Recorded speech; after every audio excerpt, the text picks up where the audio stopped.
This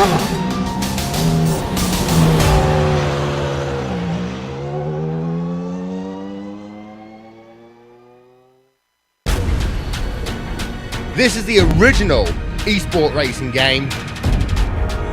This is iRacing.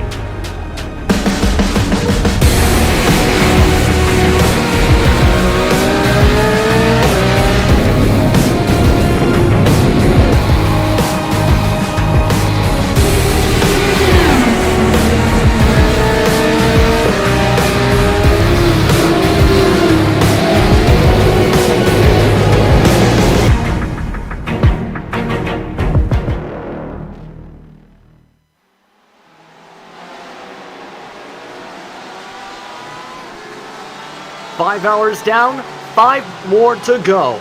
The DGFX Sports Car Series round number 6 of the 10 hours at Nürburgring has been an exciting one so far. But as the drivers start to head their way towards the dusk and into the night, the drivers will try and battle for not just the victory, but for the season championships. Good evening once again, I'm Justin Prince. Alongside me in the booth tonight is Bill Soupçon and Stefan Schlacker here on GSRC for the next stage of your coverage of the season finale of the DGFX Sports Car Series. It's been a heck of a race so far, as we've seen here at the Nürburgring on the Grand Prix circuit. And we have a great team, as mentioned. Sean Ambrose, a part of our team as well, along the control booth as well. Let's start things off real quickly with the action going on as you see our members of our team and our cameras throughout tonight's broadcast, presented by the great Dougie Beard. This is a track that is going to be very difficult, that we've seen so many challenges for on this racetrack. Grand total distance 3.91 miles, or that is around 5.15 kilometers, 16 total turns here in Nürburgring, Germany. And so far we've gotten to the point where we've seen multiple cars collide, even one go upside down to bring up full course yellow in this race. Of course, a lot has been going on, and a lot of track temperature changes here. Of course, a lot of the damage, but of course, for those just tuning in, there's been a lot of championship discussion. Of course, the season finale. Let's start off, of course, with some of the battles. You see the temperatures on the top side of your screen. You see the drivers trying to battle for some of the championships towards your middle parts of your screen right now. You're looking at the currently Team Pointchevel, who is currently trying to battle themselves in the LMP2 class at the moment.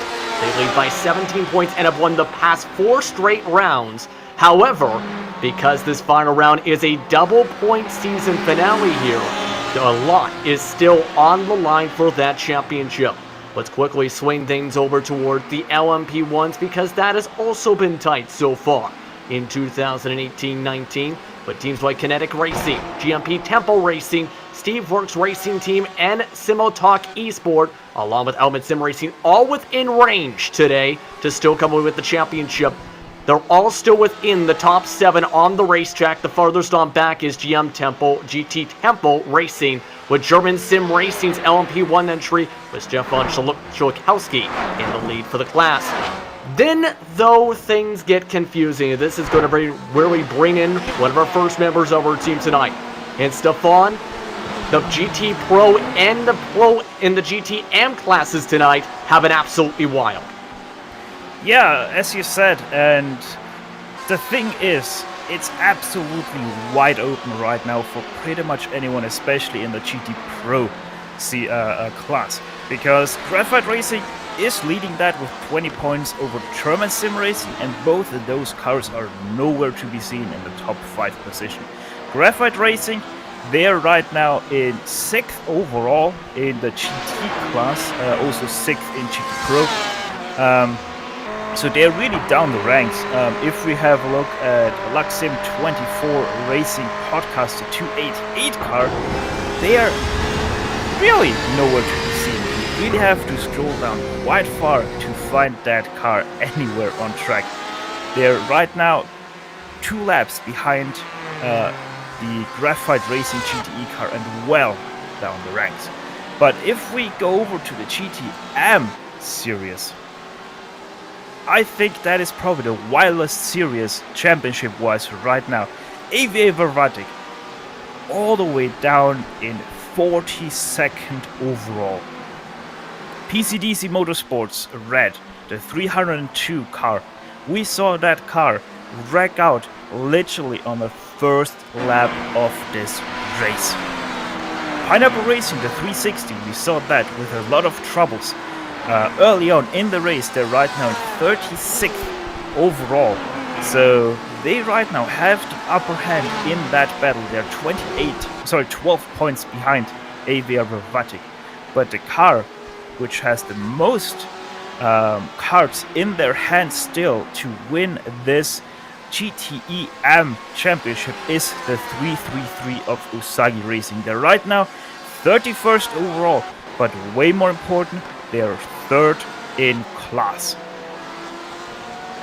And that's a lot to keep track keep track of, I should rather say, so far. But as mentioned, a lot to also keep track with the IVRA Championships. Of course, let's bring in Bill Soups on for the LMP2 discussion. Of course, Team Hoynschiefeld, as discussed, has won the past 4 straight rounds. They're in the pits right now for their scheduled pit stop, with the Apex Racing Group coming in 2nd in that points battle. Of course, not in the race. Team Texsense Fitzy Motorsports is the last team that has a chance, though. They are currently sitting 4th in the class, Bill. There you go. You talked about all my talking points there, so I don't have much to say here. Hoynschiefeld has been dominant. We talked about them. They are very comfortable. The team that had a shot at them, Justin mentioned, would be Apex. You know, with a 10-hour event, I think they just had trouble getting the man hours together that they could put in an event. Couple things to watch for. Let's look at the 187, though. They're currently sitting 2nd. I really think it's 3rd once everybody makes their pit stops. I'm talking about Black Sheep Motorsports. They've raced in every event so far. They have nothing, as Black Sheep Motorsports would indicate, to be embarrassed about today, as they are a strong 2nd in a real battle with World of Sim Racing. Now, World of Sim Racing, they haven't showed up for most of the season. They're making their 2nd race here in this 10-hour season finale. They're sitting around 2nd or 3rd, depending how you want to do it. The other team with, I guess, a mathematical shot to do this is Texsense Fitzy Motorsports, but really, they came into this race 39 points out of the lead. Even with double points, if something horrible were to happen to Hoynschiefeld, just don't think mathematically there's enough room for Texsense Fitzy to get there. Anyway, that's what's going on in the P2s, as we're beginning to have a little bit of a pit stop shuffle going on right now. Yes, indeed. Remember, just about 30-40 minutes ago in terms of the race time, there was a full course yellow where some drivers elected the pit, others did not, meaning a lot of teams are on different strategies. Black Sheep Motorsports, the number 187, has just joined the pit party battle and part of those LMPs that have been racing along today.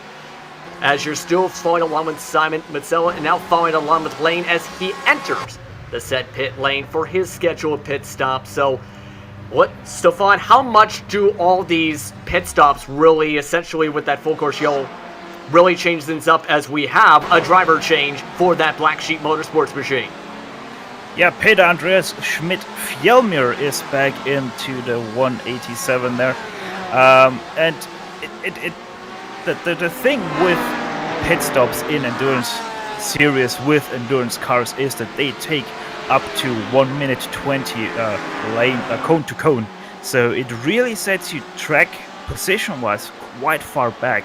And especially in the earlier stages of the race, where you're gonna get set back into the field, the latter half of your own field, it can really shake things up, because all of a sudden you're stuck in traffic that is slower than you. And that's a huge situation that you do not want to be caught up in, as the brand new driver into the car rolls its way out onto the racetrack. Now for Peter Andreas Schmidt-Fjellmir, pardon me, he was the first car driver to race today in terms of for that team. Ran the first 64 laps as part of the team. However, his counterpart in lane had ran about 3 seconds faster each lap during his stint. How much difference do you think he might play into this now, entering the middle portion of this race for a stint that could last potentially for the next 2.5 hours, as now he has to deal with some traffic from behind of the LMP1 SR Team USA? Yeah, the thing, as a slower driver, there's always going to be one guy that is slower and one guy that's faster, unless you have 2 aliens in your car that literally can put up the same lap times every single lap. But other than that, you're going to have your two drivers that are one is fast, one is slow, and you have to manage those. The objective for the slow guy is stay out of trouble, stay out of contact, just keep your car together, stay as much on the track as possible, lose as little time as possible that you can manage, either to your own teammate, to the drivers that you should fight with, and then just for the faster guy, when he comes in, you just have to hammer out those lap times, be consistently fast, and just manage your car as well. I always try to be the slower driver because it makes my teammate feel better. I lay back. So.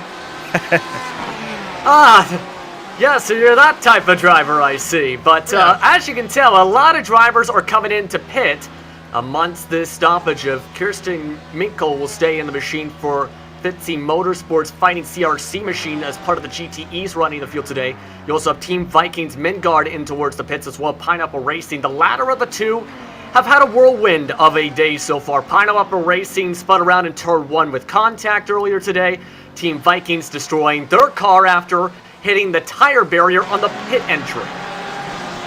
Yeah, but despite these upsets, Team Vikings is still leading your GTEM class, and that by quite a margin. Absolutely, you see Pineapple Racing off and away out of the pits. They go out of the lane as they'll try and come out into open space. Currently, no, they only have Team Hointjebel's number 111 machine coming away from behind, able to get in clean air out of their pit stop. But a side-by-side between interlapped car traffic, though, for Fitzy Motorsport. Minkel having to work on the inside line with Jeff Yeager for VRG Engineering, trying to fight to get on by him. He's 45th overall in the race at the moment. As you follow along now with Simon Mazzello, I should say, as he works his way towards the front stretch. Yeah, Simon, I have to see. I think he's the fastest driver of the two cars. Actually, they have 3 guys in here, and he's the second fastest. So, and he's already in this car for about 40 laps, and he is about halfway through this stint right now. Oh, hold on 1 second. Pineapple Racing's 327 has just crashed towards the pit entry and is backing up on the racetrack. Multiple cars, in fact, around across the racetrack. One into the sand trap, in fact. That was Jacob Toff for GT Temple Racing. That went off into the sand trap. Top was right behind the Pineapple when it went off. Not sure if they made contact. We'll probably see on this replay. He did a good job of saying, oh, I think maybe he did give him a little assistance. And we're going to still keep with this. Let's follow along here with the 277. But we go back and pardon me. This is Pineapple Racing once again with the 327. And you see that LMP1 zoom on behind with the traffic. And then, goodbye.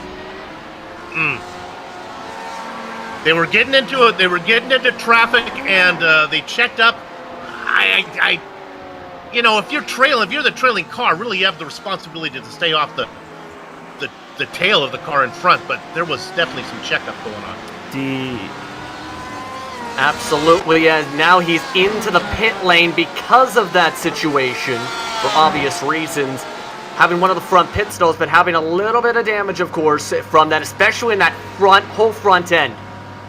The thing with the incident there was the Christian Nussing, he wanted to go into pit lane, so he kept it close, and then he hit the big bump on the end of that curb, which already sent him a little bit loose, and then GT Temple not being able to see that forthcoming and sadly hitting them into the rear, spinning them out into the barrier.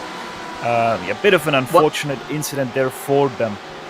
And Jacob Toffs is actually coming in a lap after that too, so this is going to make things a little bit interesting. You're still following along though with the overall class leader though with German Sim Racing once again. With Schukowski up in the front for the class at the moment. He's one of 4 lead lap cars at the moment, working ways through traffic. Also on that class and on the lead lap for the said class, SRT Team USA once again. Then we've talked about a lot Woodford Racing throughout the day, along with Simultalk Esports. As you see, that GT Temple Racing machine changing drivers. It's Louise Emerton jumping into the machine this time. Yeah, and that's the third driver for them now. Lewis Hamilton going to take... No, it's actually the fourth driver yeah, now. they're fourth. So, interesting strategy. They're having 4 people drive one car, but Lewis Hamilton, these will be his first laps of this race session in this LMP1.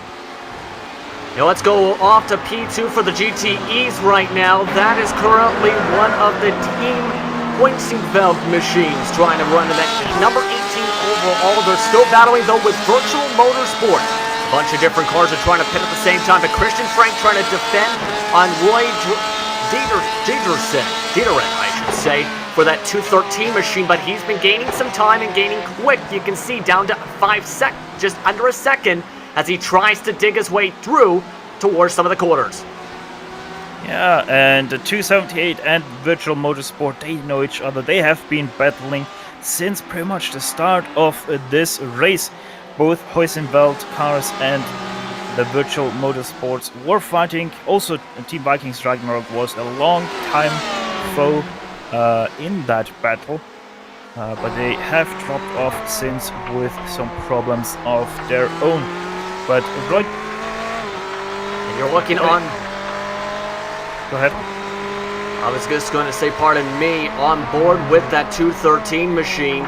You can tell though he's trying to late brake on the quarter entries to try and gain some time. Loses a little bit back on the exits, of course, when you try and dig in that hard. However, he seems to be making some of the time stick. The last time by, they were separated by just 3/1000ths of a second. As you see some of the difference as they go down the straight, and lap traffic breaks them up. That is Texsense Fitzy Motorsports 113 that goes between the two. Simon Matsuda doing a good job of getting through there. Splits them up, though, and now they're working on the back of Frank. Shouldn't be long till the 113 can get through there, and we'll see this battle continue. Hey, look, he's bringing him with him here. That is David Saranso. That is the Simotech Esports team. That's in the P1 driver gets through. And not only that, because where Misomo was being passed by that faster machine, that really bottled up that battle for position. The Virtual Motorsport machine nearly hit the back bumper going through the MG Kane chicane that time. Now going back down the front straightaway. That really could have been near disaster because of how big the checkup from both of them were. That could have bottled up to Virtual Motorsport's front bumper. Now, sorry, go ahead. Go ahead. No, you go, sir. I just want to add, the interesting thing here is that Dieteren in the first 3 hours was actually the slowest car of the pack of 4 cars, including the 2 Huizenveld car. So it's rather interesting that all of a sudden Roy Dieteren finds a lot of time in his car, which pretty much is the same car that he was driving about 3 hours ago. So Roy, it seems like that his car is set up more for the cooler temperatures that we're gonna get towards the end of this race that we're heading towards now, as the sun starts to settle here into the Eifel Mountains. Virtual race time 17:20 and 15 seconds. Race time to go 4 hours 42 minutes and 40 seconds. As Frank seems to be a bit faster still towards the straightaways, while you mentioned their Virtual Motorsport still faster in the quarter speeds, it seems. Again, these are two different types of cars rather. You got the Porsche for Team Pointsingveld, and you got for Virtual Motorsports that popular Ferrari machine, as they work their way now through the Advan Bogen. Here we are working over 5 hours into this event, and these guys racing nose to tail. And evenly matched. I love to see the different cars racing each other. It's fun to see that way. Even the setups are different, and the cars just handle different. Still following along. It's a bit further a distance this time between the two drivers. This time, 3/10 faster is Frank. Remember, Frank had been in the initial stint for the race, then sat out of the car for lap 71 to lap 105, had a driver swap with Merle Schweinman, then jumped back in the machine to where he is now in his car, as they work their way out of the Mercedes arena. Steph, you and I do a lot of these 45-minute sprint races here on GSRC. It's got to be a different attitude in the helmet there of Dietersen, knowing that he's got all day to make this pass. No reason to force it. And not only that, I think, Soup, to add on to that point, a lot of drivers think, why force a battle when I can just sit back, save fuel, and just fall on the back bumper, not have to go as hard on the gas, help them drag me around the racetrack to save fuel as they get spread up again, this time by German Sim Racing, who's going to lose some time. They're sitting 4th right now after their pit stop, and 33 seconds back of their class leader as he finally gets on by. However, lost at least half a second potentially. We'll take another look at that one as we watch Sukowski try to make his way through that 2 cars there. He does a pretty good job of it. And like you said, Justin, he's kind of in the hunt here. He can't afford to wait. Yeah, He's been working for a long time trying to run down the guy in front of him who's within the other distance. Yeah, remember, is on a different pit strategy, pardon me. No. I just want to add on the discussion you two guys had earlier, where I accidentally was muted to not answer on Soup. No, but the thing is, it really depends on the track. Nürburgring, yes, we see a lot of passes, but this track is quite good for lapping traffic, but not good for passing traffic. Means if you have a slower class or a faster class that's going to overtake you or you're going to get overtaken by, that's easy. But if you have an interclass battle like Frank and Dieter have right now, it's really hard to pass. So I wouldn't be surprised that Dieter has right now that 40-minute mind set to him that I need to get past this guy because I'm faster. I need to get that gap. I thought Stefan pulled a page out of my wife's playbook there and was giving me the silent treatment, and I'm glad I didn't offend him there. He had his mic muted. I feel better now. This battle continues between Frank and Driederden. Yeah, Driederden still following along and taking a bit wider exits. Again, though, you gotta wonder if it's, again, the difference of the BOP or the difference of the driving styles, because it seems Frank is faster down the straights. But again, Driederden's faster in the corners with where he started. Is able to go in much more deeper, break in a bit later, and is able to gain back any time lost on the straightaways, it seems, here in Stefan. That's just a difference in the car manufacturers. The Porsche known for its acceleration and the Ferrari known for its turn speed, whereas the Ford obviously is known for its straight line ability. So you can really see between those two cars here. That's a Ferrari, by the way, that's following behind that Porsche. Hence why part of the point, but I understand what you mean with the Ford, seeing that kind of power and magnitude of different series. They're still separated by about the same distance, though. Still not able to really make a pass work yet. Mind you, they're still way behind where the 248 is. 248, another member of the Team Points-Feld team, is currently just exited the Mercedes Arena just a couple seconds ago. The 278 just exiting that portion now with Kinetic Racing Velocity now coming up to break up some traffic. That's Mark Torres coming up behind. Pit stops, though, going on. This is, again, PCDC, it appears, in the pit lane. They are 12 laps down behind compared to the LMP1s, currently sitting towards the bottom half of the grid in the LMP2 class, with Tom Brittle now behind the wheel with a 104. Yeah, they're sadly 2 laps behind their own class leader. So, yeah, they ran into some problems as it seems and are just a bit off the pit stop cycle of the other cars. And how frustrating is that as a driver? Because remember, or a team rather, I should say, they're all spread apart because of those 2 different full course yellows that were a span of about 30-40 minutes within each other, where some drivers pit, some did. Trouble. Oh, Kinetic Racing just nearly got collected by 2 GTE cars crashing. Wall of Sim Racing Team Junior there got spun out by VRG Engineering out of the Warsteiner Kurve. Yeah, the 351. Yeah, the 351. Yeah, 351. Yeah, they were going near 3 wide on the corner exit. Mark Torres coming in. He was one of the cars that got back-end damage from the incident, because Bora Garcia, coming out of what appears to be the Warnsteiner curve, got turned by one of the Ferrari cars in Jeff Yeager.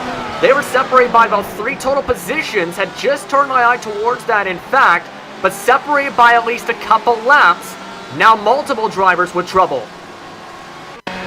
Except that I think Torres got clipped, didn't he, when he went by? Yeah, he did. Yeah. He did. That's why he came in the pits, guys. If you can go back, this is again towards the halfway part of the racetrack, towards Warnsteiner curve. Or this would be again the 351 that was in the midst of all this trouble. If we can head to that machine, because he's still running on the track, but got major back end damage. This would go a little bit further back here. And it should be, depending on where we are sticking at, this should be around the right spot. Currently following along with 277. Yes, right about there, just about 10 seconds further back. You'll see where the trouble begins again. They were going side by side, coming towards 3 wide, right about here. See the traffic? That is Torres working his way to the bottom side. Then you have the World of Sim Racing team machine all the way up to the curbs, and the Ferrari ends up spinning him off into the wall. Torres gets clipped from behind, and that causes absolute calamity.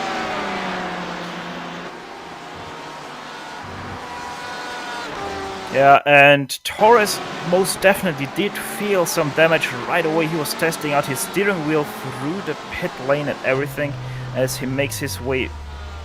He's still in pit lane. I think we're still on replay there on the stream. No, he is still there. That is live in the pit lane. Again, got hit towards what appeared to be the left side and then bumped around. It looks like he's now starting to prepare to shift into gear, but this is going to absolutely scramble their entire strategy. But yeah, he was most definitely feeling some damage there and had to test it out on pit lane as he pulls off his pit stall there again, and that just threw a big wrench into their championship hopes. Yeah, absolutely. At that point, not much you can do in that situation where you're already at the bottom and then you have the contact from up top. Just the circumstance of, really, what do you think there was the circumstance there? Jaeger maybe trying to give too much space and forgetting there was a car on the left side. What do you think was the cause of that? Although we just got a black flag for an unsafe rejoin for Peter Purnell on lap 116, turn 15. This appears to be, if I'm looking at this right, one of the 20 cars.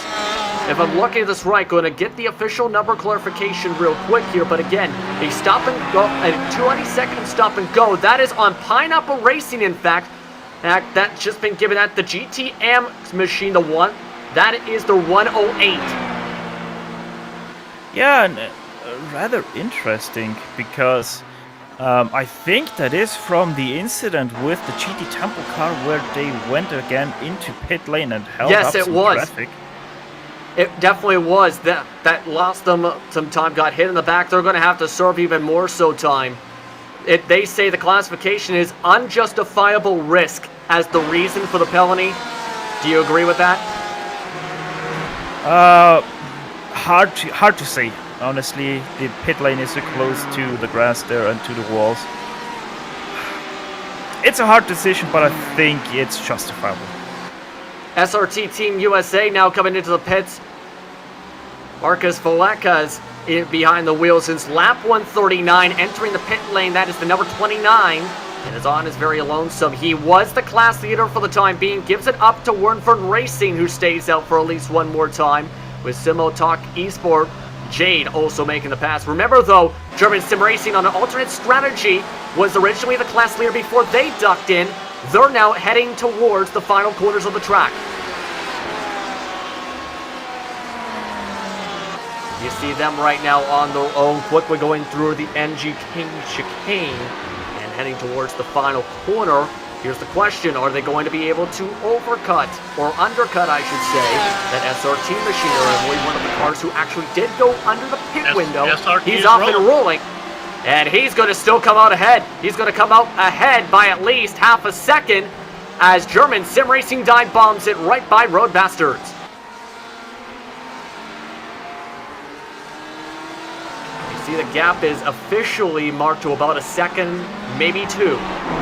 And interestingly enough, I'm having a look at the pit lane time and the stop time.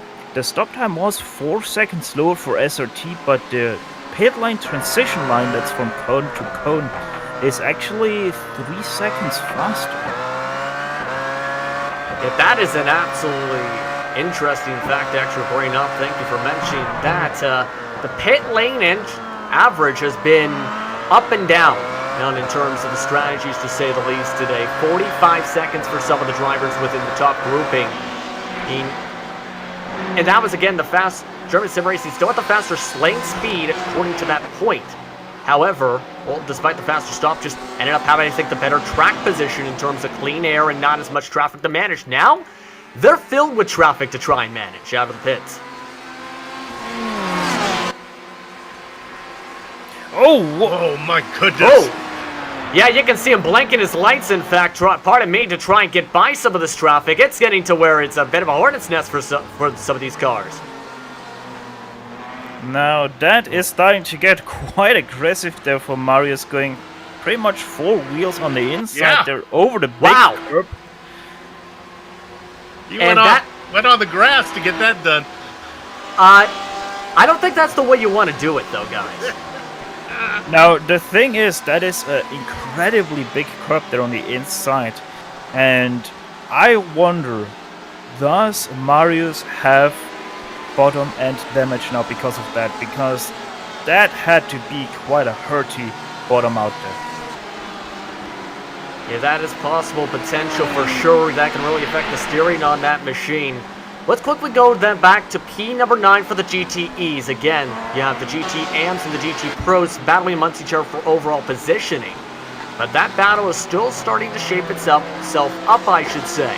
Right now, that is currently between Samba Racing Team, with Nako Yarnat behind the wheel, and Trevor Clement, who's driving for Alliance Racing, trying to gain the time. Pit stop coming in for Frank. He finally made that stop. I thought we were going to have a pass for position, but he's blowing up.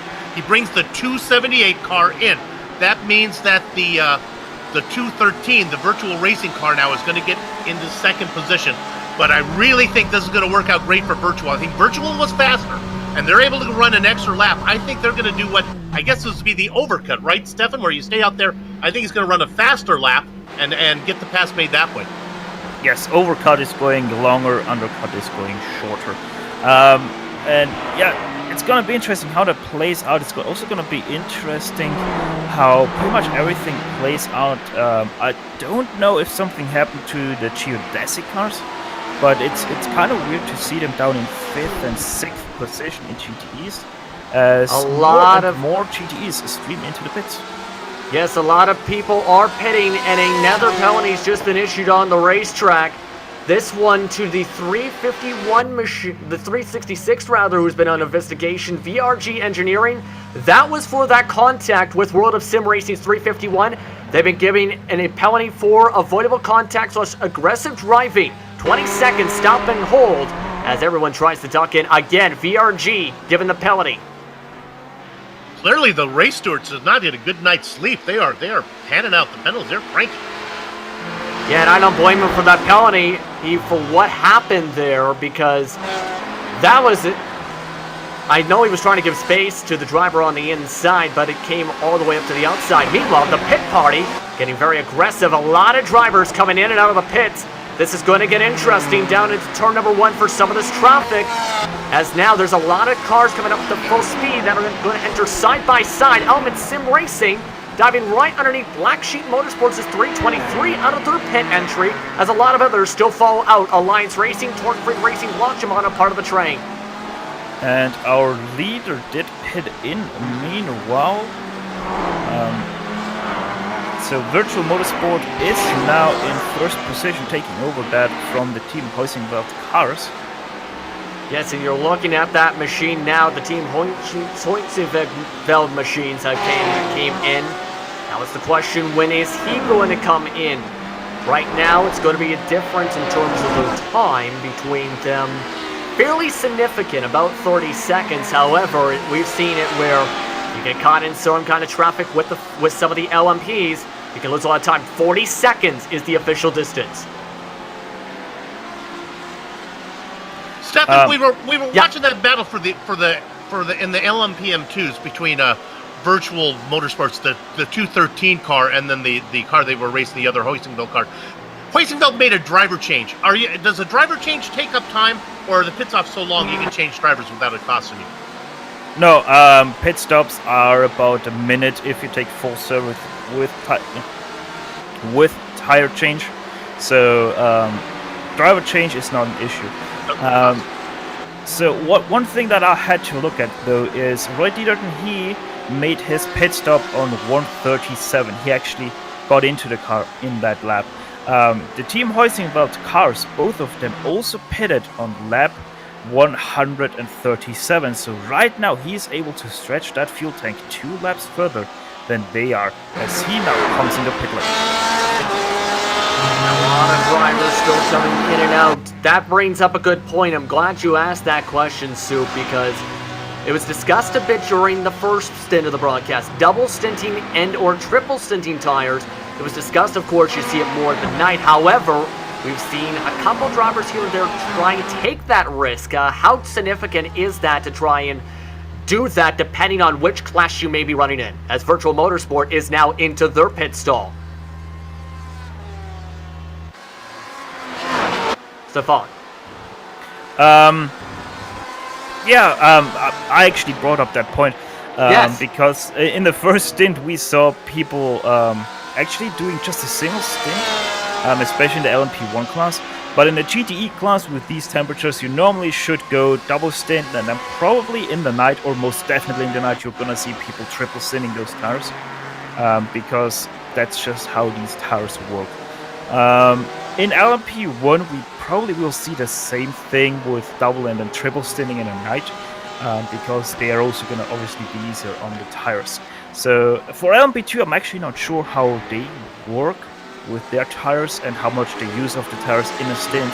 But I think they should also be able to at least double stint in the night.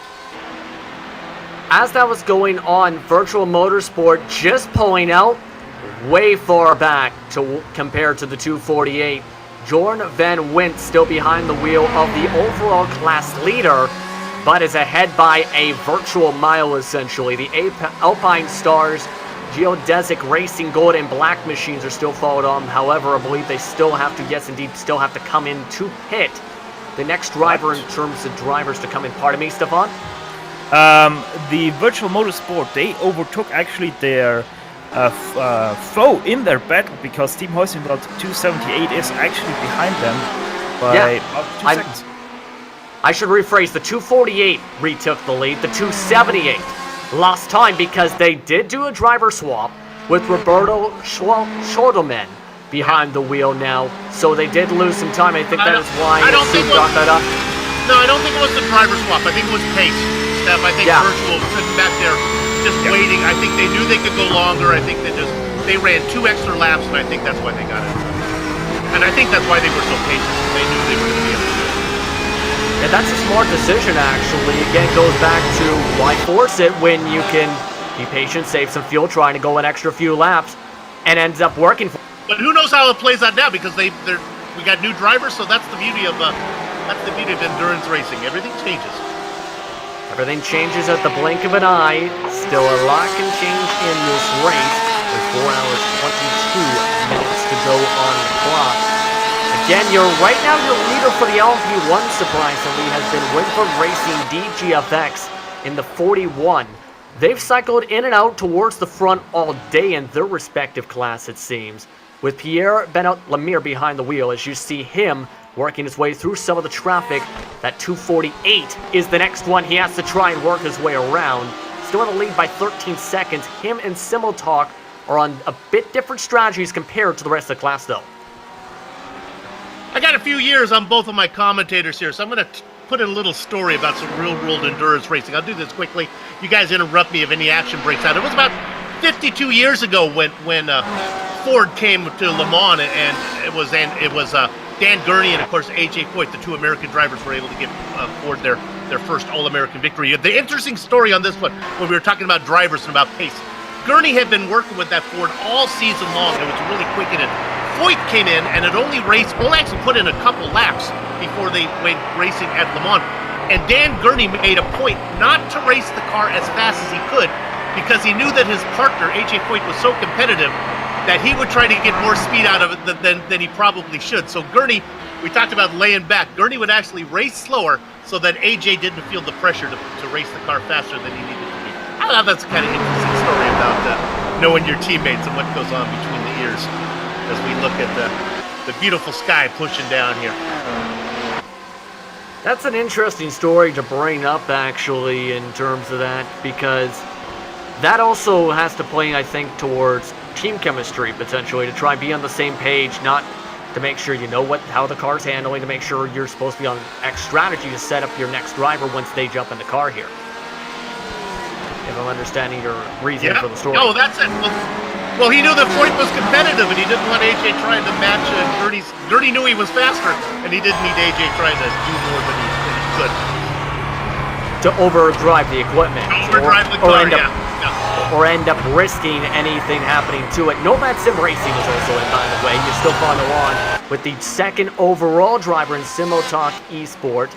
They again had swapped their drivers on lap 172. David Soranzo running about the same pace, actually, as his teammate to bring up that set point again. 136.827 last time by as he works up the hills.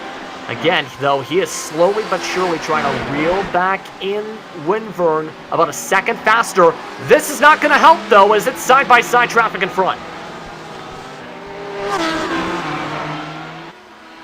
Able to have the traffic move out of the way, make it 3 wide, pardon me, as that is going to be right by Wolfgang Wilnauer and Patrick Paris, both of them having to move out of the way, but that was a bit of a nerve-wracking moment once more with some of this traffic here at the Nürburgring today.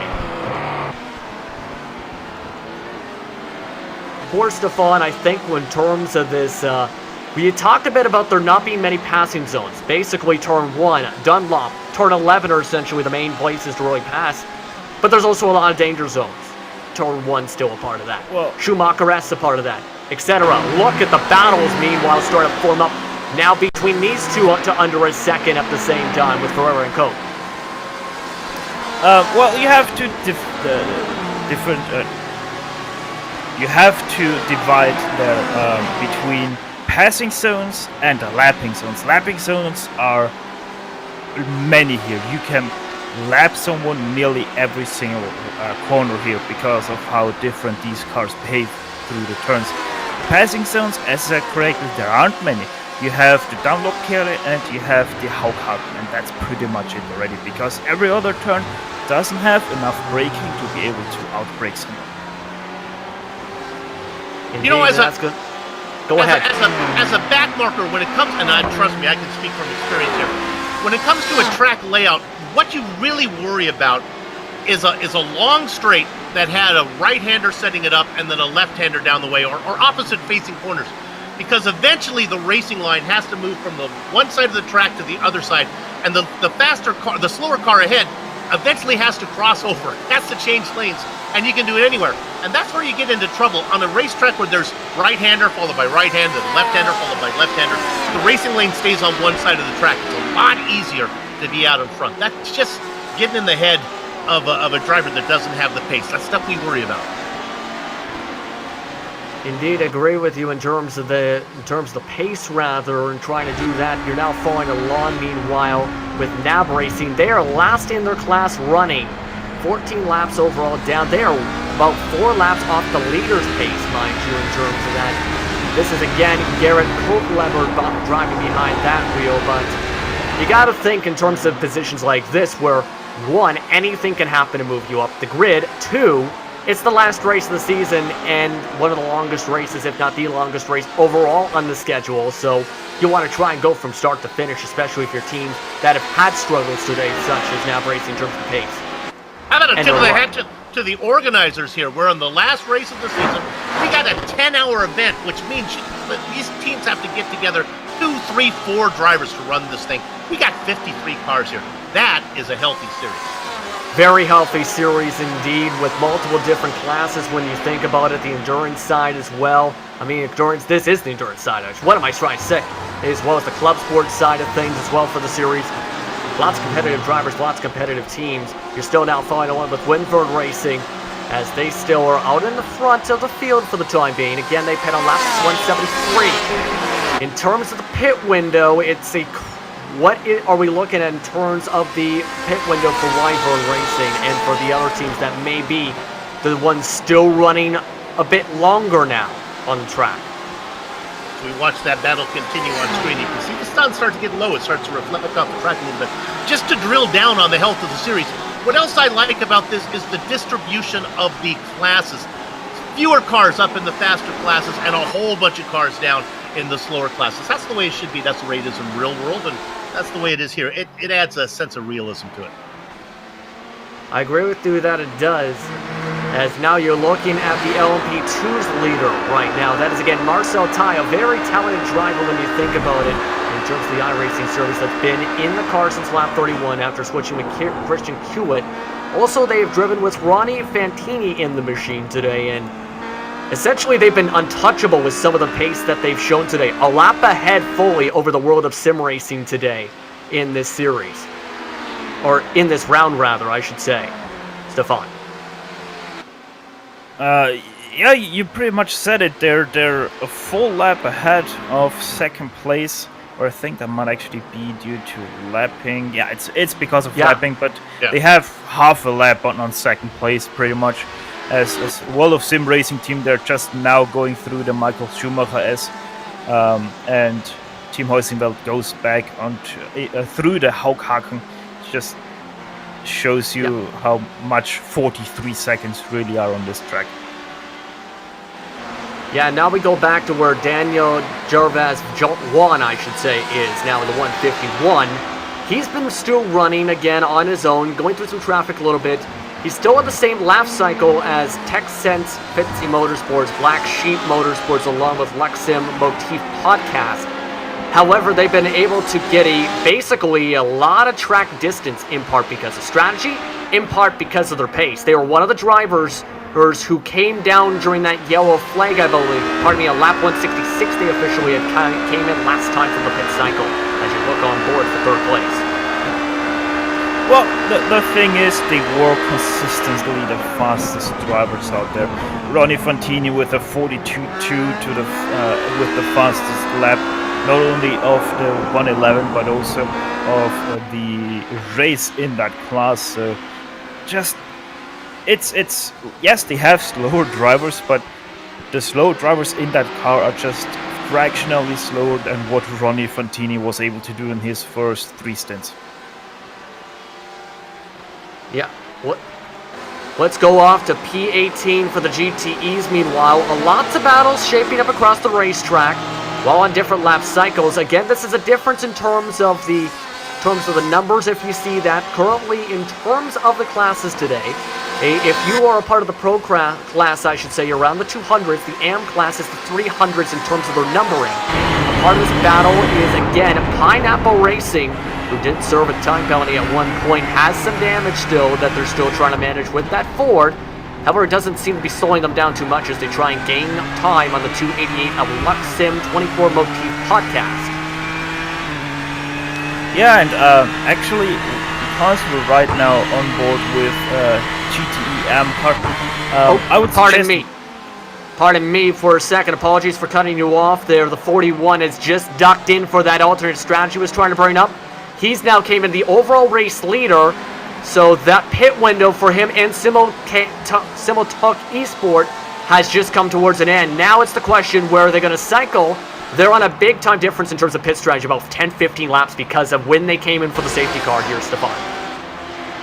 Yeah, you said it, as Wyvern is already back out, and they come back out right between the battle for the GTE AM lead. That's between Usagi Racing and Fisher Motorsport. Both cars fighting for the GTE AM championship, and Fisher Motorsport has pretty much the upper hand in that battle, even if they finish behind them. But the interesting thing between those two cars is that Fisher Motorsport is consistently about half a second to a second faster than the 333 of Usagi Racing. And the man who's driving behind that wheel is the namesake of the team, and Benjamin Fisher, that right now is a part of that championship battle. It's been battered and bruised throughout the day as you see that machine of the 29 zoom through the traffic. It's been a bit of a struggle again for them, needing the championship hoped for Fisher Racing, trying to gain some positions back. It's been tough as you still, though you can tell It's been absolutely interesting with some of these position battles as interclass traffic lets on by.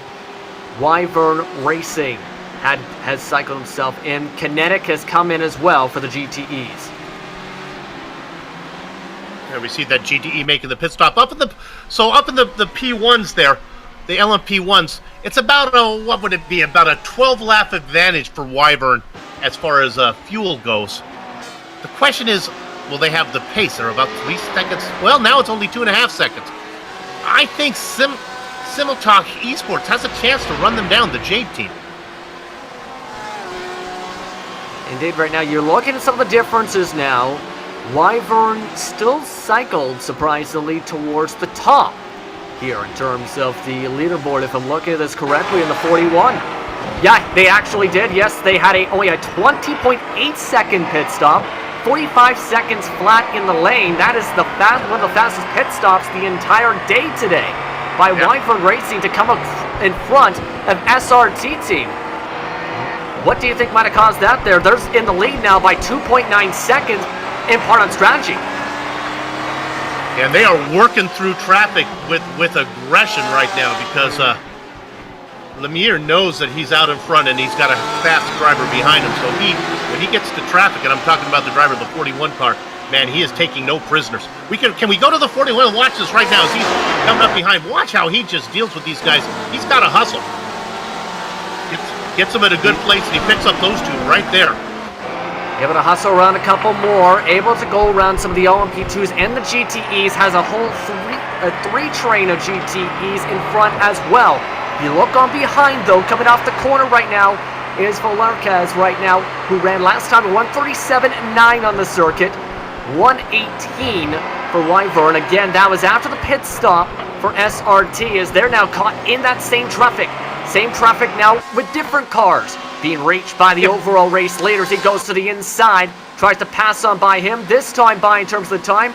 Keep an eye on what SRT has. 1:39 out of their pit exit. This time in terms of the pit site, in terms of the lap time, pardon me, is around that same ballpark because of lost traffic. Lost time in traffic. We have the technology to give you the interval in seconds between, in time, between cars in first and second. I wish there was technology that gave us the amount of cushion cars, amount of cars between the two drivers, because that really is a better indication of how close the cars are.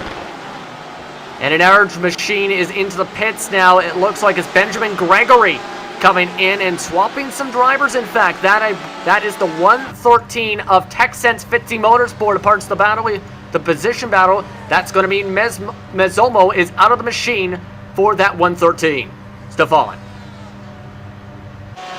Yeah, and Fitzy, they are on lap, were on lap with the World of Sim Racing team and Black Sheep Motorsports, but they now got cycled back behind them as also Luxsim 24 Mod podcast just came in. They're also on the same lap as the TechSense Fitzy Motorsports car as they drop off the checks and go onto the pit lane again and off the pit lane. Lots of cars coming in and out throughout these pit stops right now, but also apologies for continuing to focus on the LMP1s, but the battle is starting to get tense. It could potentially go to a 3-car battle because German Sim Racing is starting to join itself towards the picture. They're just under 8 seconds back on, again, their different pit strategy and trying to gain time and quick now on the other two drivers as they work through their traffic. It's all about traffic. Stefan Schakowsky racing out there for German Sim Racing, the LMP1 car, and the number 11 trying to close in on the back of SRT team. And it is all traffic. And it's not just the amount of cars, but it's coming up on cars that are in a group. If you catch them single file, they can pick them off, boom, boom, boom, boom, boom. But if they get them in a group, a team that's battling, they have to wait. And man, we'll get you back a picture here in a minute. We apologize for the technical difficulties. But it's really interesting. Of course, we have so many more hours of racing to go. Yeah, still a ways to go. No traffic separating the first and second place cars in the LMP1s. Schakowsky is still trying to gain time, still at least a quarter and a half behind the other two drivers, but the gap is still dropping even with the traffic. It's down. Last time by, it was down to 3.328 seconds It's gone back up to 3.5 seconds. However, both of them not having as much traffic to deal with this time by. Able to have the raw pace. This time, Fitzy Motorsport fighting CRC having to move to the right side. While Wyvern Racing able to get on by. He now has to have Team Vikings Fenris to also deal with for the LMP2s. Well, SRT just joins the back of that train and dive bombs to the inside of Virtual Motorsport, who sits in 21st in the GTEs, who lets him on by. Again, a huge amount of time being gained across this racetrack right now. TechSense Fitzy Motorsports 113 coming around out of the stalls at the moment. But at the moment, cars still zooming on towards the corners. They're separated by now just 2.6 seconds, Stefan. Right now, SRT is closing in and quick on raw pace alone. Well, not only that, but also the battle for P3 is getting closer and closer. Sematok Esport is now just a mere 2 seconds behind the third place car of German Sim Racing as they both go through the second half of the Mercedes Arena. And it really does seem like that Stefan Schukowski is struggling with straight line speed right now as the Audi of David Soranzo is closing in ever so much through those straights, especially the first start-finish straight, really gained a lot of time there on Stefan Schukowski, who is now 2 GTEs that he has to get past himself going into the Dunlop Carrera. Meanwhile, Wyvern Racing still is quite comfortably 2.5 seconds in front of the Speedworks Racing team as they make their way through Warsteiner Kurve down to the Advanbogen. And right now, SRT's in a Team Viking sandwich. They got a little love tap from Fenris after they gone on by them. Able to get by the Ragnarok machine, which is a part of the GTEs, the 201. Now they're not separated again, but lost a lot of time because of where they reached both of the Team Vikings machines, really. Now, Wyvern has the car temperature starting to drop. They passed the start and finish line. 136.6 last time by. SRT was a full second and a half slower, full second rather, because of the traffic, and they were nearly within the range last time. They've down to 3.5 seconds. German Sim Racing has lost 2 seconds in the past 2 laps because of their traffic. Yeah, I've been watching. It's really hard for me to tell who has the pace and who doesn't because the gap goes up and down depending on the traffic. You know, I feel nostalgic right now. When I was a little boy, before television was so prevalent, we had to listen to racing on the radio, and that's what we're giving you right now here on GSRC. We're giving you our radio call. We could give you the picture, but we want to add a little feel of nostalgia into our broadcast. So enjoy this play-by-play by Justin Prince. We apologize again for the technical difficulties. Currently working on getting pictures as soon as possible. Wyvern Racing able to get by 3-lap cars by Roadmasters PCDC and Black Sheep Motorsports heading into Schumacher S. They work their way now up the hill towards the Michelin curve. And currently now having to deal with that said traffic once more is SR Team USA, who's stuck between a whole train of Porsches. Going to lose even more so time because the train's stuck behind Roadmasters with nowhere to go until the exit coming out of the Weinsteiner curb. Wolfgang Wildenauer did a great job of just pulling the car over, getting the 399 out of the way, let that SRT train go through. Losing about 2 seconds there in that train of Porsche, but now Wyvern Racing stuck in a big traffic there. They nearly got doored, in fact, by Bad Cactus Racing Octillo. The 397 Ed Flores pinched them a bit. 3-wide action. They go underneath that 3-wide action to turn 1. Northern Lights Racing is the next driver he has to manage. NAB Racing followed by PDC Motorsports. Those are in various classes, 2 of them in the LP2s. Northern Lights Racing in the GTEs as he gets on by once more. The gap, though, still went down to 2.3 seconds, even with the traffic hold up. Well, Justin, P3 is getting closer and closer. They're now just within 1 car length of each other. German Sim Racing leading the way through a big pack of Porsches themselves with the Sematok Esport Audi now right behind their spoiler. And it seems like that Stefan Schukowski really is having some problems as they make their way now through the Ford Kurve down to the Dunlop Kere because Stefan Schukowski just is losing so much time on straight. He can manage to hold his gap in turns, but just no way able to hold anything compared to David Soranzo. So he probably has some damage to his car anywhere soon as they make their way up the Michael Schumacher S. In fact, I think that pass is going to happen right now. I think Chiron. Oh my goodness, we're gonna get this picture right. We come right back to it. Look at this battle for third. This is Shukrowski here in a battle with Soranzo right behind him, getting out of the way. That is the number 229 car of Macbeth. Look, he gets out of the way. Woo! And a big time boost, and look who's joining the back. Again, diving in. It's now bracing as this is all going on. 3 wide traffic navigation for Velasquez as he goes down to the right side, down the front stretch, and helps Wyvern Racing a little bit. The time stretches back to 3.5 seconds once more, but you can tell, apologies once again for the technical difficulties with the video. However, you can tell in that span of the past couple minutes, things have gotten absolutely nuts. The top 2 separated for the LMP1s by 3.351 seconds last time by. Simotalk Esport has just passed German Sim Racing as well last time by. They're now battling for the 3rd spot. In front is Simotalk Esport. Behind is Shukowski, who lost a lot of time, as you heard, because of the traffic. Now the question is, Stefan, does Simotech have anything for the guys up in front? He's been pretty impressive. David Soranzo there. Let's see what he got for these guys. Now, the thing though is, he did not only lose time due to traffic, actually David Soranzo lost way more. Whoa, that was close there between himself and the Midgard car. But the thing really is that Stefan Shukowski lost way more down the straight, as he really had troubles there going past that Ferrari. And that was that Ferrari, remember, of Harry Kleindlen, at the time driven by Thomas Grendel, that hit the Thomas tire wall. You're going to stick with Soranzo, though, because he's still able to stick back. He gained a lot of the time that he just lost down the straightaway by be able to use some of the slipstream, it appears. They go through the NGK chicane and go to the Coca-Cola curb once more, the final corner of this track of the circuit.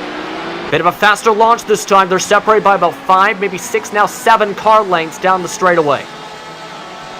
Yeah, and it really shows that Shukowski just, for some reason, is not able to either get this as much out of his hybrid system as he would want to, or as much as Soranzo gets out of his, or just has some issues with damage that hinders him to actually go fast down the straights, because that's the main point where he loses pretty much half a second per lap. And real quick, go ahead. The Simotech team has about a 12-lap advantage on the SRT team as far as stint goes. So the team in second is going to have to come in for a pit stop about 12 laps before the team in third. And Simotalk in the number 2 car, able to get by some of the traffic as German Sim Racing nearly overshot the corner behind them and cut off PCDC at Motorsports' corner exit. But real quickly, Stefan, for those wondering at home and hearing for the first time, or maybe following for the first time, a bit of that hybrid. Explain a little bit in terms of saving that said amount of hybrid, I should say, to try and get a faster straight line speed back. Well, yeah, you obviously have the 2 systems that Porsche and Audi use. Both are essentially, with the hybrid system, 4-wheel drive cars. With just their engine power, they're just 2-wheel drive cars. Both delivering their power to the front wheels when they push the button. As you said, fixed amount of deployment per lap resets every single time at the start-finish line. Thing though is, the Porsche harvests on the Turbo 2, where the Audi only harvests on the brakes. So you really have to be careful, with how you set up your car, so that you can get the maximum farming out of your hybrid system, so that you have the maximum power always available. Thing is though, as soon as the hybrid system is full, those batteries are fully charged, you lose that farming, and actually your braking capabilities get worse. So you really have to be careful to not over-harvest your hybrid system. That's very interesting. I've never heard that term in race. Over-harvest. Okay. I'll be honest, the first time I heard that term was in Formula 1 racing, as a lot of drivers, though, are getting a turbo of fresh tires, if that makes sense. Team Hoichingfeld's 111 has Ronnie Fantini back behind the wheel. He was the class leader before coming in the pits. He and a bunch other of LMP2s also came in. A few drivers, though, are trying the overcut strategy, it appears here. You're with the diff, trying to separate things out a little bit again.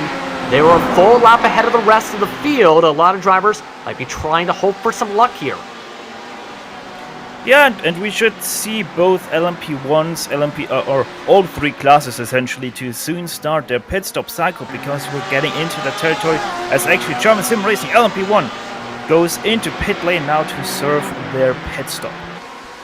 And that is Stefan Schukowski jumping into the pit lane.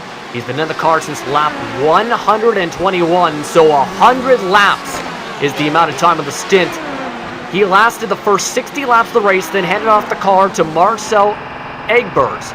Then went back in the car for this very long stint for the mid-portion. Let's see if he ends up staying in the car this time for the 11 machine. It appears for now sitting in. Nope, he is jumping out of the car. We are going to have a driver swap for German Sim Racing. Egbers is back into the machine once more for that number 11. But again, to remind the viewers at home, the pit window estimates, 45 minutes LMP1s, 50 to 55 for the LMP2s, Leader. 60 to 65 GTEs, and yes, another leader in. Black Motorsports coming in the 187. They stayed out, led a lap. Good for them. I wanted to give them a little love. They're our leaders right now because the Hoytsville team, the 111 car, came and made that stop. Hoytsville should be able to get that back easily as they're coming around right now. In fact, there they go! Back out in front with Fantini behind the wheel. Very quickly going to move, pardon me, Stefan Dola right ahead. Of course, as you see Fantini getting back in front. Yeah, the thing is, they don't really fight with anyone, the Black Sheep Motorsports 187. They're a lap, or about half a lap in front of the World of Sim Racing team. They are about half a lap behind the Black Sheep Motorsports car. So really not sure who or where they will come out here, especially because only the top 3 guys are on the same lap. Well, here's what I'd like them to do. Keep seeing if they can steal an extra lap each stint. And hope this thing goes green for the entire race, and maybe they can be lucky enough for the end of the race to fall in that little few laps that they're leading the field. Come on, Black Sheep, let's see what you can do. They come out of the pits right now.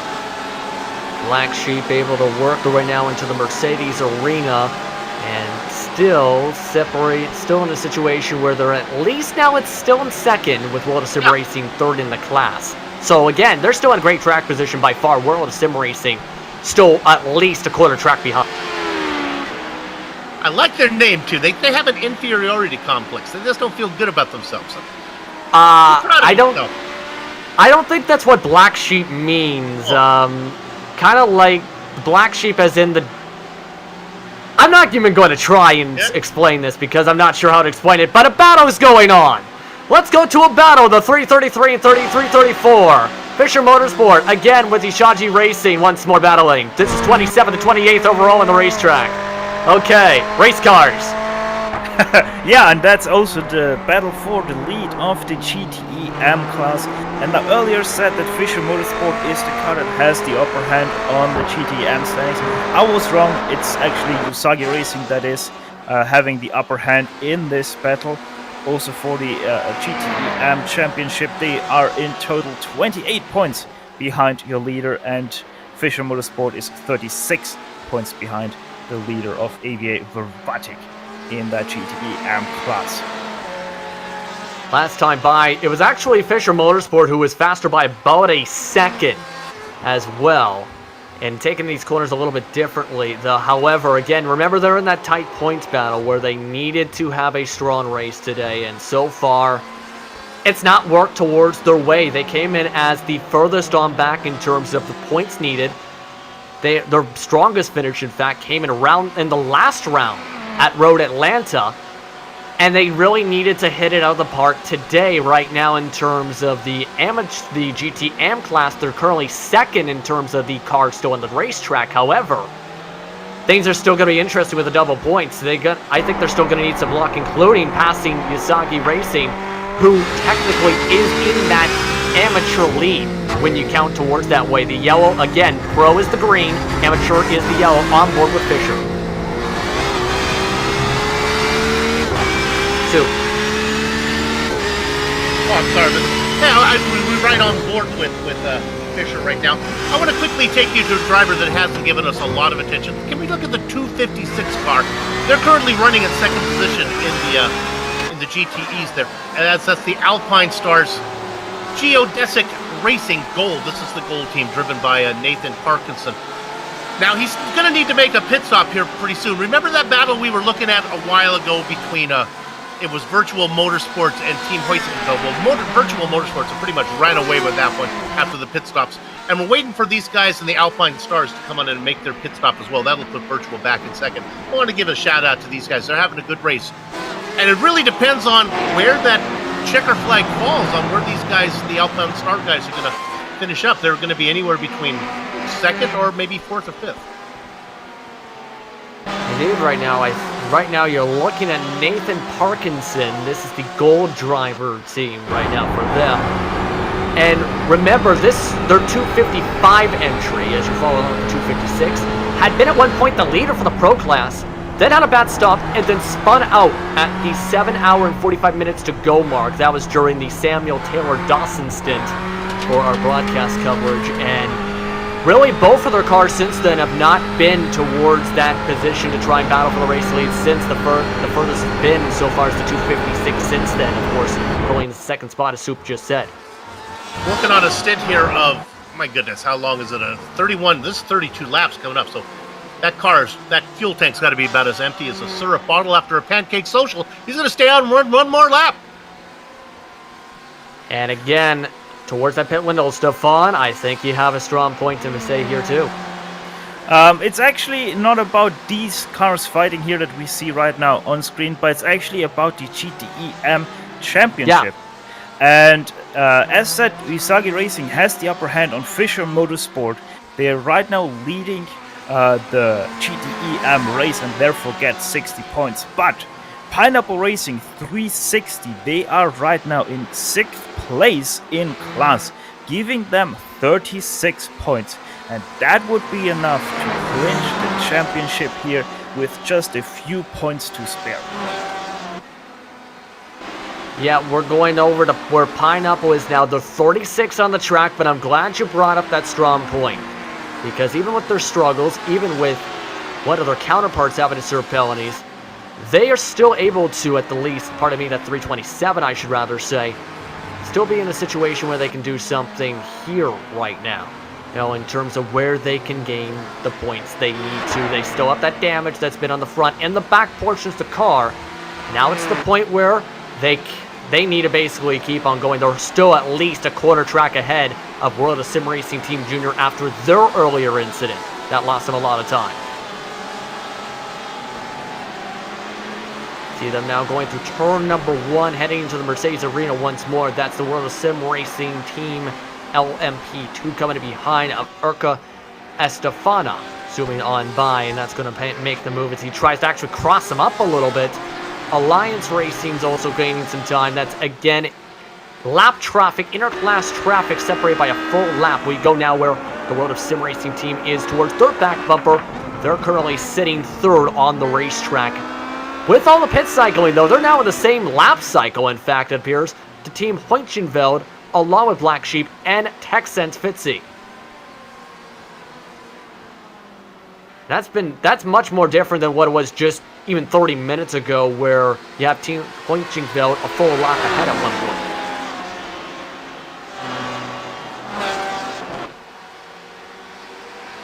Still following along as he still is on his own, very lonesome here on the racetrack. But it's been a quietly strong performance, I think, though, for this 151 here, Stefan. Yeah, you're saying it quiet but wholesome, I would say. And yeah, Iker, he had his race. He had a bit of problems. I think he had a stop and go penalty earlier on in the race, having some problems there. But apart from that, quiet race for him, and it really paid off so far for him. You can see the differences between the next positions. 25 seconds in front, 33 seconds on back. What do you think is going through his mind being so separated from any other positions, even with strategy, where all you have to do is just keep it on the track and you'll be in a decent spot for the next few hours? I think he's happy. Well, yeah. endurance race where you're by yourself, that's a good thing. That's been driving all night, hands wet on the wheel. I mean, that's what you want. Still working his way around still with under 4 hours to go as the lights are... You can tell some of the lights are on these cars. Let's check in, though, on Wyvern because, remember, they were in a close, intense battle at one point, down to as much as 3 seconds. It's gone to 6.3 seconds now, the gap between the two drivers, in the span of the past 15-20 minutes. Yeah, it just took a little bit of time, and little by little, that team started to open up the gap on SRT. Now remember, there is a pit stop difference there. SRT is going to have to come in, even though they're in second, they're going to have to pit here pretty soon. The interesting one is the Simotalk, the esports team, the J team that we were watching there with Soranzo. Once he was able to get around into third position, he's flying. It'll be interesting. He's going to inherit second position when SRT makes their pit stop. Then he's still got plenty of time. He's only back by, between the leader, maybe about 15, 16 seconds. So plenty of time for that team to make a statement. Indeed, right now, you're still following along now with, as you see, David Soranzo in the middle of your screen. This is, again, Simotalk Esport again. And again, they've been having a strong race for themselves with some very strong driving so far from them today. He's setting some of the faster lap times of the day. Currently, actually faster than both of the top two drivers. Only driver faster on the track than him in the class has been German Sim Racing at the moment here. Boom, Bill. Yeah, I like that number 2 machine. I'm just saying. Now, I don't know what the rest of the driver lineup looks like. We got a long bit of racing to go. They'll be switching drivers. GSRC will be switching commentators. But you want to tune in at the end and see where those guys are. I think they got a real shot at it. Indeed, a lot of drivers with real shots for championships as well. Some of the drivers and some of the teams rather, part of some of the battles has been Texans 15. Why don't we bring in the man standing by for them? Jack Stiles represents both the team's drivers today with the 113 and the 277. Jack, what is going through your mind as this race is closing into the final hours of today's event? For us today, it's all a bit about the championship, all about what points we can try and get from today. I know for a fact that our LMP2, the 113, if we finish 5th or higher, we automatically get 2nd place because of the no-show from V-Apex Racing. And if we stay where we are now and Team Huiskenveld fail to finish or have a problem, which means they don't score points, we will win the championship, which unfortunately I can't see that doing because obviously Team Huiskenveld, very strong team. For the GT car, it's about getting as many points as possible. We can technically win the championship. However, I have a feeling that's not going to be possible today. Jack, help me understand what it's like as a team manager when it comes to stocking a team for a 10-hour event. These races are 4 or 6 hours usually through the season. Is it rougher? Do you have to bring in some ringers? Do you have enough? Is the pool deep enough? How does that work for you guys? We've actually been quite lucky with this race. We managed to get 3 drivers all the drivers are racing today have all raced previously in the series so far this season.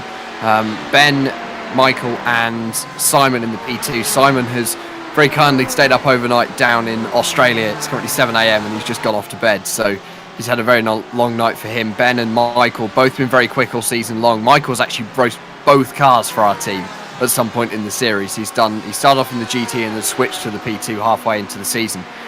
For Sam, Nick and Christian in the GT car, again, they've all been great. We were looking at potentially running Dan Benefield as well this weekend after running him at Barber, but unfortunately he wasn't available. So just those guys, and they've all done a fantastic job all season long. So actually for us, getting the drivers wasn't too hard for this event today because we've got a nice big pool of drivers we can choose from.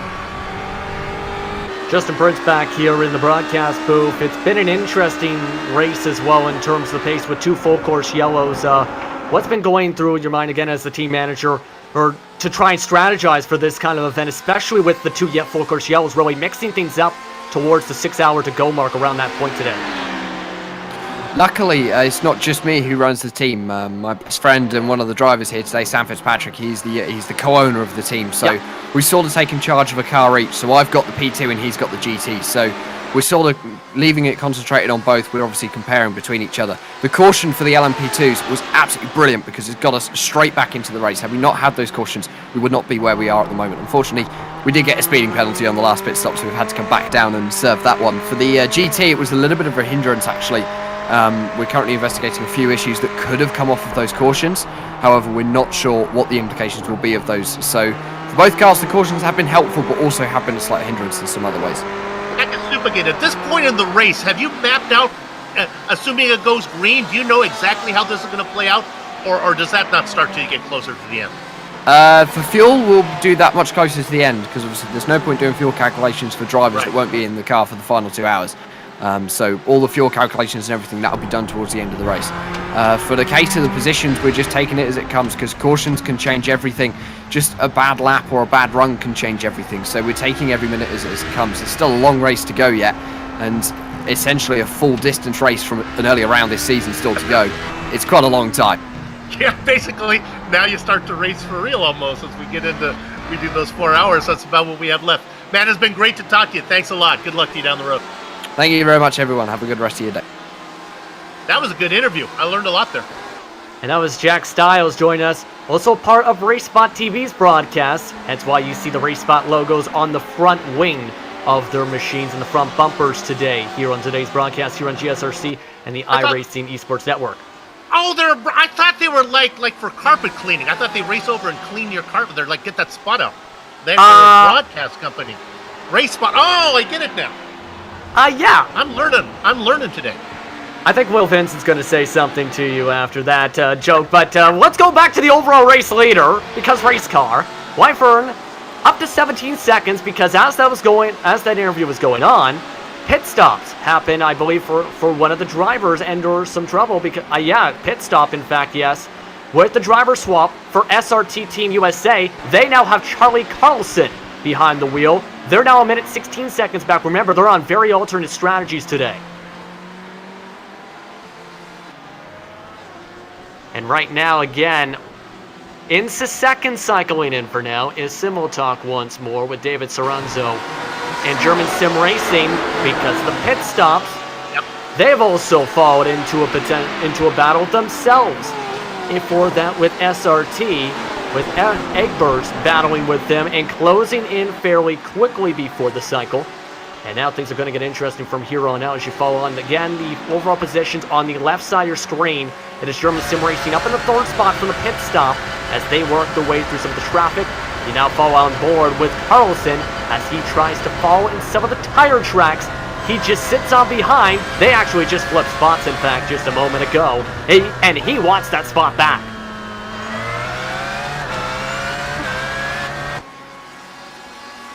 They work again around the traffic once more and zoom on by, again, Nomad Sim Racing along with Bad Captus. Going in on the hard brake this time into turn number 1. Actually backed off, trying to take the low side. German Sim Racing takes the outside line, however, takes a bit of a faster exit there. Of course, there's different lines in terms of that. Still a lot of action to go here at this in this race here. You see the time. Anything can happen. We've seen all it takes is one more full course yellow, and it can completely flip this race upside down on top of a top hat. We look at this battle for third. I'm not really sure this is a fair fight here, because the German Sim Racing team has about 8 or 9 laps older tires. I got a hunch that the SRT Team USA is going to get there. Stefan, 8 or 9 laps on tires, that's got to make a difference, right? Yeah. Not really, to be honest. Wow. How come you say that? It's that you pretty much can double, triple stint your tires. So 9 laps on that short notice, on that long of a stint for tires, really isn't that much. I mean, sure, it makes a difference of like maybe a tenth, but that's pretty much it. Well, in that case, then, do the cars get faster then, since the tires hold up so long? The cars faster on lighter fuel? It depends. The thing is, yes, you get lighter on fuel, but LMP1s have so little fuel anyway that you don't really notice much of that. And then you also have to say that Yes, while you get lighter on the fuel, you also wear your tires more because you're gonna be able to accelerate harder and stuff like that. So it pretty much stays in balance with the time that you actually can achieve.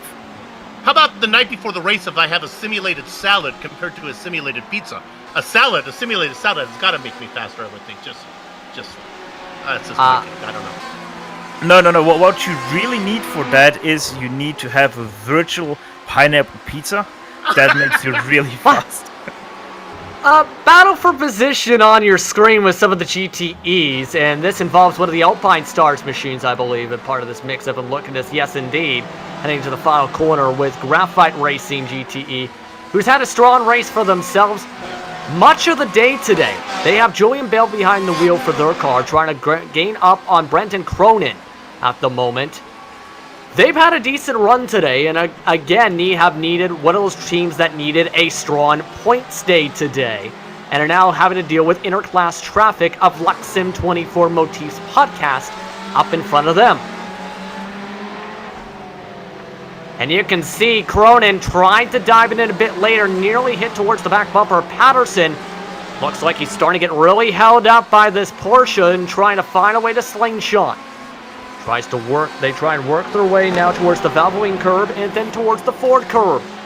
Again, we've seen incidents at times in different series. The Ford curb this time almost had another as Bell had to back off big time. That's going to lose him at least a couple tenths of a second for the time being, as Cronin's having massive difficulty for the time being until now to get by Patterson. They got both really held up and now have to deal with the same issue with Jaeger up here. As they continue to get separated here, still 3 hours, but 3:34 minutes to go on the clock here on GSRC and the iRacing Esports Network. Let's take a quick step aside. When we come back, we'll have more action here from the Nürburgring Grand Prix circuit. You're watching the final round of the DGFX Sports Car Series and the 10 hours at Nürburgring on GSRC and the iRacing Esports Network.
Welcome back, everyone, to the iRacing Esports Network and GSRC's coverage of the DGFX Sports Car Series for round number 6 of with the 10 hours at the Nürburgring to decide the winter champions. Let's do a quick rundown of your top 5s first off with your LMP1 class as they currently run, as we are under 3 hours and 30 minutes exactly on the clock. Wyvern Racing currently leads with Pierre Benoit Lemire behind the wheel of the LMP1 class, with Simotalk Esport in second, 16 seconds behind him, and Lard in traffic. German Sim Racing LMP1 had pit a while back. They sit in third spot with Marcel Egbers behind the wheel of the number 11 machine. Well, SRT Team USA LMP101 sits in fourth overall tonight. The first car 2 laps down, in fact, compared to the rest of the class, is Element Sim Racing Fire. They still are in line, though, for a potential top 5 tonight. If they can find a way to keep the car clean, a full lap ahead of the next car in position, with your LMP2 positions, let's send it over to Bill Stoops on. Bill? Okay, the top 5 pretty much all on the same pit strategy, give or take 4 or 5 laps. Team Heutenveld out in front. Boy, they have been the class. That is car 111. They are leading, and they are way out in front by about 41 seconds. We talked about this team earlier, the 187, the Black Sheep Motorsports car. They are running in second. They are comfortably 22 seconds ahead of World of Sim Racing Team. That is the 151 car. They've got about a 33-second gap on TechSense Fitzy Motorsports. We talked to their team manager. They race in fourth right now, comfortably 52 seconds ahead of Team Viking Fenris. I'm going to do a little research and see if Fenris is that, if that is a famous Viking. Let me get into that, get back to you a little bit later. All right, let's go to the next class. Stefan? Well, Team Heutenveld number 248 is leading GTE Pro right now ahead of Virtual Motorsport and their sister car of Team Heutenveld number 278. I'm naming them in one pack because they were fighting throughout the first half of this race for pretty much what was back then P4, but since then they have cycled up in front. Virtual Motorsport, they were pretty much at the head of that 4-car group for P4, now sitting in second place. All of these cars gained, by the way, quite a lot of positions in their own class. Team Heutenveld number 278 has the most quietest race out of all 3 cars for the lead in the GTE Pro class, being about 10-15 seconds behind Virtual Motorsports in P2. Now going over to the GTE AM cars, we have much closer battle there between first and second place of Usagi Racing, the blue Ferrari. Oh, trouble! Pardon me! Back Autotech Sim Racing, pardon me for breaking up your rundown. Just hit the pit entrance wall, trying to go through the final corner and into the pits. Able to finally get off the racetrack, but nearly caused calamity. It is the 311 machine that hit the tire barrier. That is, again, the second time Fabian Alexander Bohr has had trouble today. He's now in the pit lane after hitting the tire wall and coming back on the racetrack. Replay coming up. Yeah. Oh, it seems like he missed a braking zone there. What happened? Well, first, it looked like he was trying to come in the pits and is in the pits, but then basically had even more so trouble. Going to be on him for this angle here to see him come towards the pit entry, currently on World of Sim Racing Team. Now we're on him now. You're going to see right about here, decides to come in, and might have actually got a little bit help that decided at pit entrance. No. I'm not sure. I don't think that GT Temple LMP1 hit him there. He just did outbrake himself going into Yeah, let's look on board here for this too. And might have maybe brushed him at the most, but again, very tight situation there on the pit entrance. Let's back it up to see this on board from start to finish. Again, this is Louise Emberton on board with him. Yeah, no, gets close, but no touch there between the two. And nearly bounced up. You've seen that GTE nearly bounce up the racetrack on top of that too. That could have been absolute trouble. just got on the pit entrance when all the traffic that you see around here mostly, or in the next group back I should say, was starting to come into grasp. Louise Emberton currently sitting 7th, last in the class at the moment for the cars running on track, as Reese Alexander Buller has called it a day after smash that wall. Let's go back to P14 though for the GTEs. These are amongst some of the pro drivers, I believe here. Will Nauer in front. This is the AM, I should say, pardon me.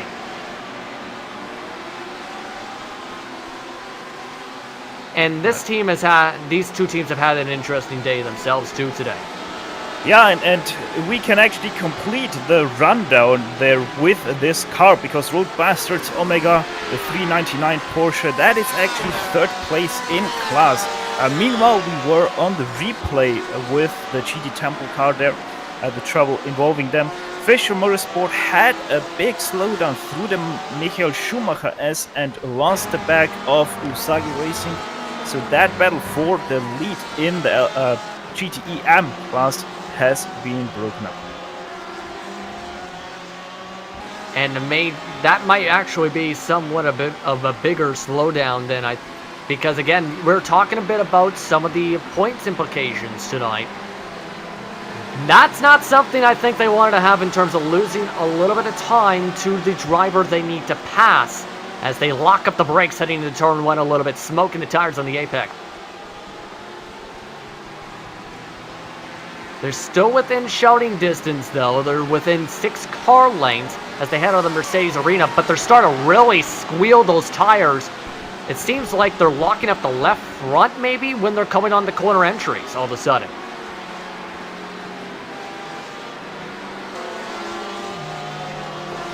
What do you think here that Benjamin Fleischer might be doing differently that he might have been doing before, especially now with all these lockups on some of the left hand, on some of the past couple entries, when trying to go into hard braking?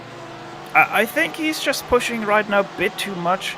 His car, Fischer is, trying to get up to Usagi, but he really has to stay cool at this point because he knows that he is half a second to a second faster per lap over that Usagi car, so he really doesn't need to push that much, because naturally he is gonna catch the Usagi car over the next few laps. You look at some of the cars now separated by 2.4 seconds is some of the positions. Again, Benjamin Fleischer once more with that specific battle after that slowdown. And that's still a lot of time to still gain back up on if you are able to manage it. We've seen bigger gaps fall down as even quicker before in various different classes with endurance racing, because it's not as simple as a 45-minute sprint where one mistake can completely ruin your day. You can still try and gain it back up. Simultalk Esports, or it's coming in and out of the pits as a major lockup for the 248. Same time brings up all the smoke.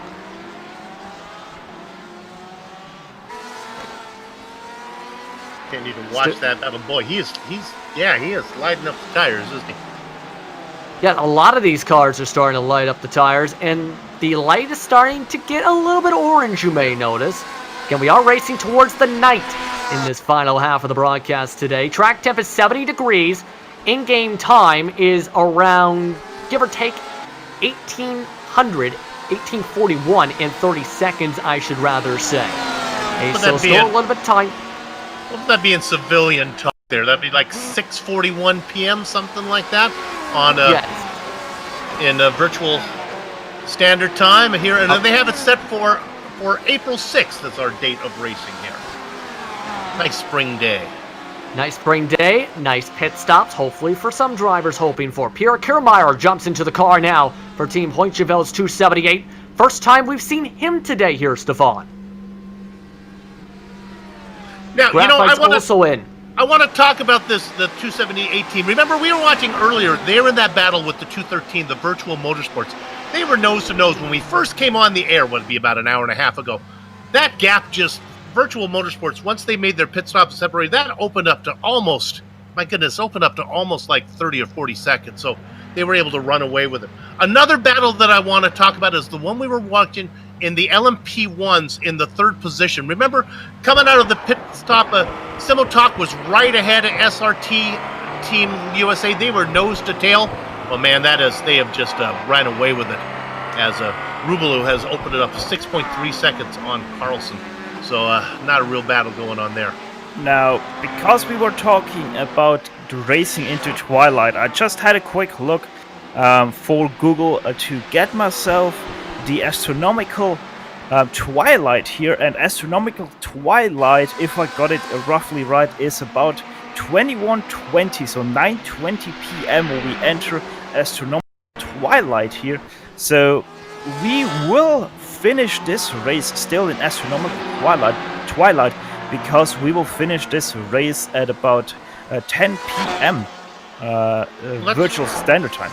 So I won't have to worry about vampires then, is what you're saying. It'll still be daylight when we can get this done before the vampires come out, right? Technically, yes, but Okay, you won't get good. off the track before we enter night. Yeah, but my stint's over. That's going to be Joe Peaks to worry about, the next group that comes in. So Yeah, true. More on that in a second. More pit stops coming in. As you see a lot of drivers either having full tire changes and fuel and or switching drivers. Once the drivers now coming out, the 248, this was the leader at the time of the pit stop. Jan Stakowski now drives the machine now for Team Hoyt-Chevel's 248. He comes out of the pits a fair decent amount ahead of a lot of different cars. And Virtual Motorsport once again going long on their stint, as to be expected, as we've seen from them at times today, as you see Team Hoyt-Chevel sitting on the racetrack. But one thing I want to bring up in terms of nighttime, we've seen this at this racetrack. There is no lights at the Nürburgring's Grand Prix Strecke circuit. That is not true now? No. We got the better version now of track lights here. Okay, I must have just missed that. Apologies there. You must be right, yeah. Yeah, we got this in this build, and on the patch they added more light. We don't have the normal lights that they have here, which still are quite rare, so it still gets quite dark because you only have the ambient light and some light that shines on the track. But most of this track is extremely dark. Yet how much is that going to be a factor? You can see how dark it is already, and we're not even at towards that sunset point quite yet. As we look at a now battle for position, this is P number 10, a part of the battle for position. Nose to tail, this is Speedworks Racing Team West, Fitzy Motorsport fighting CRC, fighting for P number 10 for the amateur class and having to deal with lap traffic at the same time. Fitzy fighting CRC has been going backwards a little bit throughout the day, but right now Sam Fitzpatrick, one of the team owners, trying to fight for a position here. Yeah, and every single place they get is going to be better for them, but they still have to climb quite a long way. However, they will probably snatch second place in the championship if they get that P27 overall away from the Speedworks Racing Team. You can see now moving on by, that is Connect Racing Velocity, Gabriel Rules, who had a strong point but had some trouble in the race today. Still to separate, you can see a bit of the slipstream gain from Fitzy Motorsport. Going a little bit harder on the speed on the quarter entry as he goes in later on the break. But you can tell he's taking a bit of a different apex to try and go for a more tighter apex to try and get a better launch off. You see, he was still able to get some of the time gain. Yasagi, though, they're passing him because he's in the pits. And a new driver in for Yasagi Racing as well. They are coming out of the pits. Robasters is, with the similar colored car, Northern Lights. Also in the pits, Norbad Sim Racing. It is Hans Pitkinen behind the wheel now, filling in for Marcus Littinen. Pitkinen is seeing his first stint of the day today. So a lot of different drivers seeing either the first stints or jumping back in since the opening parts of the race tonight here, Stefan. Yeah, and I think some of these drivers actually go only now in because they're feeling better on the colder track surface, because we're now down to 78 Fahrenheit, which is just 3 degree Fahrenheit more than the air temperature has with 65 degree Fahrenheit. let's head back to that position battle. It's Fitzpatrick again we were showing now was a part of that battle and trying to gain some more spots here. In terms of their pit window, they pit on lap 193, had a driver swap to put Fitzpatrick in. In terms, compared to the driver they're battling though, it was lap 179 for Macbeth. So a bit different strategies. It's helping set up the battle, about 20 lap offset between the two drivers. In part because of what we've seen earlier on today. Macbeth trying to back up a little bit more, trying to maybe save a bit. They're about same even time. Going to stay out this time as Fitzpatrick tries to poke his way to the outside. Goes back to the inside. Can't make the move quite yet. And our leader is coming in. Virtual Motorsports coming in making this pit stop. We talked about this last time, that they could do just maybe 1 or 2 laps farther than Hoisingveld. And if the thing plays out just right, maybe they can steal a win here. They come in, they're going to surrender the lead back. And Fitzy's trying to take the position. Hold on 1 second. Macbeth forced towards the inside line on the outside. Fitzpatrick in the Mercedes arena. Can't fight for the spot though. Has to go right on back off as they head now towards the Valvoline curve. Having to let through lap traffic as well. That looked like a potential opportunity, but not a place you expect to see someone to make a pass side by side. They head now towards the Ford curb as Macbeth still tries to defend the position for the time being and holds up Fitzpatrick a little bit here. To fight or not to fight, that's the question for Macbeth, as he's going to have to make a pit stop pretty soon. I'm not sure if this really needs to be done. Yeah, again, 20 lap offset, I should say, between the two strategies for these drivers. Fitzpatrick is actually backing off here this time. He was still a tenth faster. They're going to have to see traffic dive and weave and go the way through. Wyvern Racing now with Brandon Garcia now behind the wheel after they pit a couple laps ago. Goes on by and laps them and loses Macbeth some time some more. Again, positions on the left side of your screen as well as the top side to follow on the difference about just under 0.6 of a second as they head their way towards the NGK chicane once more. And it looks like had a bit of a smoke and where did the car? It looks like some technical issues holding up a bit of time. Macbeth having some technical problems. He lost some a bit of time. He still holds on to the position though. But Fitzpatrick still able to gain some time with all that going on, it looked like, to try and take advantage. It looks like he might try this again here. No. Not going to try it again here, Stefan. I'm surprised they're fighting as hard as they are at this point. I'm honestly not surprised at all, because speed works. I think Fitzpatrick, he really feels like he's getting held up, and it really does seem so that Ferrari just has so much more speed, and he really got a good exit there out of the Mercedes arena, but he has to go around the long way now through this, but he actually tries to do it, and they nearly come together there. Very tight battle for position. Quick couple updates for race control investigations. NAB Racing had an incident turn one about 100 laps, about 50 laps back with the 288. No further action. 392 in the 11 with some incidents. No further action. Pineapple Racing's 327 again involved in trouble. Lap 197. No further action. But an incident limit breach and a stop and go has been issued for the 397 just now. They received the black flag. They're part of the GTM class. We'll stick with this battle, though, as it continues to intensify along your screen and still gets broken up in traffic once more. And that's something that might come into play as the incidents, as this race goes on, something that's not been talked about too much. But that is something to think about for some of the other teams today as the race ends towards its closing stages tonight. No incident cap that will get you disqualified, but there are live race stewards that'll spank you with a stop-and-go penalty if you reach certain levels. Yeah, let's go over to P2 for the GT battle, because that at the same time is seeing Stan Tukowski now having a battle with Spencer McCarthy. McCarthy pit on lap 199, and again, it was Tukowski who pit on 210, so another 20-lap difference on strategies here, with German Sim Racing and Patrick Parise holding up that machine, blinking the lights.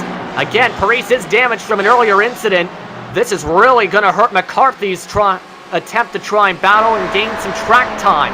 At the moment, has a huge dive racing that nearly overshot to the back end of Santowski. Yeah, and right behind them, Spencer McCarthy. McCarthy also got the pass on Patrick Preußer. So there is now no car between Spencer McCarthy and Jan Sentkovsky. Let's take a look at the quick replay. My goodness, you can see right behind the car in the middle. That was Rouge. Had to go all the way to the outside line to make sure he didn't run over the back end of that GTE. Back live in terms of the action once more. Rouge has gone through. He's still 6th on the racetrack for the time being, and currently back on his own some, but that battle is still having to shape up, though, between those two for second in the overall GTE class. Both these, again, pro drivers behind where Rouge is at, separated by 3 car lengths once more. You can see the difference now for Rouge's times on your screen as he rides his own some. Minute 15 to the next car in front, 55, 56 seconds at least to the next car behind again in Emerson. Can confirm, though, that apparently there was contact in that incident with the 311 as reported by team members. With that situation, that was again involving GT Temple, who just has ducked into the pits right now, in fact, along with Speedworks. So there goes that battle that was going on for P10. Yeah, you're saying it, Fitzy, they can't go longer than the Speedworks car, so it had to be broken up at one point. And now the question is, how much of a gap can Fitzy, if even, get between themselves and the Speedworks racing car? These are the laps that count the most. How much can you get out of your car when driving in Premier? And we have a new driver in Costello. Tony Costello, rather, is now into the machine for Speedworks as part of the rotating amount of drivers coming in for their final stint, some of their final stints of the day, and or the second potential time we see some of these driver swaps. Let's head back up to Sam Fitzpatrick. Again, 20-lap difference. He had a lot of time potentially lost in terms of that battle because he was trying a couple different times to go outside, inside, try and make anything work. Now has some clean air and still a lap back to where Graphite Racing is on the racetrack for position. How frustrating is that, do you think, as a driver? Bill? Well, it's always frustrating. It's hard to get frustrated with this much racing to go. I think you just got to keep it all, settle down, be cool, take a chill pill, and be okay here. I want to talk about what's going on in LMP1s real quick. Just to tell you what's... Yeah, now... it's Wyvern Racing is out in front, and they're going to be... They got about 14 seconds on Marcel Egbert back there in second. But I believe that pit stop's going to be made here pretty quick for German Sim Racing. They're going to need to come in. That's going to give Simultalk a chance at this one. They got Rubaloo Racing. Now, both Wyvern and Simultalk made driver changes, so we'll see how this plays out. But the team in second is going to pull out of here pretty soon. Then we'll get a true idea of how this is going to play out. Well, talking about Simultalk Esport here, let's actually take a quick look at the championship situation for LMP1. And it stands quite easily in this class. Now, I've only taken into account the realistic chances here. Yeah. And if Speedwork wins, then Kinetic, the current leader, Kinetic Racing Velocity, they have to finish at least P5, which they currently are not in that position. They're right now 6th, but they're on the same lap as Element Sim Racing Fire, who still hold 5th position ahead of them. Now, but if Simultalk wins, Kinetic has no chance. No, wait, I did make an oopsie there. Speedworks has no chance, but Kinetic needs still a 5th place. So right now, as it stands, Kinetic has the championship in their hands as Speedworks goes into the pit lane to take their pit stop. And I'm glad you brought that up. I was just about to mention some of these championship battles. You've been crunching the numbers for the past, what has it been, about the past hour plus. German Sim Racing has come in as well as Texas Fixing Motorsports 113 machine, so the pit window is open for more drivers. Let's talk about that LMP2 battle. You heard Jack Stiles talk about this, where they're in that top 5. However, they need the luck for Team Hunchenveld to have trouble, because they're a lap behind and they have been dominant. Benjamin Gregory's off and away for them. But as you heard, and as you've calculated to make sure of, they need to basically see that 111 machine, especially after the past 4 straight rounds won, have some bad luck to have a shot. Well, yeah, Team Heusenfeld pretty much, if they win it, they win it. So that means if they win this race, obviously they're gonna win the championship. It actually is to a point where Team Heusenfeld just has to finish. No, sorry, I said win to win it. They just need to finish, yes, and they win it. I'm not even sure there's enough cars. I'm not sure the field is big enough for them to get a low enough score to not get enough. Well, yeah, it's exactly like that. I don't know how they score cars that did not finish, if they get points. Or if there's a percentage, yeah, you're right. Yeah, exactly. So basically, as long as they finish it, they have that championship in their hands. The championship that is up in the air, pardon me, I think, Soup, you were just about to say something involving that. Well, the team I like is the team that's leading in the LMP2s right now, or I'm sorry, in the GTEs, and that's the Alpine Stars, the Geodesic Racing Team, the car number 255.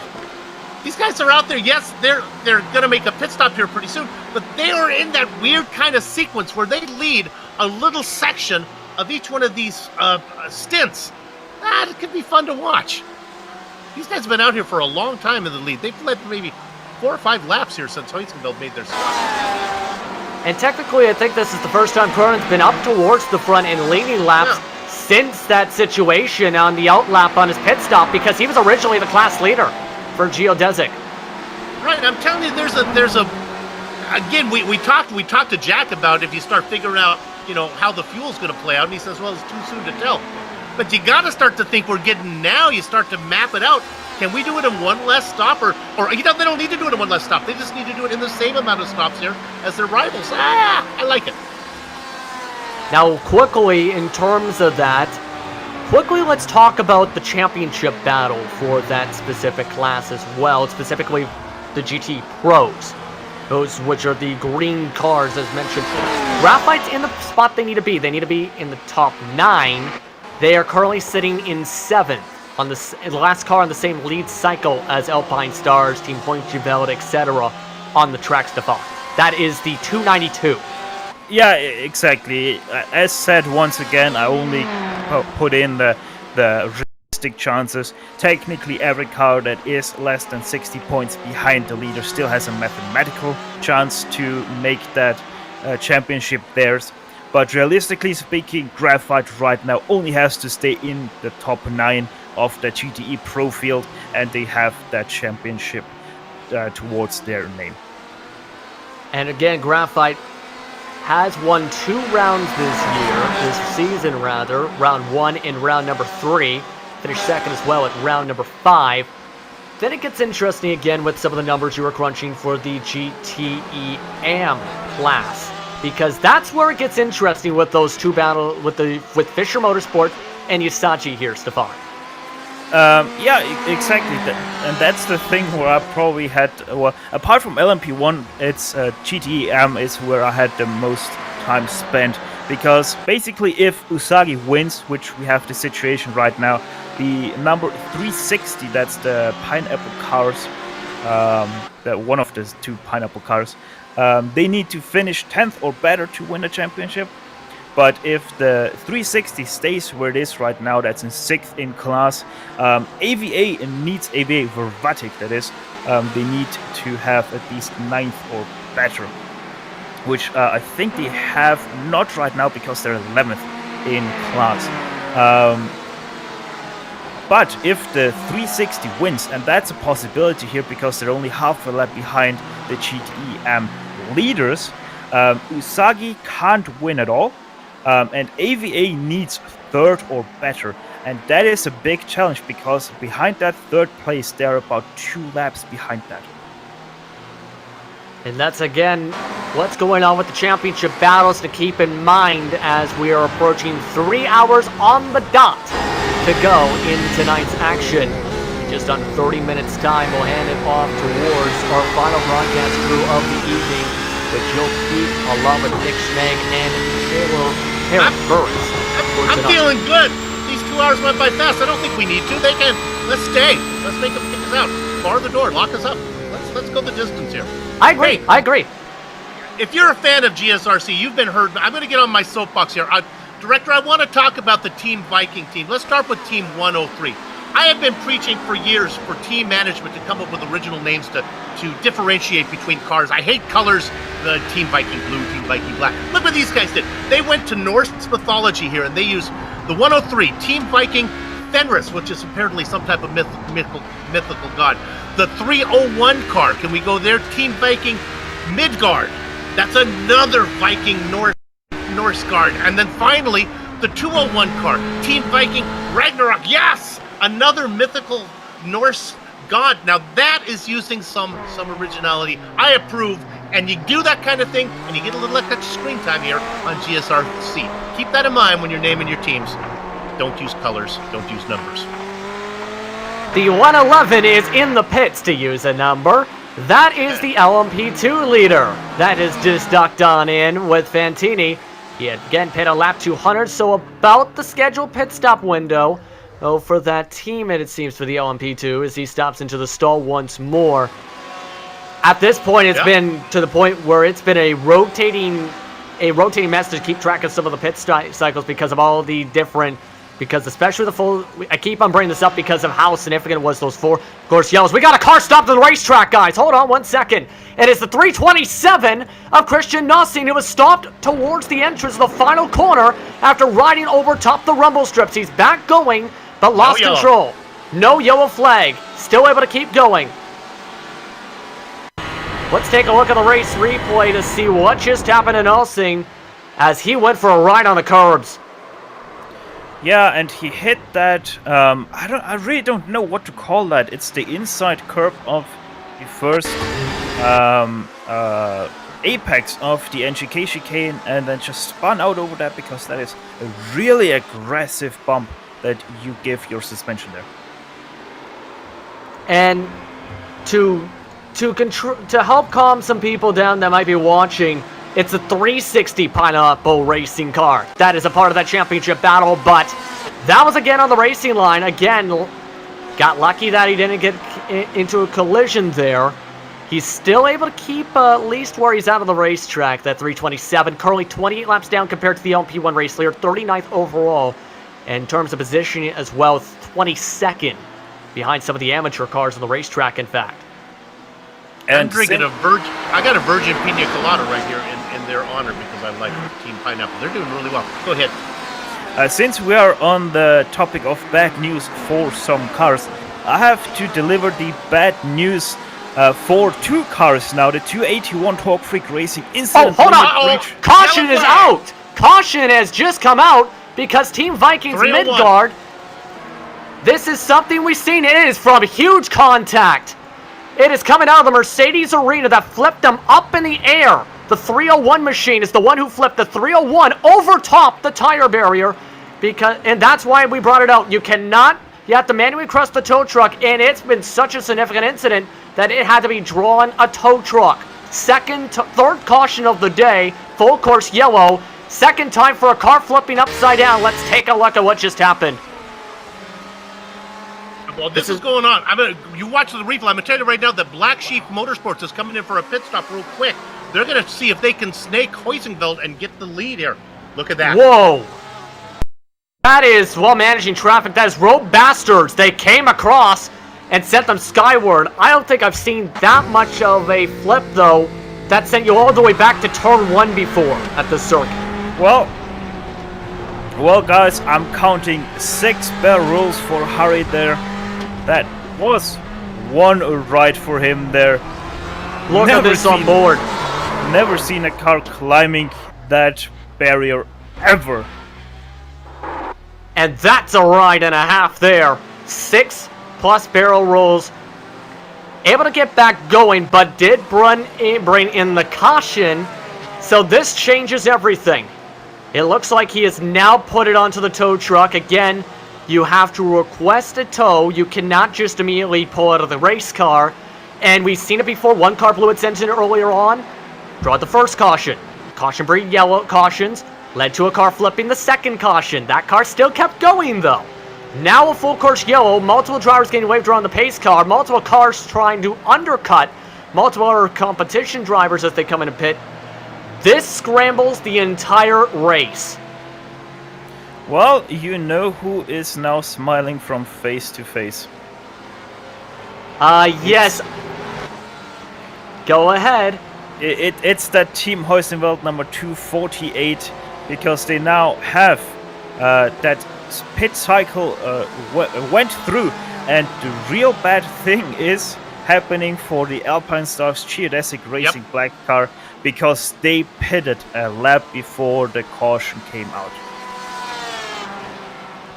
And here's the thing, as everyone tries to catch up to the safety car, we've seen this before. If you pit, you get placed behind the cars who stayed out. So this is, again, a gamble. If you're a part of the drivers who still have to come in, this is going to be absolutely interesting. It does bunch things up for a lot of classes after dominant leads, and or gets drivers back on the same cycle. This might actually help Simultalk and German Sim Racing and SRT in terms of their position battle. Plus, on top of that, there's only 2 cars now in the lead lap for the LMP2 class because of the caution. Team TechSense, since Fitzy Motorsport is a part of the drivers, now a lap behind for the battle for the race lead. And talking about the race lead, GTE Pro, that race lead will come back together because Spencer McCarthy is on the same lap as Jan Sentowski, and there will be no car between those two. Now the thing is, will any one of those blink and go into pit lane or not? Again, everyone getting waved on by the pace car. That's why so many drivers are staying single file, full speed rather, as they continue to sort things out here. At this point, if you're a team manager, I start off with Stefan, and to your opinion, what do you do now as the rest of the train reaches the back of the pace car? What do you do? This, again, scrambles a heck of a lot as they try and sort this all out. Well, the thing is, we are under 3 hours to go, so you know as a team manager that if you pit now, you're gonna only have 2 more stops to go at the 8-hour mark and the 9-hour mark, and then you're done. That is for GTE car. For LMP1s and LMP2s, it's way different because you have those way shorter stint times, with only 45 minutes to about 55 minutes for LMP1 and LMP2 respectively. So things are not as clear there yet because, as said, you have those shorter pit stops and you never know what happens down the line. You still will probably need 1 or 2 extra stops because you don't have that full hour pace like the GTEs have. So it's still a bit different. What was interesting, when the yellow came out, we talked about the LMP2s, the leader, the 111 car, we talked about it, had already made their pit stop. Yeah. Black Sheep Motorsports had not. That yellow came out, and that's when Black Sheep Motorsport dove into pit lane. Now, this is questionable. I don't know how the rules work on this. They dove into pit lane, and the yellow flag was flying. They made their stop, and they were trying to hustle out. They almost got out in front of Heusenwald. They almost made it. Heusenwald was able to come around and get them. So right now they're in second, but I'm not sure if they're going to be able to stay there or not. It was, yeah, they were pushing the rules there. They're still telling drivers, catch the line, pit exit has been opened up, and they're still going to have to stay behind the pace car. They've been waving around multiple drivers. World of Sim Racing team and Black Sheep are now part of the lap cycle.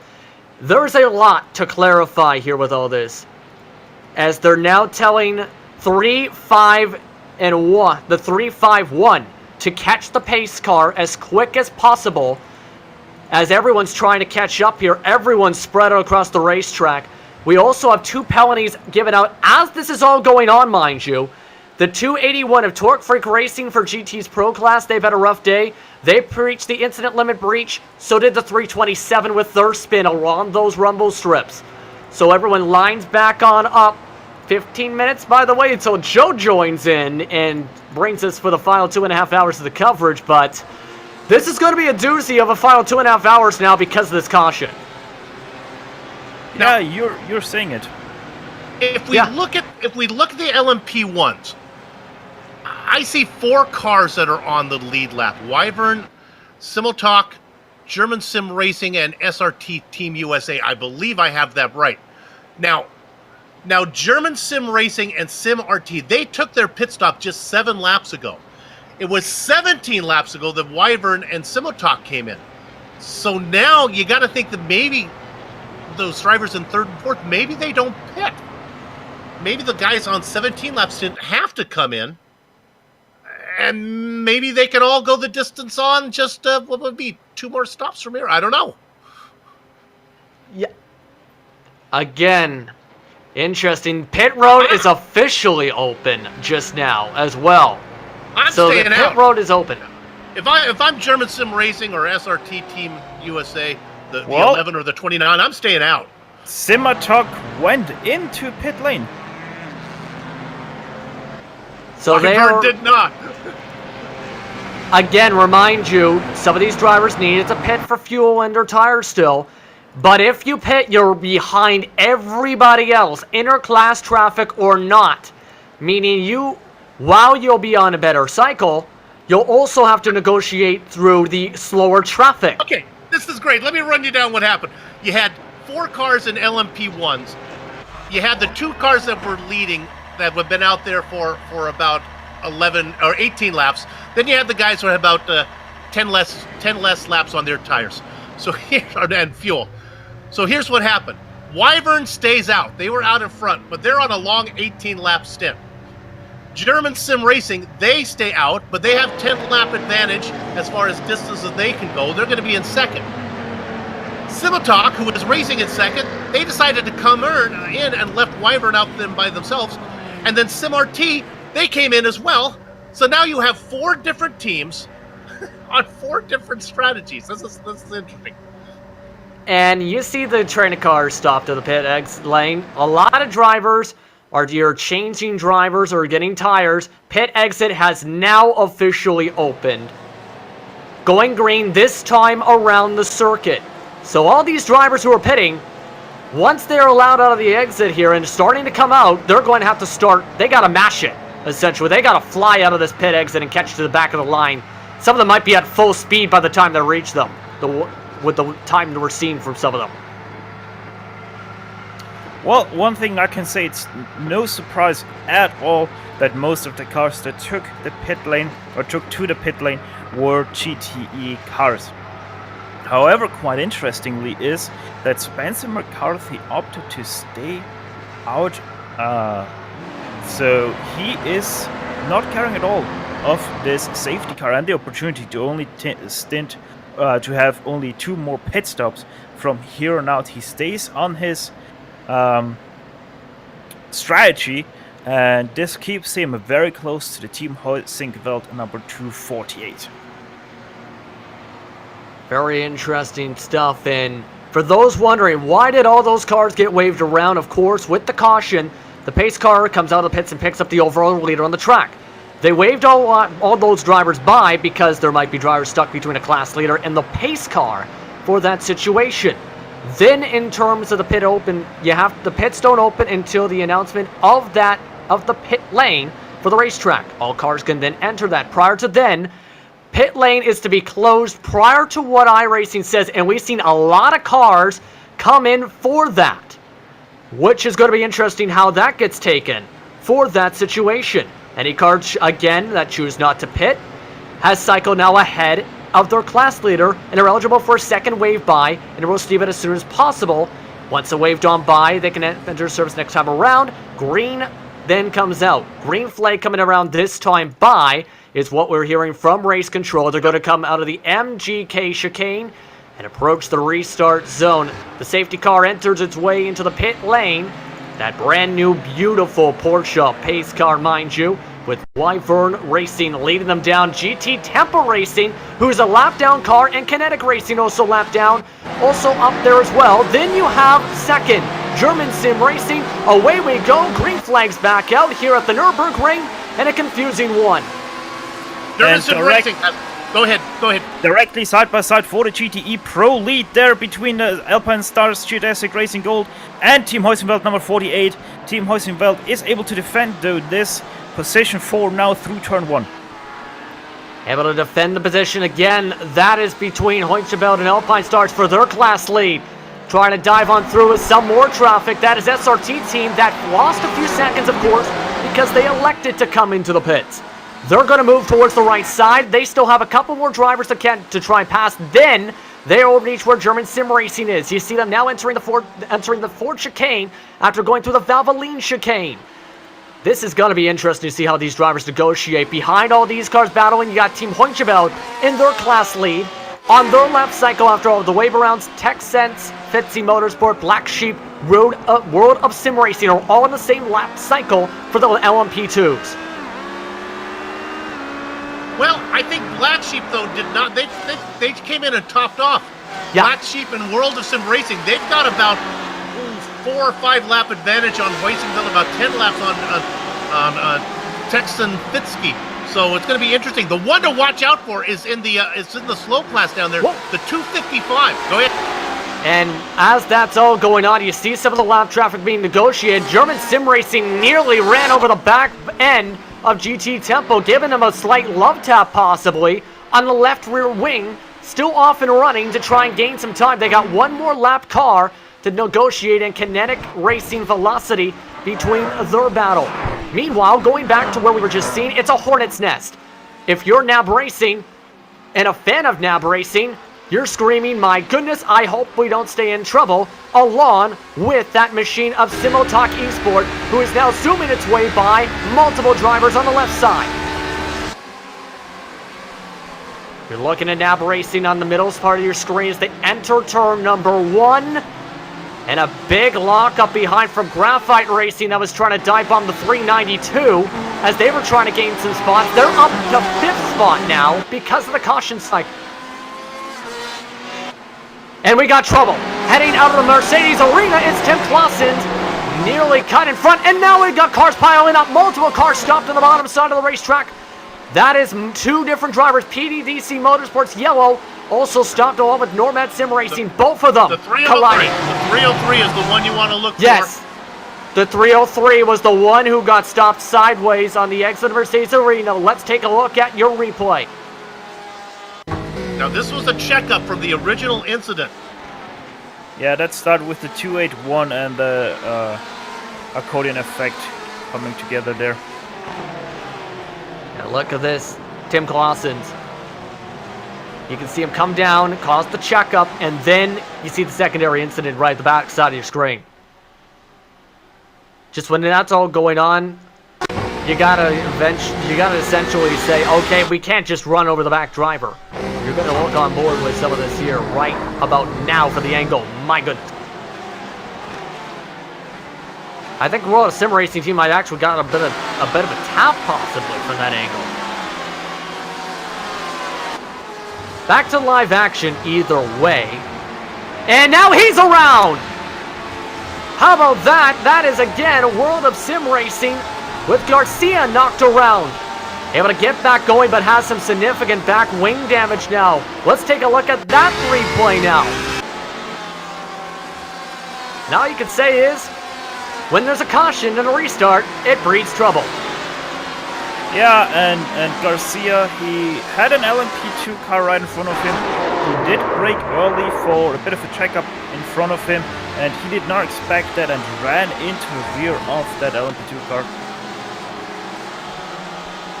If we're going to go back live to him, he is 39th overall. And there's a car. Graphite Racing is around. Right in front of them. This is huge. This is absolutely huge. Graphite Racing losing all kinds of spots and having to let by a bunch of drivers. This could be risky.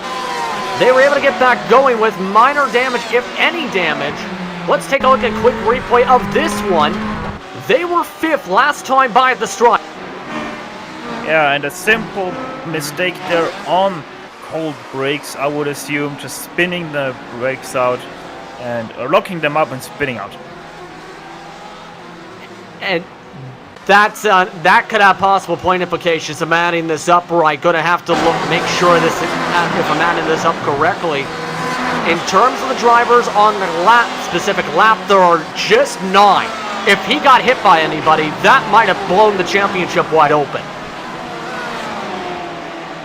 An absolute wild restart and wild sequences of events here, with the drivers continuing to cycle along. Mind you, Joe Peak's been stand by with all of this going onto insanity mode essentially with the restart. They had this kind of a situation shortly after their handoff for the second part of the coverage today. As now we continue to look back at the overall race leader, you see Wyvern Racing. They have been taking advantage of the clean air ever since that restart. And German Sim Racing is still having trouble getting by Gabriel Ruse right now. He's been struggling to find a way to gain time, try and get on by. As that again, the 41's in the lead, the 83 helping Egbert's chances in the 11 machine, I think you'd have to say, Bill. No, not at all, but plenty of time to go. German Sim Racing is having a hard time getting up there. They have lost a lot of time to the leaders of Wyvern. But keep in mind, there are some other guys to watch out for. Go ahead. Now, right now, I just realized Alpine Stars Geodesic Racing Gold, they had problems. Some went last lap because they lost out a huge amount of time to Heusenberg number 248, and they actually lost second place to Virtual Motorsport. They had a spin. They spun it while we were doing all those replays. They put it off in the sand. They didn't get anything, and they just lost the spot. But yeah, they lost a lot of time. We've talked about the phrase, cautions breed cautions. There's also the phrase that we've seen relevant today. Cautions breed insanity and absolute trouble, which we've seen in a lot of cases so far. And that in turn is, they've lost, of course, the time. Now trying to navigate some of the time. Still, a ways to go in this one. About 2.5 hours to go here on GSRC and the iRacing Esports Network. Let's quickly run down your top 5, if we can, for each class. And before we hand things off to where Joe Peak and his crew stands on by. Wyvern Racing currently leads by 3.8 seconds over German Sim Racing in the LMP1s. Currently stuck behind traffic, followed by SRT Team USA, who rounds out the top 3 with Sim Otak Esport in 4th. Element Sim Racing Fire, they've been the only driver 2 laps down in the 5th spot for much of the time for the second half of the race. They are still in a position to come away with the top 5. Let's then look at your LMP2s real quickly with Team Hoytenveld with the 111. Currently sitting 8th in front of TechSense Fitzy Motorsport. Having a lot of cars to buffer around along with World of Sim Racing. That has Danny Fonte Pedro behind the wheel of that machine, with Black Sheep Motorsports rounding out the drivers on that lap cycle. Team Vikings Fenris rounding out the top 5 overall of the class today. Then we have the GTEs. We're going to go break down the top 3 of the pros and the AM classes. Again, green is the pro, AM is the yellow. Team Hoytingveld's 248 currently leads over Virtual Motorsport. And after the spin, Alpine Geodesic Racing Gold rounds out your top 3 for the pro class. In the amateur class, it is 12th overall on the racetrack. That is the main focus. A lot of interesting circumstances today. It is currently the 334 of Fisher Motorsport leading the way in the class. Then you have Yasagi following on behind them in the AM class. And then Pineapple Racing's 360 rounds out the drivers on the racetrack for the top 3.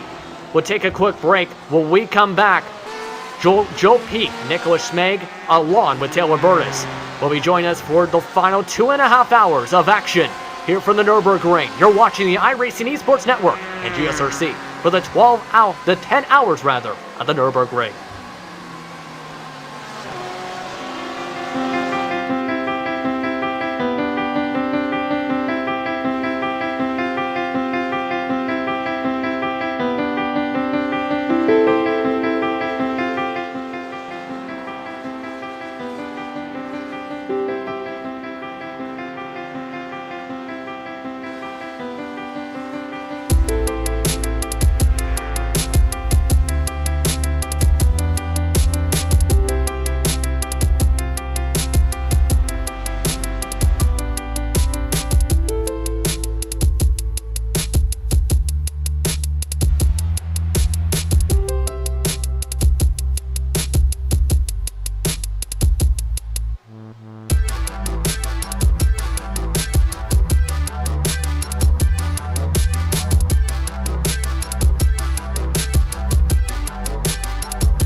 Welcome back to the Eifel Mountains here at the Nürburgring. We're here to take you all the way to the end of this 10-hour race. I'm Joe Peak, returning once again since the first couple hours of this broadcast. With me in the booth, of course, Nick Schmeg, and next to him is Taylor Burris. Sean Ambrose staying on all the way to the checkered flag, and of course he's using cameras provided by Dougie Beard. Things pretty much the same as how we left them before. Guarcia leading into the Wyvern Racing number 41 up in the LMP1s. Fantini leading in Hoisingveld's number 111 car in the LMP2s. And then Jan Santowski leading the GTE Pro in the number 248 team Hoisingveld. Top car in the GTE Am is Fisher Motorsports, Manuel Meyer in the 334 car. Right now, sun continuing to set here at the Nürburgring. Nick, welcome to the broadcast. Taylor and I have had a little bit of taste of the action out here. I think you're in for a treat because it has been pretty exciting out on track, both between cars avoiding trouble and between all the battles for position that we've been watching. Yeah, absolutely. The snippets that I've caught on IES on my phone all day have been very exciting to watch here and there when I've got the chance to do it. But as it looks like we've got night falling on us here at Nürburgring, like you mentioned, not only is the end of the race heating up, but also you have all of those championship battles, remember, that they're fighting for, not just for first place, but for second, third, fourth, and down through the list. We'll try to keep you up to speed on that.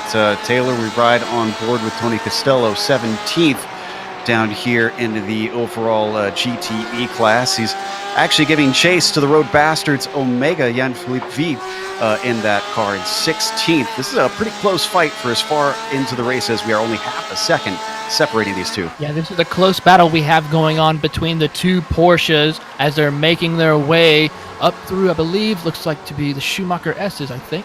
Nope, actually NGK chicane, sorry, was a little bit too far behind.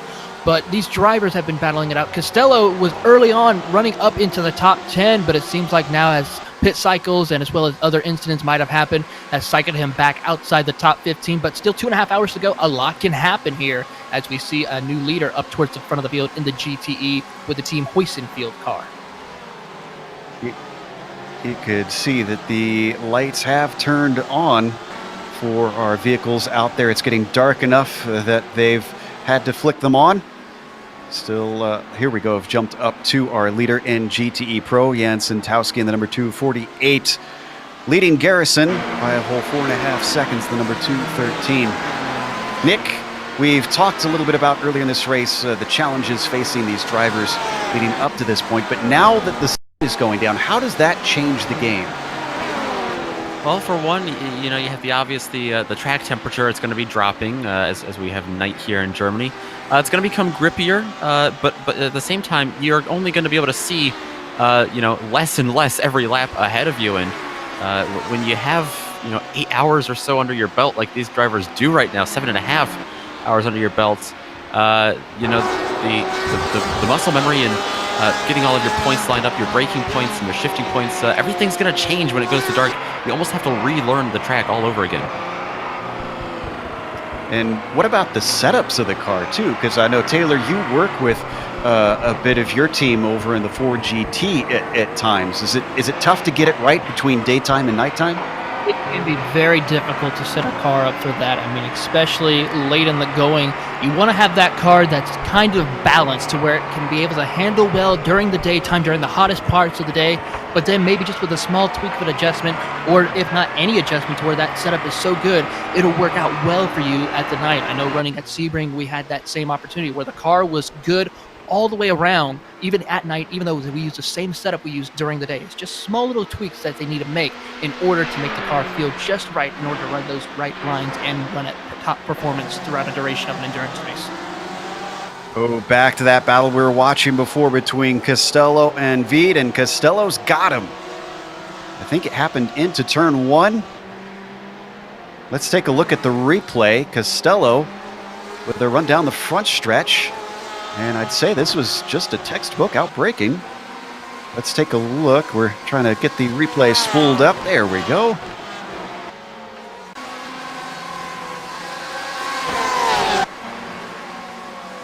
Tony in his Speedworks Porsche.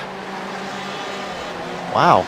making it look easy down to the inside and leaves them behind by the time they exit the corner. Correctly in the replay, I think that's our leader right behind him. The leader in that class, or? The leader in the class, I think he was not too far. I think that might be him or right behind. Or it could be the sister car. I was saying this could be the leader right behind the likes of Costello in that car. We'll have to take a look close and see. Well, Costello sandwiched now between two of the AM class. Though it is important for him to try and chase down the other in his pro category, though he is not directly necessarily in a fight with the AM guys. He wants them out of his way for sure. Don't think that Sentowski is actually close to them. He's a ways ahead. He's currently coming out of the Mercedes arena. He's just ahead of Pedro Diaz, who's a lapped car, the number 360 Pineapple Racing Ford. Sits in 19th behind him. Okay, that must have been the sister car then that was right behind them. Sometimes it's a little difficult to tell between when team cars if they have the same type of paint schemes. Now, it looks like we got a little bit of a battle starting to brew for third in the LMP1s. Nick, I'm looking at Carlson and Ribolo, and there's not much between them anymore. No, there's not. That's a gap that's been closing and closing. That's Carlson there in the SRT Team USA. One of the teams right now really hardly contending for, they are pushing hard right now, contending for a championship in this race. They really cannot afford to lose another spot right now to the Simitok Esport Jade driver of Julian Ribolo, but that gap's been getting smaller and smaller. Ribolo's on a mission to get up there and get up into third place. He took a look up into the final chicane, and now he's going to be able to overtake him. A little bit of the battery, and that's all it takes for the Simitok Esport Jade car to dispose of Carlson. That puts him on the podium. It does indeed, and that's really big because by my unofficial calculations over here, you might be smelling my calculator, the smoke coming off of right now. The SRT Team USA car, they, as of right now, how they're running, everyone, if they want to get up there and contend with Kinetic and GT Temple, I believe they need to finish second place or better, at least to tie Kinetic in the points. So that was a costly position to lose there, but still lots of time for SRT Team USA. Second currently belongs to the German Sim Racing LMP1 team, the number 11. And we should point out, they are not far behind Wyvern. Brandon Garcia has only a 2.5 second gap back to Egbers in that second place LMP1 car. And we've seen traffic take away or give more gap than that in the past. So I don't think anything is safe for our leader.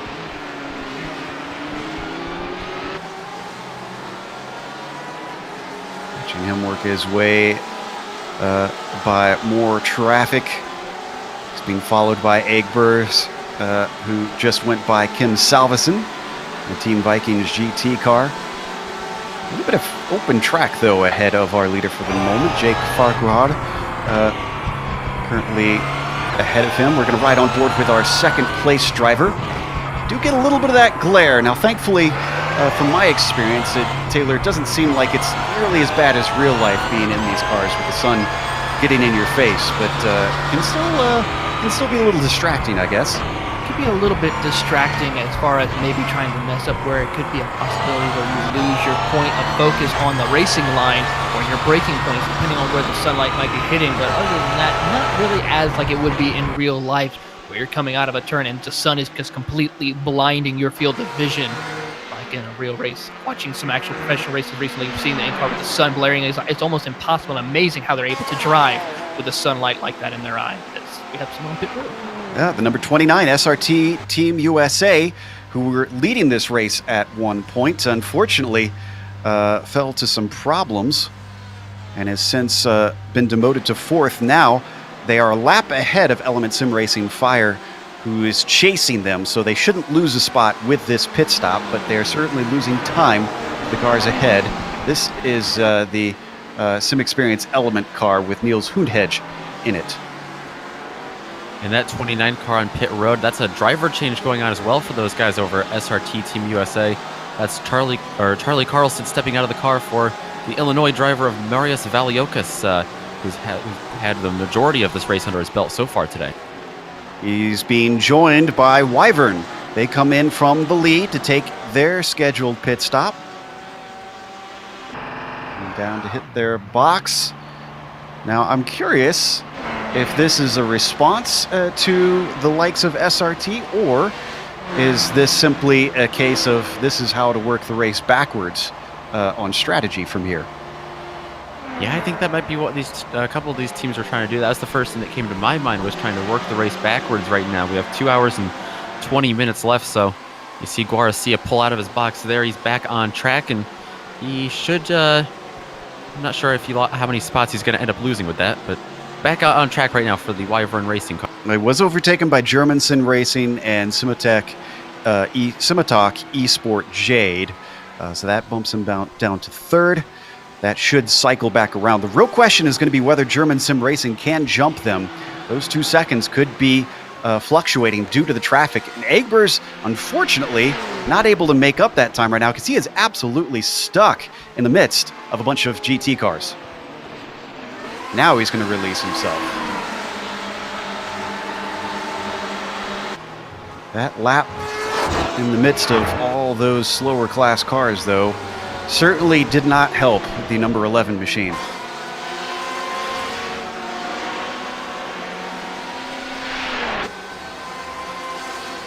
He crosses the line, going to stay out for now. I do see one of our LMP2s coming in, the Lexim 24 Motive Podcast number 110 with Jake Farquhar currently coming in.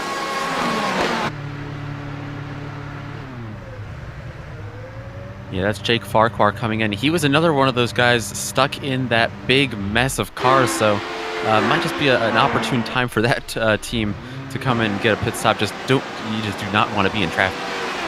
John Goodwin's going to take over for him. UKNI driver. Going to be getting, well, I guess it's not too late in the evening for the UKNI folks. Actually, probably about prime time over there. They are going to take tires on the car. Now, if I'm not mistaken, I do believe the HPDs still have to take tires and fuel separately, right? So let me double check the rules on that. I believe they do. Yep. So that is a significant thing we need to remember, that they took tires this time by as it gets closer and closer to the final stints. Getting close to about 8 o'clock p.m. here, virtual standard time in Germany. This being in the middle of April. The sun not quite totally set yet. Still getting some little hints of light as the beautiful orange sunset works its way down in the sky.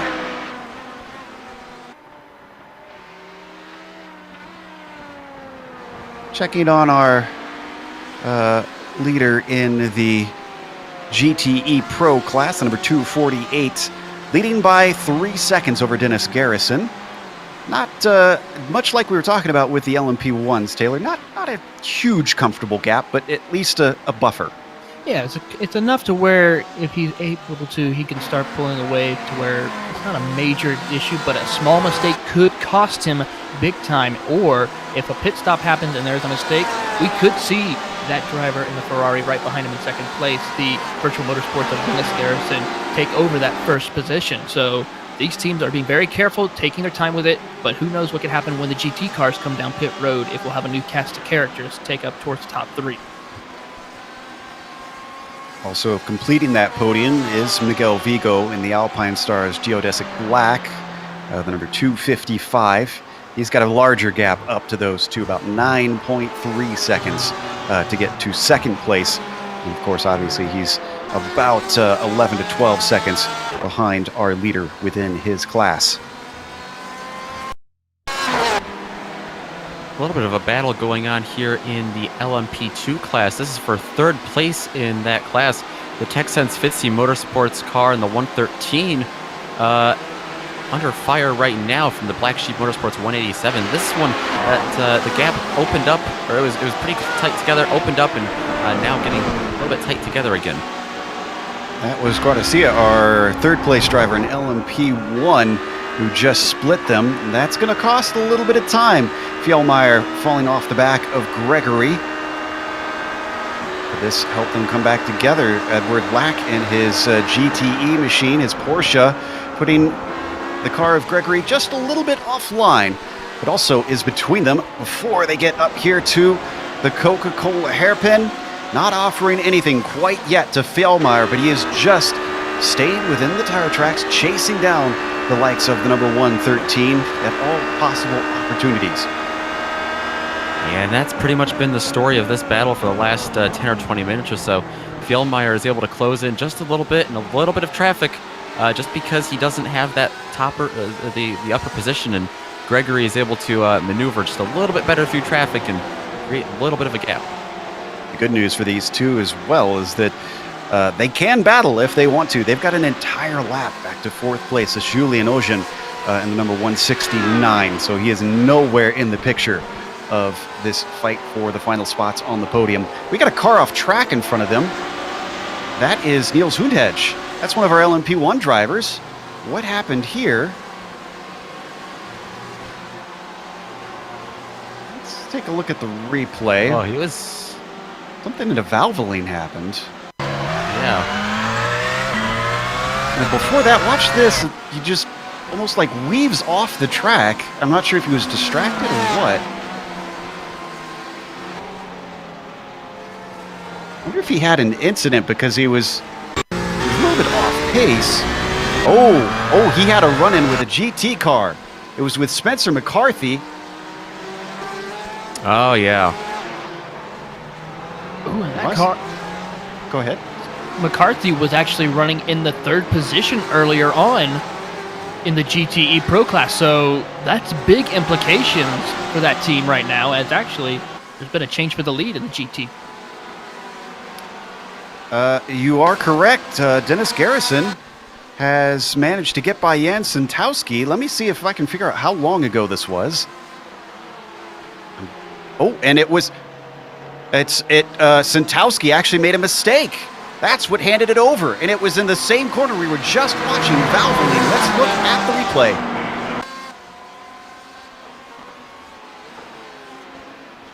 This is Garrison we're watching. We want to look at Santowski in the 248. Oh, he just goes off. Yeah, just by himself, his own error.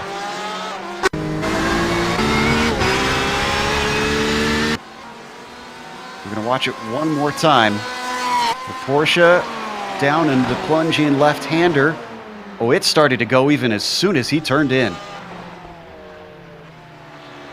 Makes you wonder, did he miss his braking point, or could it be his tires could be going away, possibly?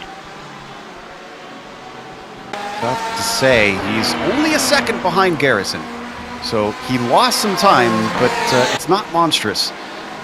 He could still yet get back in this thing as he tries to put a lap on the Porsche of Billy Fletcher.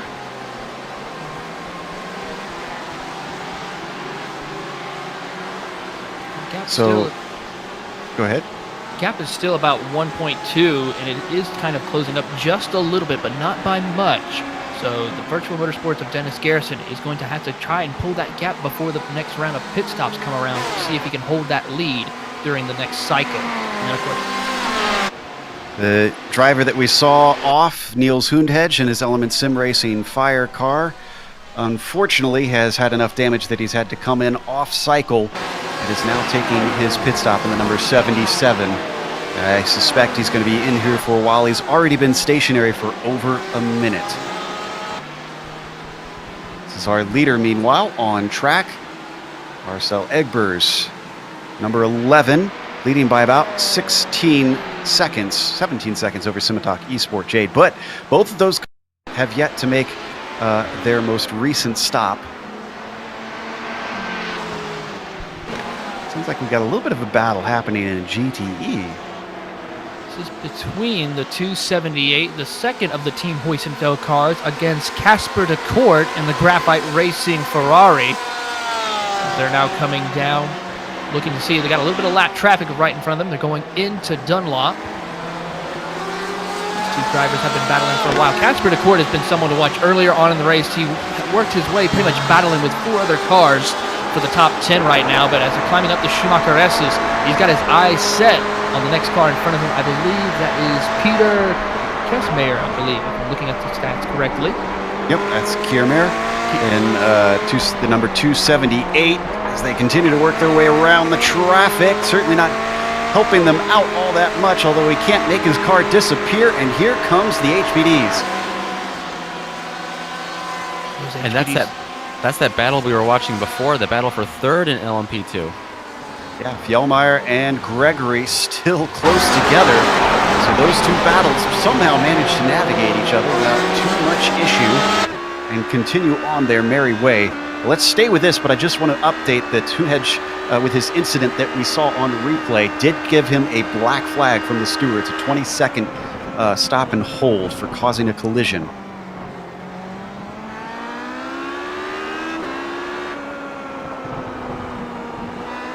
We're hearing that they've got 10 minutes of repair on top of that. I believe they have to separate their penalty serving from their pit service. So this will not count towards that black flag from what we understand.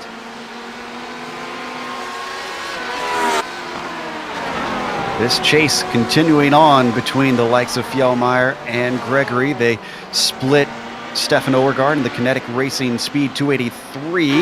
And this actually helps out the likes of Gregory quite a bit. Look at the gap that this put between himself and Peter. Yeah, right before Fjellmeyer got stuck behind Overgaard there, Fjellmeyer was looking to make a pass, and a little bit of a miscommunication in front of him. Benjamin Gregory, that is Sam Fitzpatrick in the Fitzy Motorsports Fighting CRC 277 Ferrari, so a little bit of a help there for Fjellmeyer to get him back. Look at how rubbered in the track is now. And look at all the marbles that we're starting to see offline too. Wonder if that's causing a little bit of issue trying to run down the car ahead, especially when navigating these slower class cars. Again, this is a fight for the final spot on the podium in our LMP2 class. Yeah, those marbles you're talking about after 8 hours, almost 8 hours of racing, building up on the offline areas, that's definitely hurting the drivers, especially the prototype drivers in LMP1 and LMP2, getting by those slower GT Pro and GT AM drivers, trying to maneuver around them, especially some of the faster turns here, might unsettle a car just a little bit. If you're just joining us, welcome to the final hours of DGFX's final round of Season 6. Watching a battle for third in the LMP2s, but your leaders in each of the classes are Marcel Egbers for German Sim Racing in LMP1, Ronnie Fantini for Heusingfeld 111 in LMP2, and Dennis Garrison leading GTE Pro in number 213. We also have a GTE AM category, and right now that lead belongs to the likes of Manuel Meyer in Fisher Motorsports' 334 car. Ooh, this battle is not going away. Look how close he's getting now. This is some of the best opportunities we've seen for Fjellmeyer. He is right on top of him. Is he going to make it go down into 11? Holding the middle of the circuit. Now he comes back to the racing line. Gregory thinks he can outbrake him, and indeed he does through Michelin. Fjellmeyer is going to have to regroup and try again. Great job by Gregory there to hold him off, but Fjellmeyer, this is his, like you said, this is probably his best chance to pass because he's not been doing very well getting through traffic. He's going to look to the inside here, and I think that is going to go to him. A little bit of an off behind him for Gregory. And Gregory flashing his lights does not seem too happy with that one. Well, if you try to hold around the outside of the final chicane here at the Nürburgring, I think that's kind of what you have to expect. Let's look at the replay here, and maybe we'll get a better opinion on it. Yeah, it doesn't look to me like Fjellmeyer did anything wrong. It's just like you said, it's just a hard line to hold, and there was no way that HPD was going to be able to hold on there without losing a little bit of speed. Or at least collecting some gravel, which did a little bit, and then brought it back onto the track. He's still running. He's still in fourth, but I'm sure he would have liked to hold third from Fjellmeyer, who is now onto the podium in his 187 Black Sheep HPD. and that should not affect the championship implications for Texans Fitzy Motorsports there. Losing a position there, I believe they're going to finish second if they can hold on to their position. V Apex Racing Group currently holds the second place in the standings, but they are not here today. So with Team Hoisingfeld dominating this race as well as the season, looks like a second place finish right now in store for Texans Fitzy Motorsports in the standings. Sure, they'll be happy with that, as it is very difficult to be able to prove yourself over the course of a season in this series. Consistency very difficult with the length of these races and the number of cars out on track. Meanwhile, down in the GTE cars, we've got a little bit of a battle for ninth. This is between the Luxim Mofa Podcast GTE team along with the Alpine Geodesic Racing Gold, Spencer McCarthy and Edward Lack. These two are going at it right now as they come up towards the Schumacher S's. We've got high with HPD traffic coming through, but as you look right there, you see McCarthy gets a great run to the Schumacher S's, gets right up on the back bumper. Let's see if he maybe takes a peek to the inside. He's going to try, and I think he might be able to complete the pass. Yes, he does. But it gives Edward the opportunity to go to the inside lane in the next corner, but no, it is not going to work. McCarthy move him up to P9. Nicely done. And that HPD, that LMP2 car, no, excuse me, that's an LMP1, waiting incredibly patiently behind them. That is Martin Hammond, just out of his pit stop. I think he's even on the outlap currently.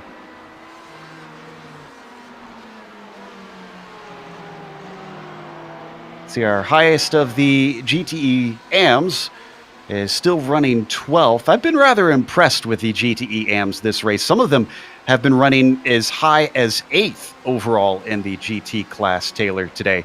And that was on pace. That wasn't due to some crazy cautions or things happening out on track. They were running with the big boys. Yeah, these GTE AM drivers, I've seen a couple of them running well, especially like the Usagi Racing team. They were up as high as 7th position early on in the race, and makes you wonder what could happen if they just had a little bit more better with the setup or some certain situations.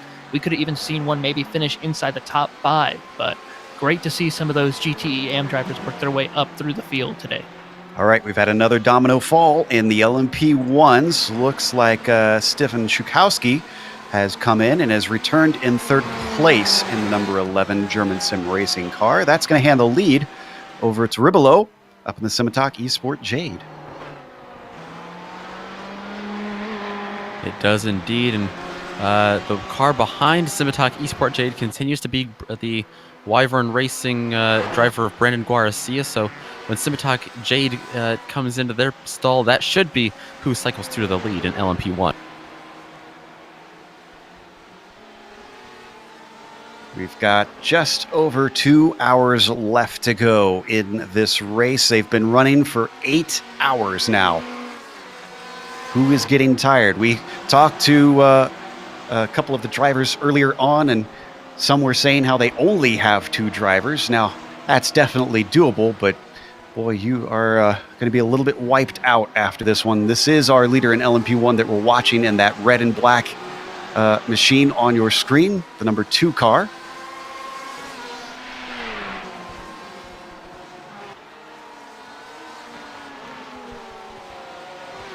Having a lot of traffic to deal with. But slicing through it effectively. Haven't looked at our GTE lead in a little bit. And now Santowski, we know, was chasing Garrison, but Santowski has since pitted. And that was actually recently. That was about a lap ago. The number 248 Hoisingfeld car has come in and out. So that gives Dennis quite a bit, not necessarily of clear track, but not much pressure on top of him, at least immediately evident. No, and Dennis is trying to do the really good best he can in order to try to keep that lead. It's a little bit of lockup right there with the LMP2 traffic coming up right behind him. But he has been trying to run that consistent line pretty much all race long throughout the duration of this race, running mostly in the top 10. So this is a time where we could see him up to the front, what he can do. And right now he is doing a stellar job with it, even after keeping Miguel Vigo right behind and slowly but surely pulling away even more. Indeed, the gaps are pretty large at the top of the GTEs. That's 11 seconds that we've got between Garrison and Vigo.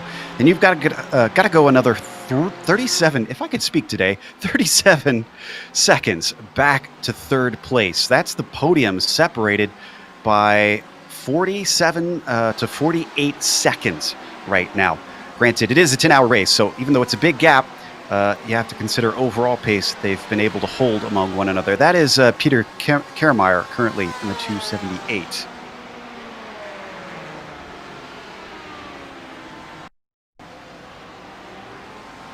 And then we mentioned Santowski, who recently pitted. He's down in fourth, a little bit farther behind him, trying to catch up.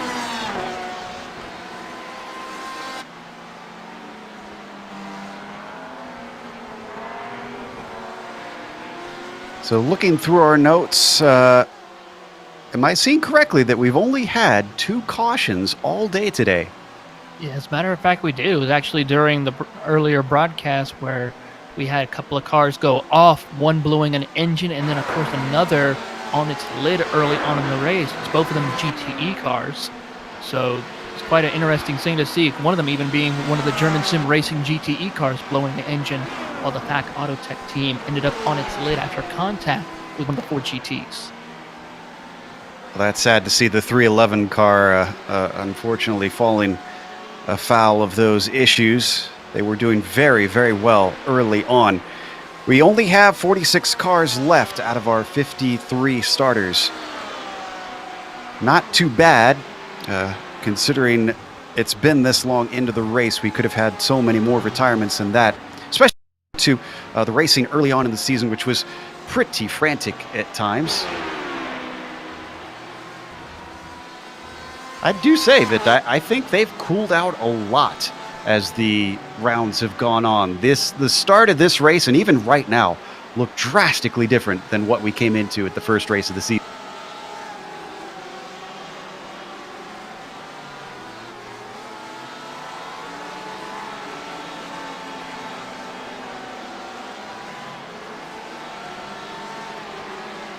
We're looking to see if we can find a battle out on track. Many drivers starting to simply settle into the rhythm. We talked about the strategy and working your way backwards towards the end of the race.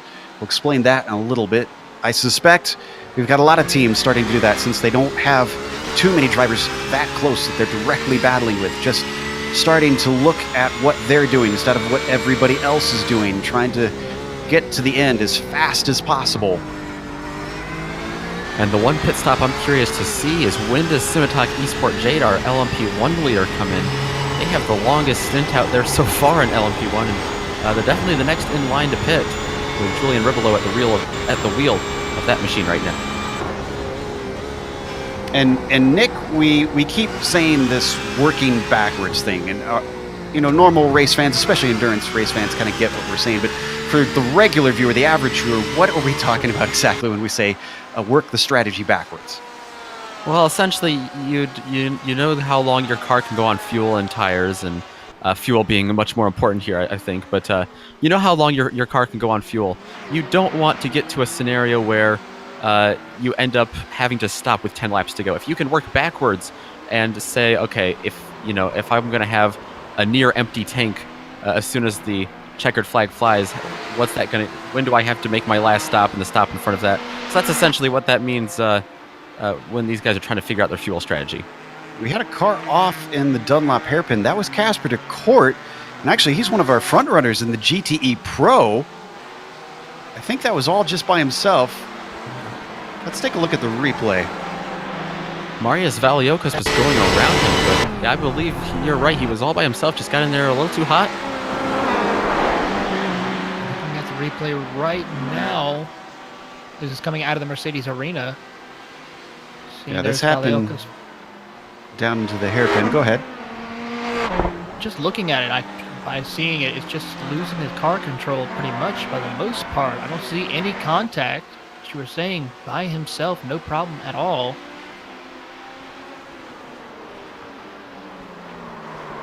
Here it is, right here. Yep, there it is. could be oversteered it into the corner or a little bit too much brake into it. That could easily cause the car to get loose off with the tail of the car to loose.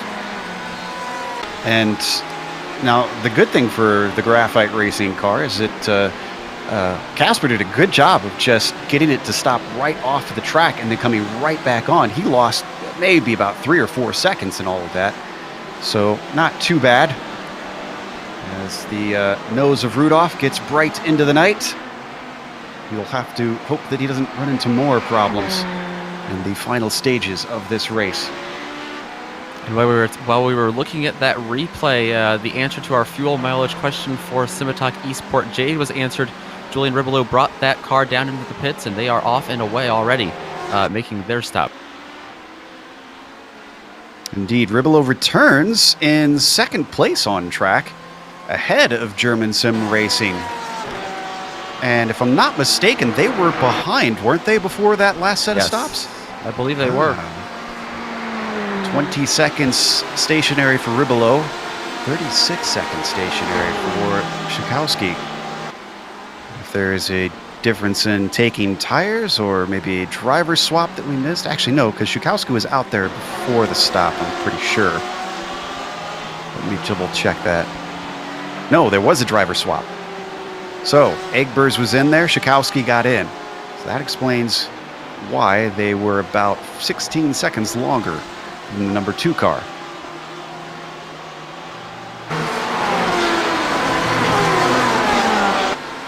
We've got one of our drivers waiting in the wings, Cy Andra, looking to talk to us. That's one of the Wyvern drivers, I believe. Actually, no, not a well, he is not a Wyvern driver, but a Wyvern teammate, I should say. Let's pull Cy in. Might have some information. Might be on the box. Cy Andra, welcome to the booth here in the final 2 hours of the 10 hours of Nürburgring. Don't see you in the Wyvern car today, so I'm going to assume that you're simply on the box for the team.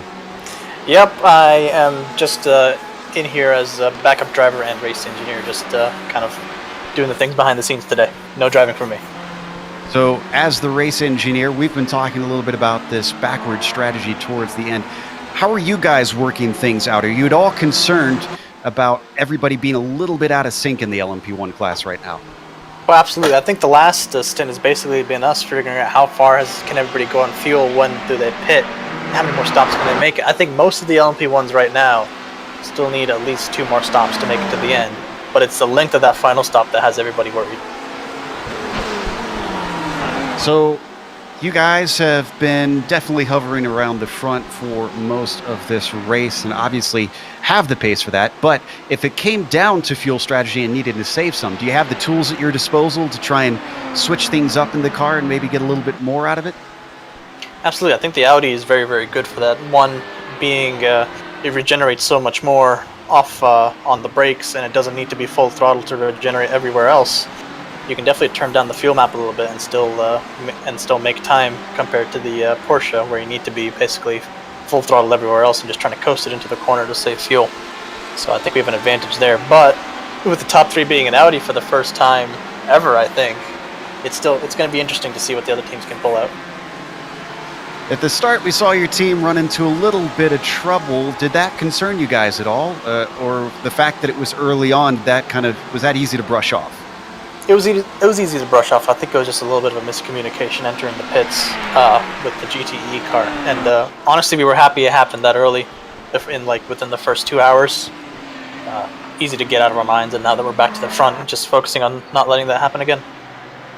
Well, we'll let you go then. Get focused on helping the team out. Anybody you'd like to thank before we let you get back to it? Nothing much. Just big thanks to Brandon and Pierre for setting up the car with me, and I think I'm happy to have them race, and I don't think I need to be worried, honestly. I think barring any any catastrophe, I think they're going to bring it home. All right, well, we'll keep an eye on it, and best of luck through the rest of the final 2 hours. Thank you. Cy Andra, the crew chief for the number 41 today. I'm guessing that he doesn't believe in the commentator's curse applying to him in the booth, because I'm certainly not the one that's going to try and say that they're going to be able to bring it home. Meanwhile, the Hoisingfeld number 111 has hit the pits for the LMP2 class. They have indeed. That's Christian Hewitt in the car right now. I believe was he the one that brought it in, or was Fantini driving that when he brought it in? Fantini was in the car. All right, so driver swap for them, and I would assume maybe Fantini going to take this one to the end for them. And man, what a dominant season it's been for the 111 team Hoisingfeld, and a dominant race for them as well. They're going for their fifth win out of 6 races today at the Nürburgring. This team is one of the few who really show that they're going to be difficult to beat, at least of the 4 classes that we have out there. Probably the most dominant out of all 4 classes that have been racing here in Season 6. They continue back on, returning on the track in 3rd place in a whole 2.5 minutes. Not 2.5 seconds, 2.5 minutes over TechSense number 113.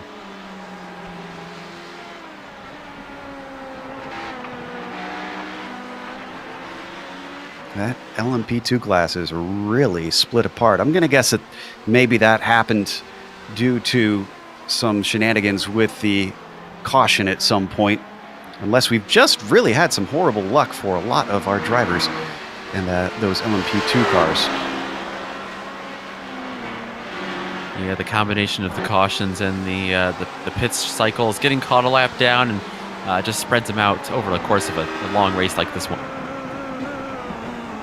We're going to ride on board with our leader in LMP2s. This is Pedro, the number 151, the World of Sim Racing team. Now, this team has certainly been through their own share of struggles, taken a penalty here or there, had some contact with other cars, but it doesn't seem to have fazed them. They might have to relinquish this lead once the pit cycles through, but they are in the running. They would definitely love to get a win. We haven't seen them a whole lot this year. In fact, I think only at Monza, the only race that we've seen them this year, and it was, by their standards, I'm sure not a great performance for them. They finished 8th that day, so having a great run today. Still waiting on them and Fjeldmeyer, the number 187, to come in for this cycle of pit stops. They are both running 1st and 2nd respectively. In their class, we should say. Seeing a little bit of a battle starting to brew up down in the AM class at the GTEs. This is 15th in the GTEs overall.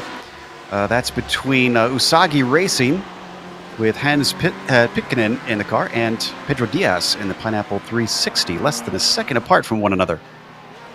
These two are doing a really great job this season. We've seen Usagi Racing Team pick up a couple of wins along with the 360 Pineapple Racing Team.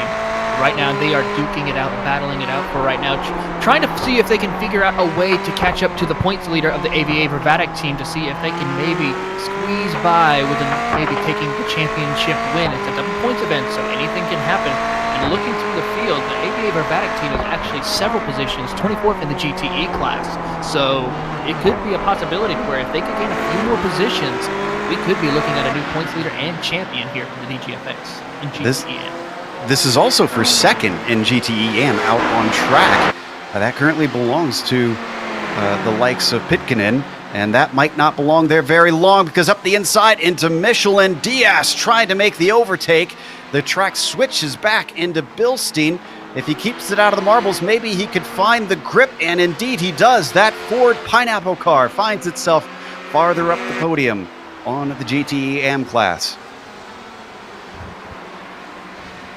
Pedro Diaz, a very strong driver. We've seen him pick up a win earlier this season in that 360 Pineapple Racing car, and it's showing definitely with that speed of that Ford GT is coming into play tonight.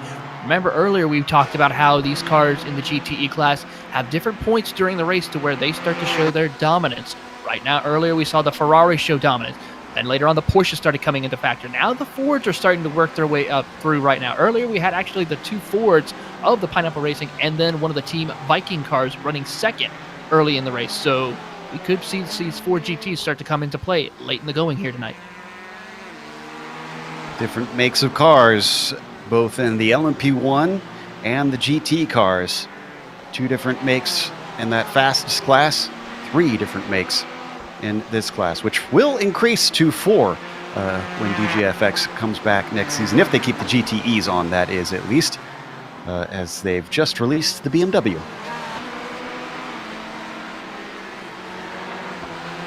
Continue to watch that second place GTE AM car cycle his way around. You know, Joe, I was just, looking through the point standings here, and I just made a little bit of an observation. We noticed maybe 30 minutes or so ago, Niels Hundehedge run into trouble in the 77 LMP1 car. That has put his team down to 9 laps down. Not too significant for him, but very significant for the 83 Kinetic Racing Velocity team, because they're going to move up to 5th with that. With SRT Team USA on the lead lap, that really helps Kinetic Racing get put in a better chance, currently leading the championship standings. Yeah, Kinetic with many, many laps over Element Sim Racing. All they have to do is essentially keep it clean all the way to the finish. This is Kinetic's 283 down in the GTE class. Tommy Vandergucht currently running 7th. And that brings up a good point as well, Taylor, is that it seems like many of these teams have grown and grown and grown to where they have multiple teams out there across the various classes. Does that get hard to organize, or does it affect the efforts of one team over the other, or does it actually strengthen everyone? No, and actually used to work with the former drivers of Kinetic in this series. We had actually different drivers grouped together and then one team manager, in a sense, over each of the teams to help each other out as far as when it comes to setting up time, setting up for setup the cars, practicing, as well as knowing who goes in when in the cars when it's time to race here in this race. So knowing how that team works, that team is definitely set and knows what they're doing when it comes to having multiple cars in multiple classes.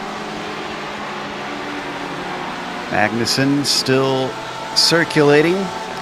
Unfortunately for the 83, they're a whole 2 laps behind SRT Team USA. Valiokas currently in the number 29 right now. It's going to take a Herculean effort for them to try and move up onto the podium. Valiokas taking it down into turn 1, just past Manuel Meyer in his Fisher Motorsports, number 334. Our leader in the GTE AM, actually.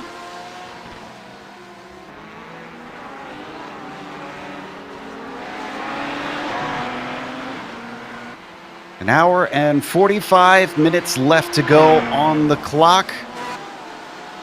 It is now past 8 p.m.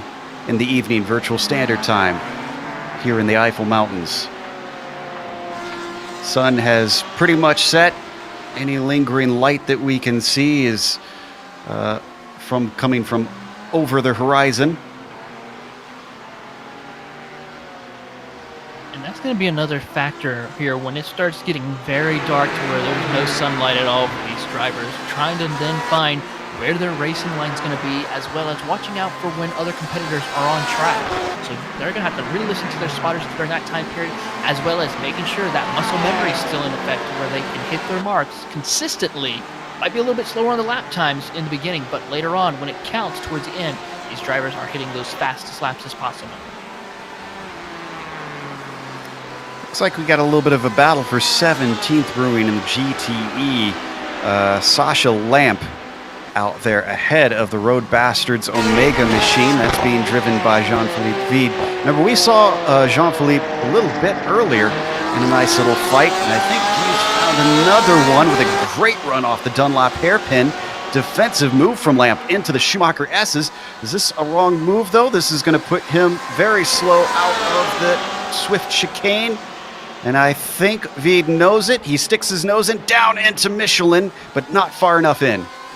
And he is not well pleased. He keeps blinking his lights at him. No, not indeed. I mean, we've seen how fast the Torque Freak racing cars have been all season long. Just can't seem to quite close the deal. Now they're trying to do it where it counts here in the final race here tonight. try to put a little bit of a high note in finishing this season off right. He's still got a little bit to go before he gets to top 10, but currently running 17th for Sasha Lamp. Off the hairpin. Ooh, squared off nicely by the number 399. Is this going to be enough? He stays within the slipstream of the 281. Another flash of the headlights, but all the way defensive down to the inside by Sasha Lamp. Outbrakes himself, unfortunately. Goes a little bit wide, but this is going to give him the inside into the Mercedes arena, and still the Road Bastards car cannot get through. Switches over, looks to the inside of the second half of the Mercedes arena, and finally gets it done with a little bit of elbow grease. What a pass indeed we saw between these two drivers. Sasha Lamp doing the best that he can to try to get by, but also we saw Paul Von Loon get right back by him, no problem at all. 399 now moves them up to 17th. Apologies for losing picture. We'll bring it back here as soon as possible, but in the meantime, we'll keep you up to speed verbally. And again, if you are just joining us, our leader is still Brandon Guardacia in the Wyvern Racing DGFX number 41. We got to talk to Cy Andre a little bit ago. He feels pretty confident about a win being on the cards for them. Christian Hewitt in the Hoisingfeld number 111 has cycled back into the lead after those pit stops, finishing out in the LMP2 class. Then in the GTE Pros, Alpine Stars Geodesic Racing Black, Miguel Vigo's car has gone back to the front. Before, we saw the likes of Santowski leading, and then made a mistake and was overtaken by Dennis Garrison. Those two have since swapped behind them. Santowski's running third. Garrison is in fourth. They're split between our leader by Kiermaier, who is in second place. And then for our leader in the GTE AM, it is Manuel Meyer in the number 334. He's actually 13th now in the GTE overall standings. A very nice run for that AM class leader. Yeah, it's good to see that Fisher Motorsports team. They showed quite decent speed early in the season, then kind of hit a low spot middle of the season, but seem to be going right back to where they started and doing a great job so far. And we've got the number 278 in the pits. Peter Kiermaier has now decided they have run long enough. Get some tires and fuel. Well, we shouldn't necessarily say tires, definitely fuel, as they also do a driver swap. It looks like Roberto Schudemann is now going to hop in there. And that's what we might see with some of these teams later on, Joe, towards their final pit stops. They may consider doing a quick driver swap in order to get a fresh driver in there to lay down some good lap times to try to catch up either or pull away from their competition later.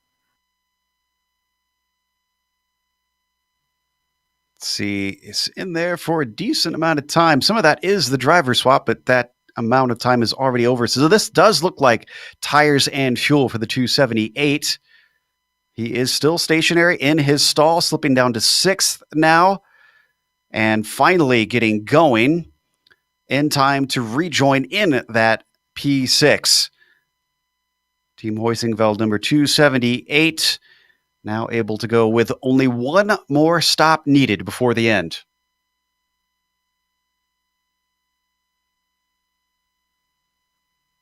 Again, we're trying to get the picture back. Apologies for the technical issues.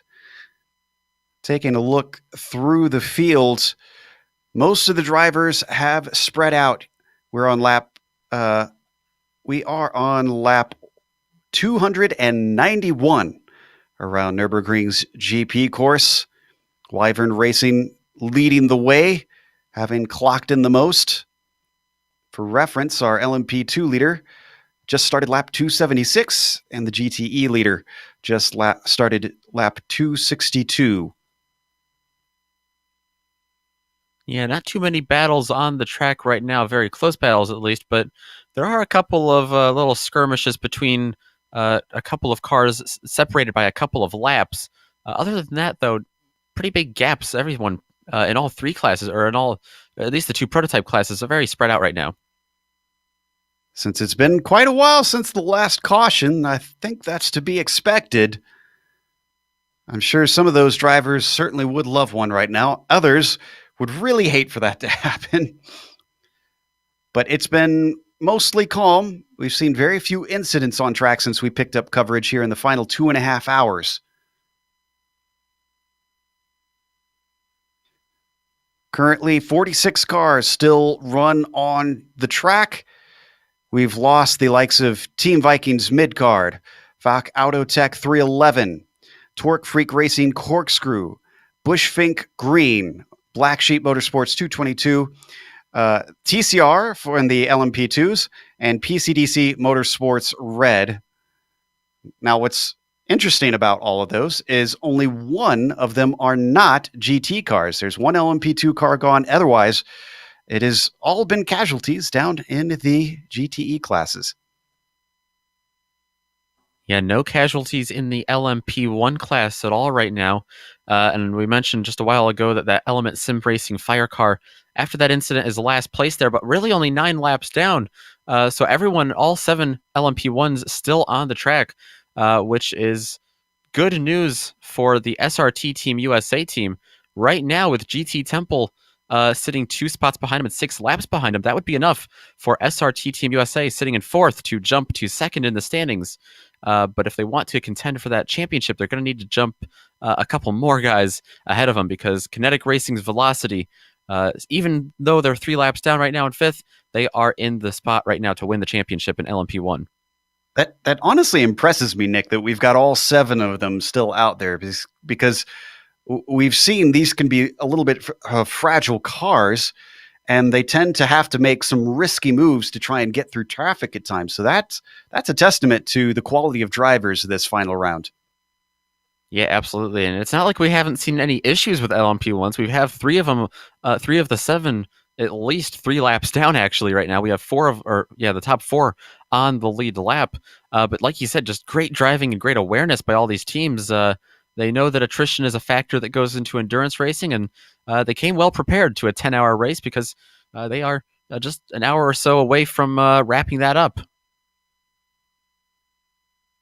Indeed, I believe about an hour and a half to go until we reach the end.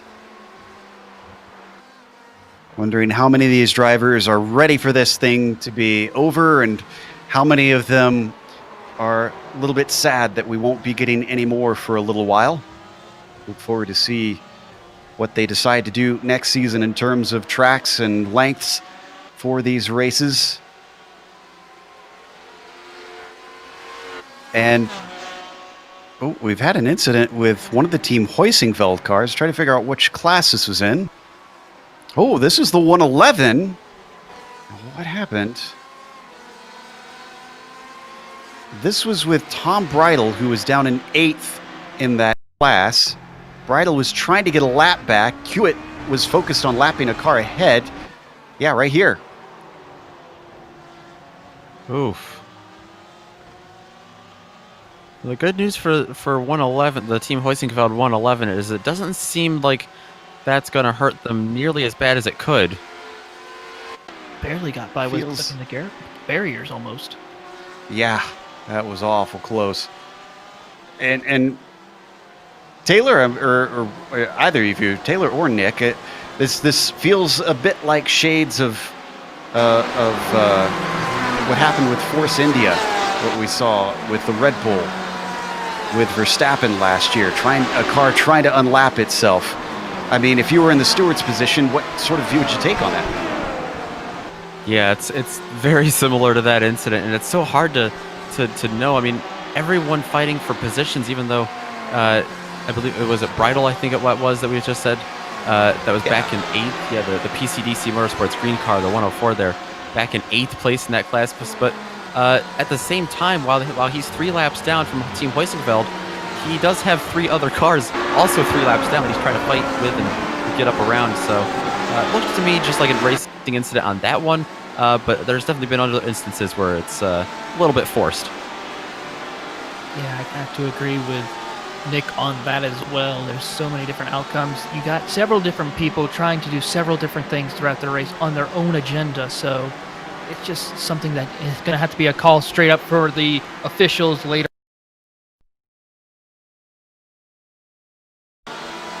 the good news is, in their call, is that the leader did not lose the lead. Hewitt's still about 14 seconds ahead of Pedra.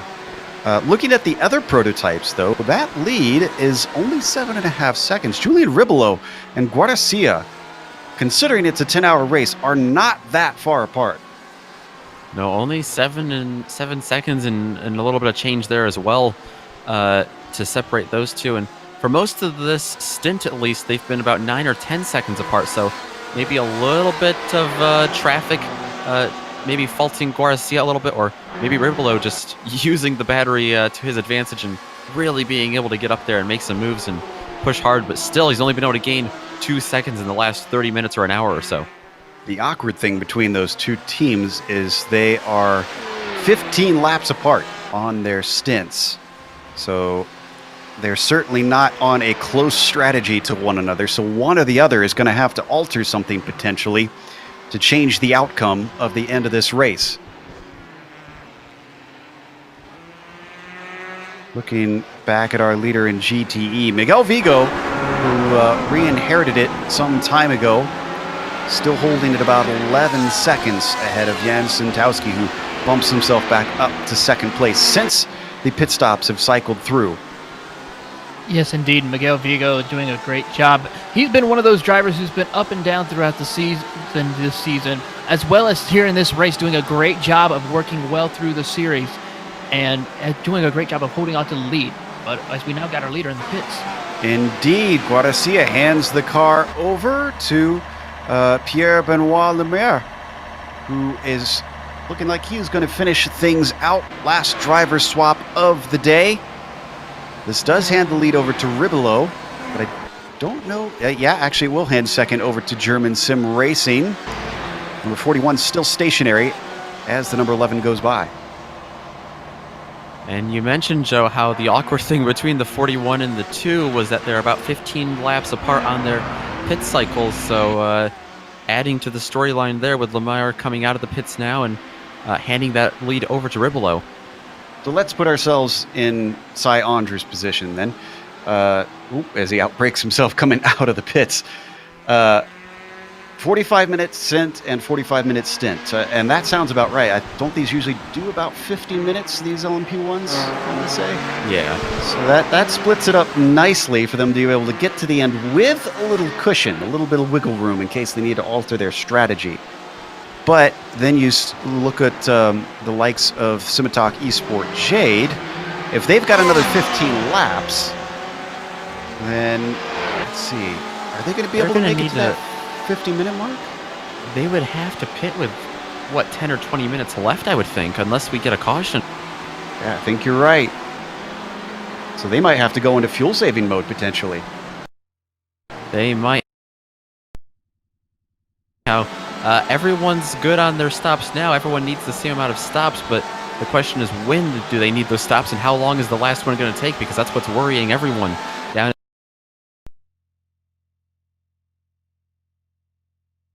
Between Simitok Esport Jade and the Wyvern racing car, which just pitted, is about 53 seconds.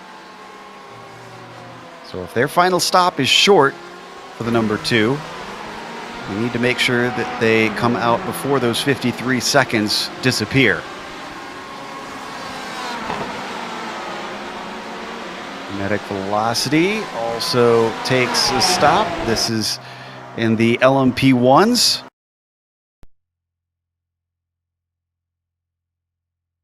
Likely stay in 5th. Got Magnussen in the car currently. Are they going to swap out? He didn't get in too long ago for Gabriel Roos. And indeed, he is going to stay in the car. This team here, the 83, like we've said multiple times so far today, your current points leader in LMP1, and it would take quite the miracle for that to not happen anymore. They got to keep it clean, finish 5th or 6th or whatever they 5th right now is where they are. But unless SRT Team USA really pulls off some kind of a miracle strategy and moves up from 4th up into 2nd or 1st, this looks to be like Kinetic Racing Velocity winning the championship. Down in the GTE class, 4th, starting to get a little bit heated. It's down to under a second now, I'm seeing, Taylor. Yes, it is. Between Casper de Kort and Tommy Vandergoot, I mean, these two have been going at it for multiple laps right now. Tommy Vandergoot closing in on the back bumper of that Ferrari, going back to where he was earlier on today in the race, running inside the top 3. But this team is definitely a team on a mission, as they were leading early in the race, but then ran into some problems.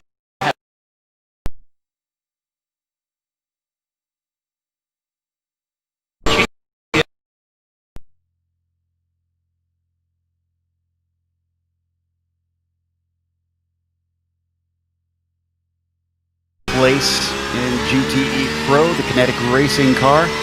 One of the many out here racing for that team. They let the car of Michael Evdoka, currently sits in 4th in the LMP2s, split them momentarily. Ooh. Oh, and Evdoka picks a horrible spot for de Kort. De Kort now under threat. Here comes Vandergoot, seeing if he could use this run down the front stretch.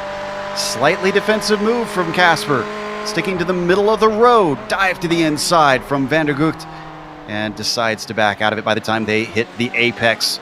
So the number 283 will stay in 5th for the moment, but now he is right on top of the rear of that graphite racing car. Yeah, Casper de Kort has about a 20-point lead over the German sim racing team, which actually that team is now out of the race after engine failure. So the next competition would have to be the Lux Sim 288 with 32 points back. So something major traumatic would have to happen to Casper de Kort in order to lose this championship. But right now, this is looking quite well for the GTE Pro. Stays right with him.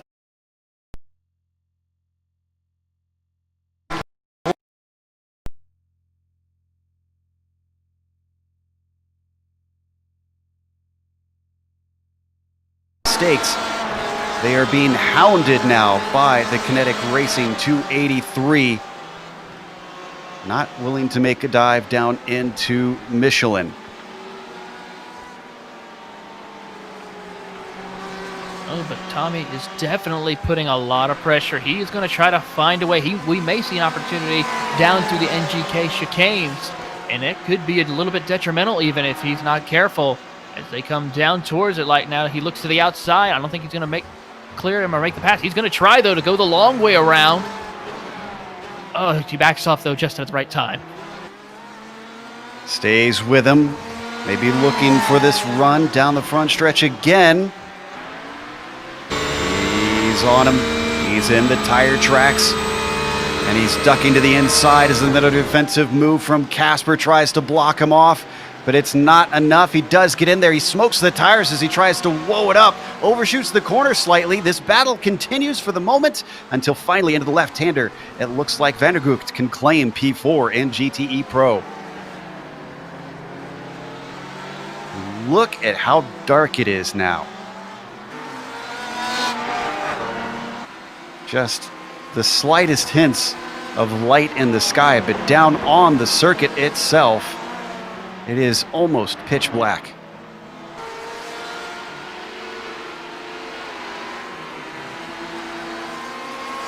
Ooh, we just had a little bit of contact with our second place driver in LMP1 getting down into turn 1. Nothing too serious, just a little bit of a scare there for Stefan Schikowski in the 11. See if we can find the replay of this one. Got just a slight little tap from Pedra, who was second place in LMP2, ironic. Yep, Pedra is the car behind that you see. The green and black machine is the car of Schukowski. Just a little bit of a touch, and they continue on their way behind the lapped car of Salvadson, who eventually lets them through.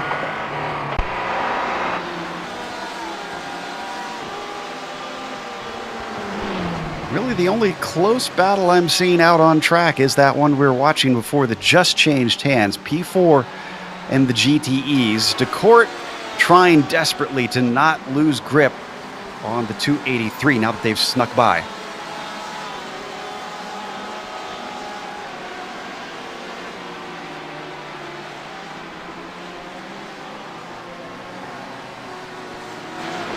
If you're just joining us, welcome here to the Nürburgring. Watching the final round of the DGFX Season 6 series. It's here at the Nürburgring for 10 hours they've been racing. 9 actually, just shy of 9 hours. But when the checkered falls, all 10 will have concluded.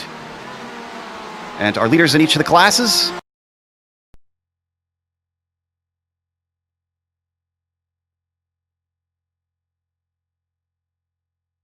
Chasing them back in third, Pierre Benoit Lemire, and the Wyvern Racing team was leading before them. Down in LMP2s, Christian Kiewit still leads the number 111. And then in the GTE Pro, Miguel Vigo currently up in front. And the number 255 Alpine Stars Geodesic Racing Black. Leader in the GTE AMP also has not changed, Manuel Meyer.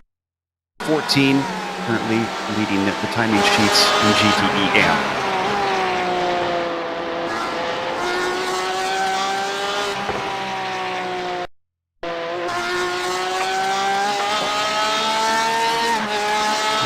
We're too far away from seeing Ribolo bring the car back down, if I'm not mistaken. I believe his time is for fuel coming to a close. We saw the likes of Wyvern go for about 31, maybe 32 laps. I'm trying to remember exactly on that last stint. So something similar to that I would expect for the Scimitar number 2. They're on lap 22 of this stint. Actually, the car behind them much more likely to come in sooner. Lap 27 for the number 11 car, the German Sim Racing LMP1 with Schakowsky in the car.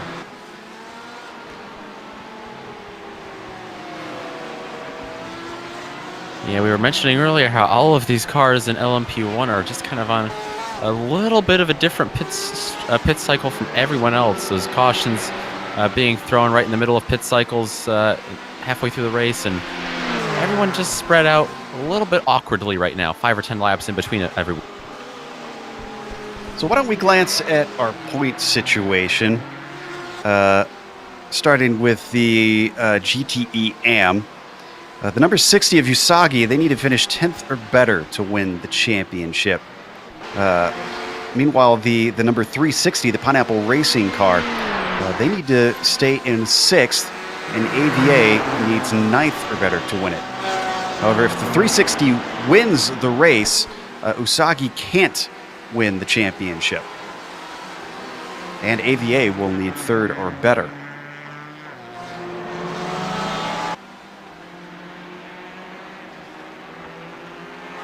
Here we see Kim Cook currently in the car for that 394. Now, as far as the GTE Pro Championship, if Graphite will win it, and Heusingfeld has effectively won their championship in LMP2s, all they have to do is finish the race today. I think with an hour 19 to go, safe to say they should be able to limp it home. Up in the LMP1s, if Speedworks wins this race, then Kinetic needs at least P5 or better. And that is, of course, the Kinetic number 83 car. That is Kinetic Racing Velocity. So right now they are in the window. 5th or better will clinch the championship for Kinetic. It will indeed. And a couple hours ago, I was wondering if Speedworks team was going to be able to get up there into contention to win this race, but they've just fallen back recently, and now they're a lap down.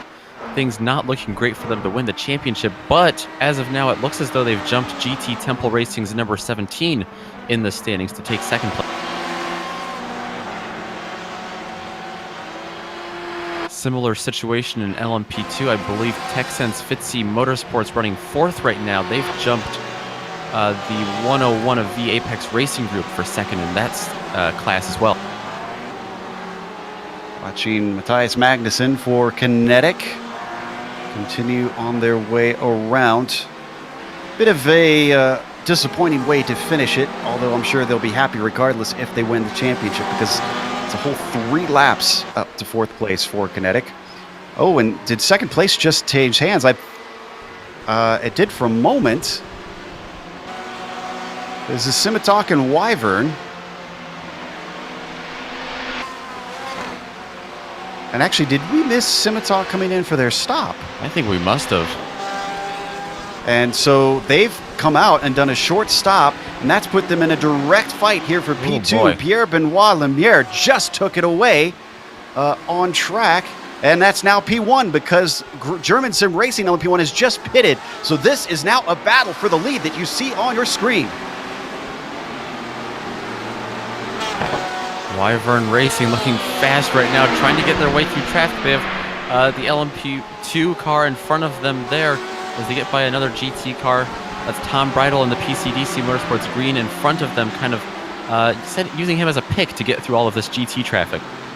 Wyvern comes back through.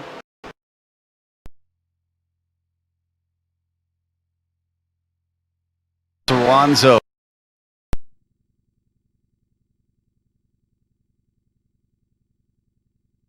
Loses a whole 1.1 seconds on our leader. That number 11 German sim racing car that just came in the pits as well. That's a driver change as well. Marcel Egbers will be the driver to bring that team home. Stefan Szukowski, after 180 laps today, the DH driver is going to step away, and what a great stint he's put in today.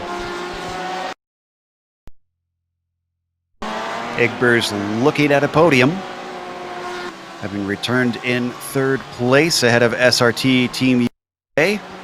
Actually, that one also looking pretty close, almost seconds, 2.5 seconds between 3rd and 4th. Yeah, SRT with that pit stop, they're going to be back on the lead lap, which is big. You know, if they can get a couple of spots here, or at least one spot, maybe catch a caution before we have the 30 minutes to go mark, they could make something work here at the end, definitely. You see the likes of Egbers just barely ahead of Valiokas. Valiokas having to deal with traffic on his own as we hop on board, coming through the final hairpin. Can't see it from here, but very much held up by our leader in the GTE Pro, who's to his outside, compromising his racing line. So what was down to a little under a second for a moment has gone back up to 2 seconds.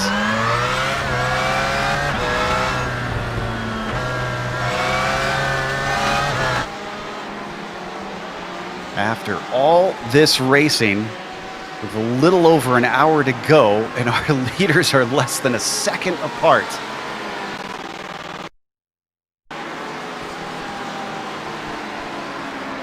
Here's the wild thing, too, about this. We've seen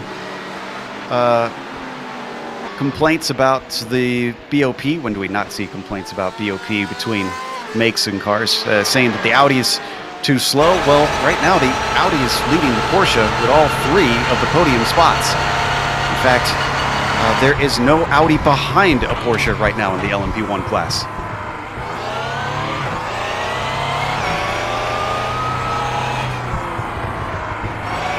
For a moment there, Soranzo had a little bit of empty track in front of him. Now he's got Nacho Yarnos he's getting around, but other than that, clean track ahead of him. Prime opportunity to try to chase down Lemire right now.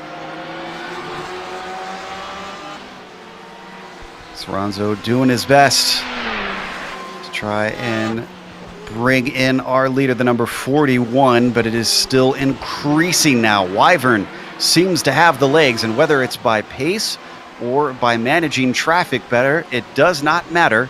The number 41 is putting themselves at a healthy arm's reach from the number 2 of Scimitar Esport, Jade.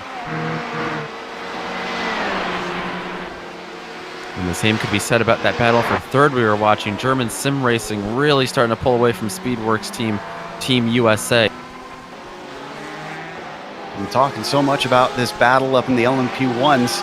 Taylor, you having fun down there? It seems like you haven't had a whole lot to talk about with the GT classes. No, it's not a whole lot. The only thing is some of the cars in the back of the field are starting to make their pit stops. Billy Fletcher and that Luxem Mofa podcast is going down pit road right now to complete what seems to be probably his final pit stop.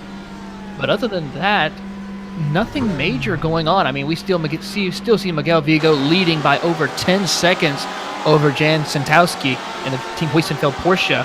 And then, of course, in the GTE AM racing, it is going to still be the Fisher Motorsports with Manuel Mayer holding on by at least several seconds, at least, over the Roadmasters Omega team of Jan-Philipp Weed. I mean, it's at least 32 seconds separating the two. And I'm curious about something you said. You think his final stop is now? Do you think he can make a whole hour 12 to get to the end? Seems like a long time. It could be possibly done, and maybe a small splash and dash, but it seems kind of early for some of these GT cars coming down pit road this early right now, unless something else has happened. But so far, because he seems to be the only one. As now the Alpine Star has come down pit road. This is the one with Nathan Parkinson in it, the gold team.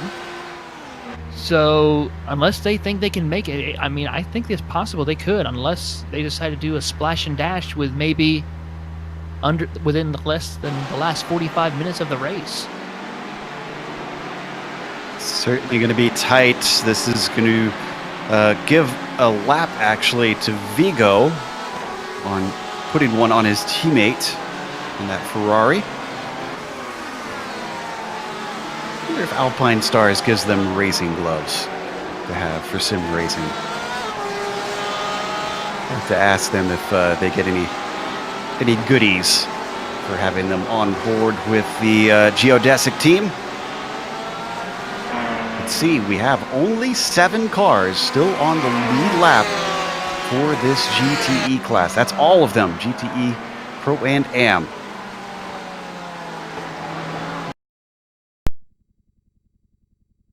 Caution. That's part of why you're seeing them so spread out right now. We've had all of 2 cautions. Did we count right? Did we ever get a confirmation on that? Is it 2, or did we have one more since then? Those were early in the race. Just impressive. Now, I'm sure it'd be a different story if they were over on the Nordschleife, but wouldn't that be a challenge, putting all 3 of these classes out on that monster? Just an hour and 10 minutes to go.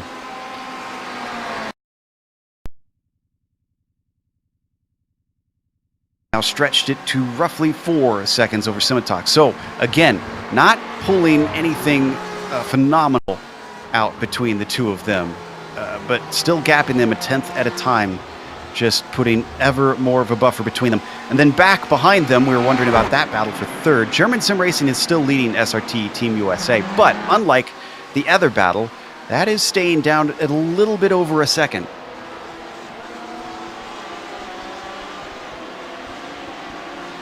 Yeah, right now trying to close in on that gap. There's Valiokis. Man, they would love a podium, I'm sure. Trying to fight for every last bit of points they can.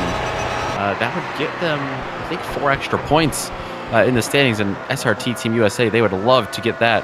But even right now, that they are going to be sitting 2nd in the standings. And I believe they'd be 2nd either way, whether they had that spot or not. On board with Valiokis. Looking at a gap back to 5th.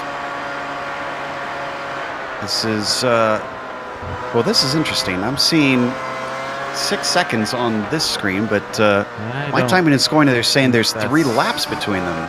Yeah, mine too. I don't think Well, whatever the case, we're pretty certain that there is a 3-lap gap between those cars, so just disregard the information you saw on your screen on the distance between them. They are in the correct positions, though. 4th to Valiokis and SRT Team USA, 5th to Racing Kinetic Racing Velocity. This one is correct, though. Egbers and Valiokis, and a nice little fight between them. And Egbers has a lot of clean racetrack ahead of him, it looks like. Valiukas giving chase as he deals with traffic, going by the likes of Oliver Kimisette, 5th place in the LMP2s. Doesn't really help, though. It's up to 3 seconds now between the number 29 and the number 11. Yeah, Egbers is on a flying lap right now because he's got no traffic at all to deal with. Almost the entire lap he's going to have with no traffic ahead of him. He is about to catch a couple of GT cars, though, and they're actually side by side right now, so that might throw a little bit of a wrench. He's going to slice his way through there nicely, though. Nicely done, as that puts yet more of a cushion between himself and the likes of the number 29 car. Whew, that was... Oh, wow. That was almost a repeat of what we saw with Wyvern. That was Ryan was Reeves, Black Sheep Motorsports 323. Did they actually make contact? I think they did. I think so. I'm not sure Ryan Reeves was ever going to pit. I think that contact kind of booted him into the pits. He's currently running 22nd in his class. Here, let's take a look at the replay. We're looking for Ryan Reeves in the GTE AM class. He's 22nd in class right now is what he's being scored as. Looks like we won't be able to get to see the replay. I don't see too much damage on the front of Valiukas' car, but at the same time, it's so hard to tell with those headlights on the front and the darkness that we have right here to see if there's any damage, but I don't think there's going to be too much damage for Valiukas. Yeah, though they've put a little bit of light out on the circuit in this latest build, it's not enough to really get a good idea of these cars and their condition. At this point, we're mostly just looking at silhouettes.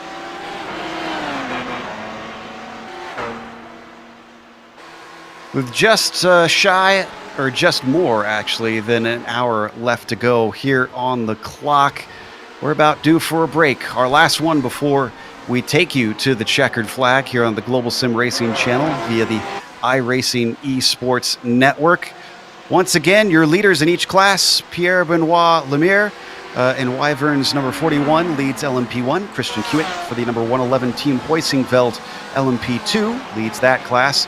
Alpine Stars Geodesic Racing Black has Miguel Vigo leading the way in the number 255 machine. And then, as always, it's been Manuel Mayer and the 334 Fisher Motorsports GTE AM leading that class. We'll be back after this short break here on GSRC. We'll take you all the way to the end after this.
Welcome back to the 10 hours of Nürburgring. We are in the final hour now.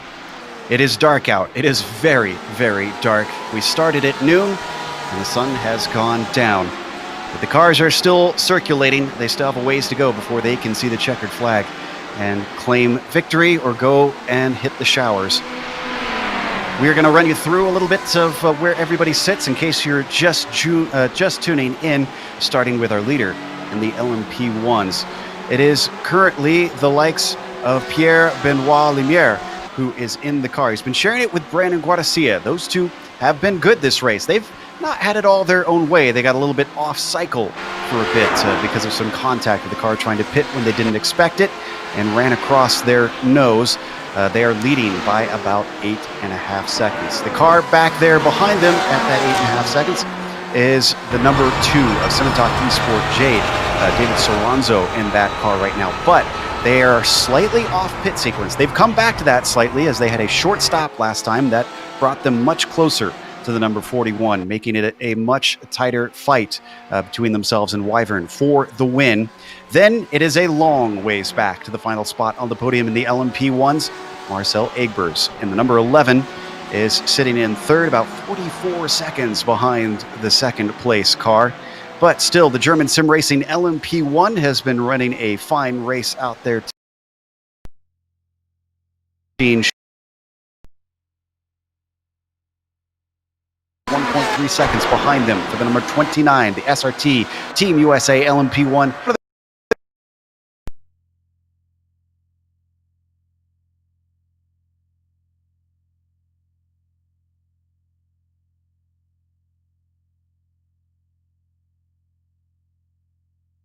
Podium. Then you go to our drivers who we suspect are going to be winning the points championship as long as they stay where they are and finish this race. Number 83 sitting in 5th. They are 3 laps down, unfortunately, with Matthias Magnussen in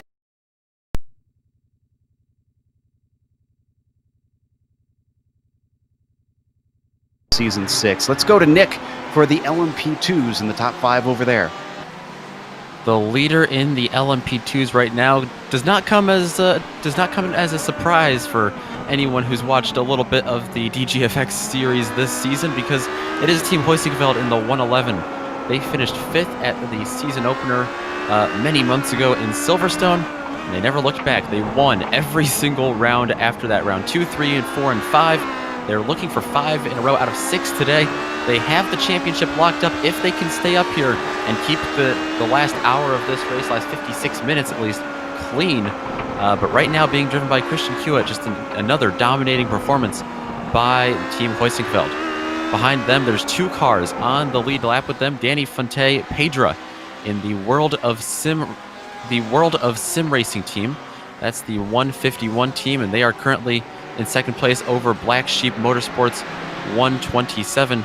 Neither of those teams really in points contention. World of Sim Racing team has only made 1 start in LMP2 this year.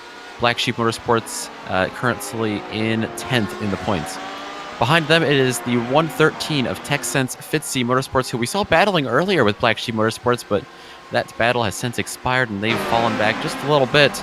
They're sitting 11th overall, 4th in class, but the 113, with the absence of V-Apex Racing Group, they should be able to finish 2nd in the points, given they finish where they are running right now.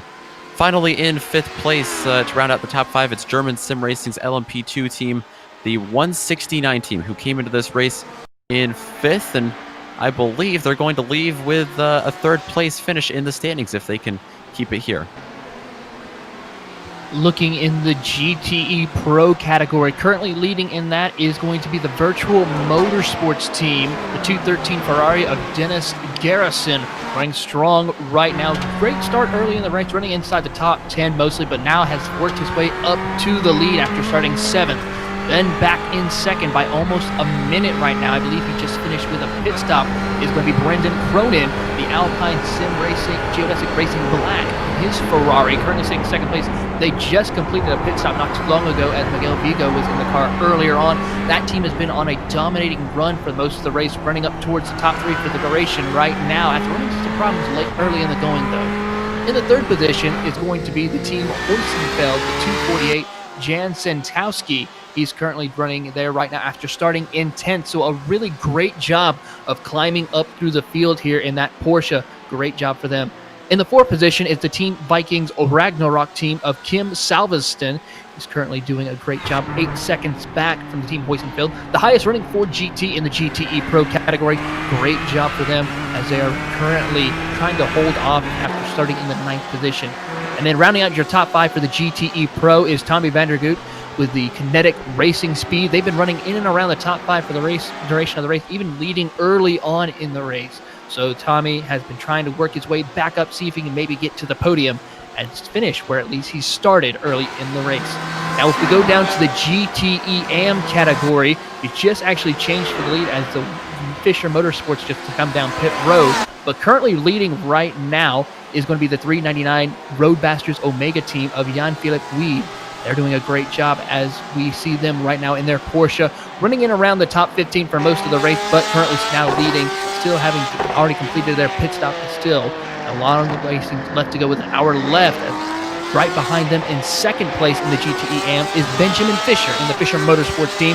They had a nice run after making their pit stop, now back in 2nd place right now. And then 3rd place is going to be the PCDC Motorsports Yellow team of Paul Van Loon. Had a great run early in the season, was getting a win at Silverstone, but then having some difficult luck later on in the season, but still making a great effort here today in the 4th position or 3rd position. Rounding out your rest of your top 5 is your major front runners, the Pineapple Racing 360 with Florian Denzler doing a great job, and then rounding out your top 5, the Usagi Racing team and their Ferrari. They've been having a great run, but having a little trouble late in the going as they're now currently sitting 5th position after being up towards the front in the GTE AM category. And Joe, we still have less than an hour to go, but still anything can happen.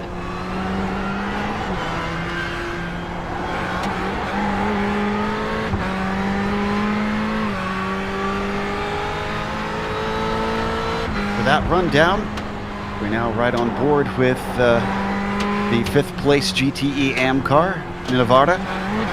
Looking to see the perspective, and actually this gives us a really good idea, I'd say, Taylor, of the visibility that these guys have. Meanwhile, our leader in the GTE Pro has pitted. This is Garrison in Virtual Motorsport. He's actually already out of his stall. Yeah, he's probably already responding to the Alpine Geodesic Racing team who pitted not too long before them.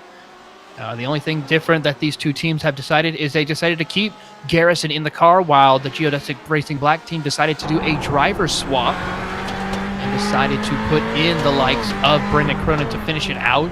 He's currently now closed that gap to about 7.9 seconds between the two. So let's see what happens. And can Brendan close the gap onto the back bumper of that Virtual Motorsports Ferrari, or will it be able to see if Garrison can hold off and start to pull away again? And Cronin's not had it all his own way while he was in the car. They had a spin on their outlap, and I understand they also had some issues in terms of trying to deal with the frame rate not doing too well for that geodesic car, or at least for the computer that it was running from at the time. Hopefully they've got it since sorted out. Understand that as we see World Sim Racing has come in, has the battle gotten a little bit closer in P3 up in the LMP1 car?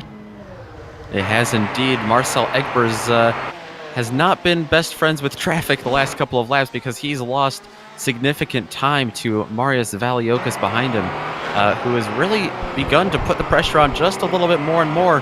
He's definitely getting to the rear of the 11 car of German Sim Racing LMP1 to try to knock on the door of that.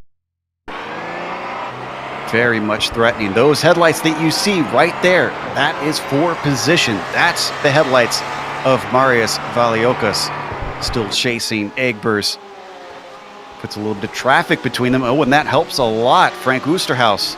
Just unfortunately the wrong place at the wrong time for Marius. The SRT Team USA goes from being within a half a second to up to 1.7 seconds behind 3rd place.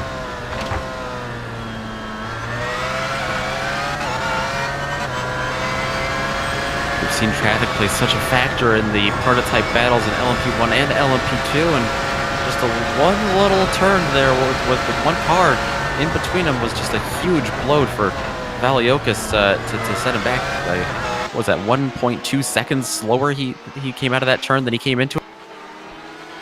Yeah, quite a bit. Continues to lose time. Corner after corner. It is now up to 3 seconds from third to fourth place.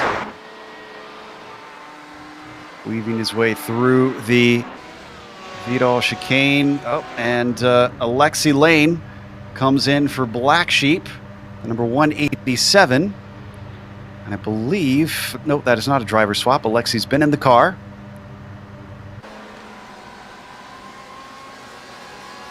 I remember we were watching the World of Sim Racing team, and actually they are going to go by just now. So, Pedro going to re-inherit second place.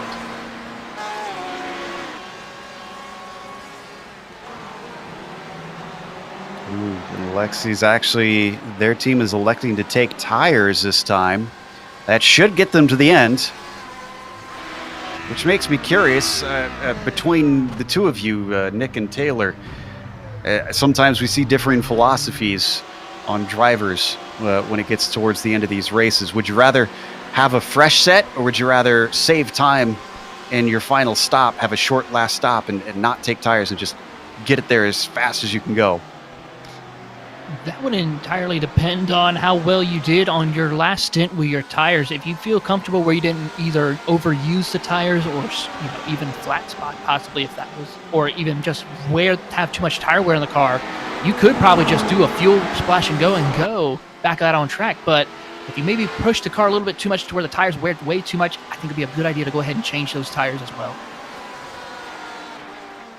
Yeah, I agree. I don't think the 187 had too much to lose there by doing that. I mean, of course, they're going to lose time and position by doing it, but compared to where they were sitting and who's behind them, I don't think they're going to lose too much compared to another driver or another team making that call there. So with 47 minutes left, I think I would have also taken tires there based off what we've seen, the speed out of that 187 car so far. Also can report, we're watching that battle for third in the LMP1s. It's gone even farther apart. Valiokas is struggling right now. It's 6 seconds between he and Egbers. So the car that's on the bottom step of the podium has decided to hit the boost button and start to streak away, make themselves a little bit safer in the dying stages. Yeah, there was 1 or 2 laps where traffic was not at all his friend, and it's quite the opposite now because Egbers is doing a great job maneuvering through traffic and leaving the 29 car in the dust.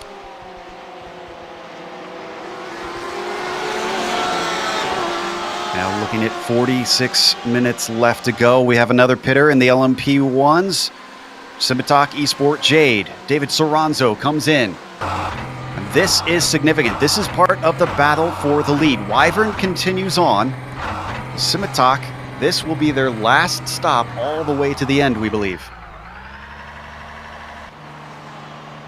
It should be. It should get them to the end, like you said. And Soranzo, I would also imagine staying in the car here. Now, the rules of this series are that the final 30 minutes of the race, they do not have caution flags. So you've got 15 more minutes where you are at risk of a caution. If you're Wyvern Racing, do you respond now? Do you come in right now to avoid falling back because of a yellow? I think I definitely would. Wyvern Racing has, for the most part, dominated today in the LMP1 class. They know they have the speed in their car to keep themselves in front. I think now's the perfect time to pit with 45 minutes left in the race because it's just that they have this pace, I think, to stay in front. They're coming up to the pit entry right now. We ride on board with Limer, but he's going to stay out this lap. Is stuck amongst quite a bit of traffic. Finally disposes of them. That was Ernie Ludwig and Peter Kemur, who were not fighting for position, but both of them GT cars.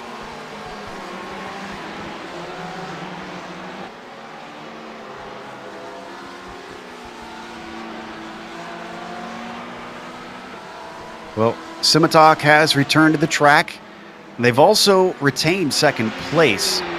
Egbers, who is dealing with the likes of Valiokas, is about 6 seconds behind them, but not really a threat since we believe that German Sim Racing still has to stop. Now, something happened to Valiokas. Actually, I know what happened because Valiokas just came out of the pits. SRT Team USA has decided to take their final stop. Yeah, and I think that's a good call by them because they were falling back significantly from Egbers, so they wanted to kind of stop the bleeding there and come in and take the pit stop. So solid strategy from them to take their last stop of the day, and they should be able to make it to the end from here. Strategy and the LMP1s now playing itself out as the cars make the last of their visits before, hopefully, they come in because they've received the checkered flag. This is Valiokas still out running for SRT Team USA. He has been joined by Charlie Carlson. And those are the only two drivers that have taken part in this 10-hour race for that team. And our leader is in. Lumiere has responded now. Soranzo, who was a little bit of a gap behind, but not a monstrous gap, is coming to finish his lap. So where can Wyvern come out? They're closer to the end. They need a little bit less fuel here. Yeah, we're going to see what kind of stop Soranzo had in terms of speed and how he was able to get through traffic right now. He's on the backstretch right now, coming up to the last chicane. And Lumiere is still in the stall. Oh, it's a long stop. It's Soranzo, a pretty long stop, 20 seconds. Doing a nice job getting around a bit of traffic on the front stretch now. It's close, but probably not as close as the number 2 team would like. Now that the DGFX, the Wyvern Racing DGFX car of number 41 has returned to the track, and the time has settled down, there's about just under 5 seconds between the two of them, and 42 minutes to go on the clock. Definitely not impossible. We've seen how quickly these gaps can close. There was a gap further back we were watching with the German sim racing team earlier with battling with SRT that was 5 or 6 seconds. They ran into a little bit of traffic and very quickly, within less than a lap, that was a half-second gap. So very easily that can happen to Wyvern here if they are not careful getting through traffic. You might notice that on the timing and scoring that German Sim Racing is shown actually only 10 seconds behind our lead. Well, that's going to change. They're on lap 21 of this stint. They still have to come in for one more. So number 11 car will, well, they won't necessarily relinquish third place, but they will give all this time back that they have seemed to have gained on our two leaders. Meanwhile, down in the GT class, haven't been paying attention to third place here, which seems to be getting interesting. Yeah, it is. I mean, Jan Santowski has caught up to the back bumper of Brendan Cronin for second place right now. Porsche has definitely been on a whole nother level as its own as he is closing that gap big time. And it's now going to be under a second now as they're closing in, coming out of the Coca-Cola curve. I think given a little bit of pressure, and we might see Santowski squeeze right by to get into second place. We've seen actually Brendan Cronin early in the race make small mistakes that cost the team major positions. So that could be a possibility of what could happen if we see Santowski put a little bit more pressure on that driver of Brendan Cronin.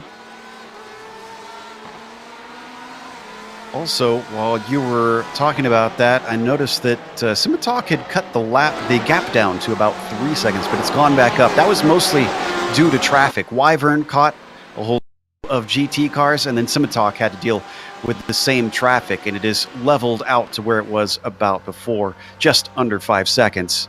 Our championship points leader has come in to take their final stop. Mathias Magnussen brings it in. Is he going to hand it over? This is one of the few teams that has had 3 drivers. Mark Torres, Magnussen, who is currently in the car, and Gabriel Roos have all put time in.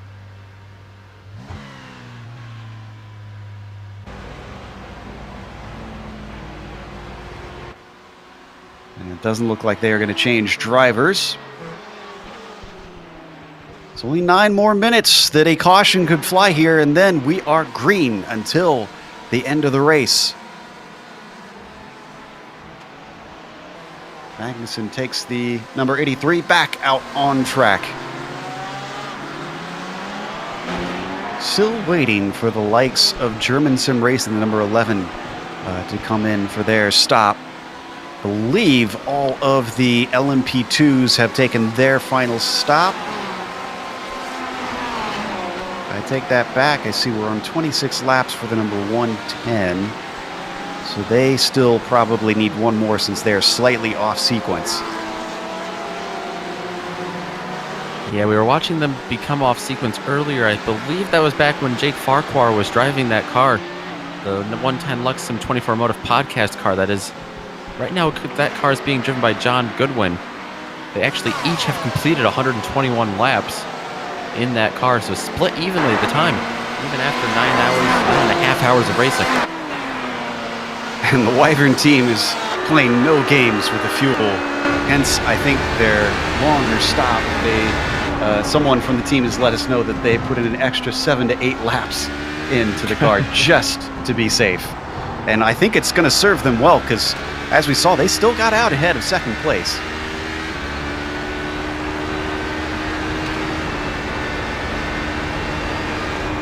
The GTE class, who do we have still needing we just to had make one more stop? A little bit of a moment with Wyvern Racing. They cut through the chicane there just a little bit. Ooh, yes, they did. Let's get the replay. Lemire braking a little bit too late. There was no one around him. Definitely going to get a slowdown for that, and Simitalk Esport Jade is going to love to see that. How much did it cost them? All the way over the grass. Got to be careful because that can damage the underside of the car. Number 41 now only has 1.5 seconds over Soranzo. Take that 1 second now. We were talking about how Wyvern had to be careful when dealing with traffic, and lo and behold, it ended up being just a mental error, I think, there by Wyvern to cause that gap to shrink. But Soranzo is definitely coming. And I think they may have had another error just now. I saw a lot of tire tracks and a lot of dirt being kicked up. Let me just see. No, that was not them. There was a car ahead, apparently. I think it was actually Magnussen for the number 83 that maybe had that off. So the gap back up to about 2.2 seconds between Soranzo and Lemire. There you saw it on your screen as Wyvern tries to get themselves a little bit more comfort so that they can take home the trophy in the longest race of the season this year. What about Brendan Cronin here? Yeah, Taylor, you notice this too. Yeah, I've been watching it for a little bit right now. He is trying his best to hold off the likes of Jan Sentowski. I mean, less than half a second now separate the two drivers right now. And they have been closing in a little bit on the leader of Dennis Garrison as well. Now under 9 seconds separate the three drivers now. But still, the battle is between Hoysenfeld and Geodesic Racing. Hoysenfeld, one of those late-comers teams that started running well towards the end of this race. Geodesic being consistent throughout the entire 10 hours of this race. Who will come out on top? We'll have to wait and see in 36 minutes. But right now, Brendan Cronin holding off Sentowski. As we watch this fight continue, getting awful close, Cronin to Jonathan Dance, who sees him coming, tries to pull out of the way that lapped car, let them through. One gets by, and then Sentowski, he's finally going to be able to clear him on the front stretch. Got awful close to the rear end of Cronin, just couldn't do anything with it. Cronin a little bit off the apex, coming through Haug Hook. Still not losing the spot, but P2 in the GTE Pro class is looking like this might come all the way down to the line. Sentowski's trying everything he can think of to try and put a little bit more pressure on the back bumper of Cronin, or at least trying to find a way to make a pass. Right now it's a little bit difficult. He's having trouble trying to find that opening because Brendan Cronin is running a very good defensive and fast line to keep Santowski right behind him.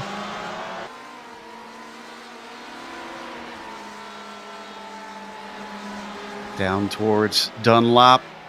Not going to be an opportunity this time. Cronin still leads the way. We've got some traffic coming up behind them, though. This is Fabian Jungblut for GT Temple, as well as Jonathan Dance.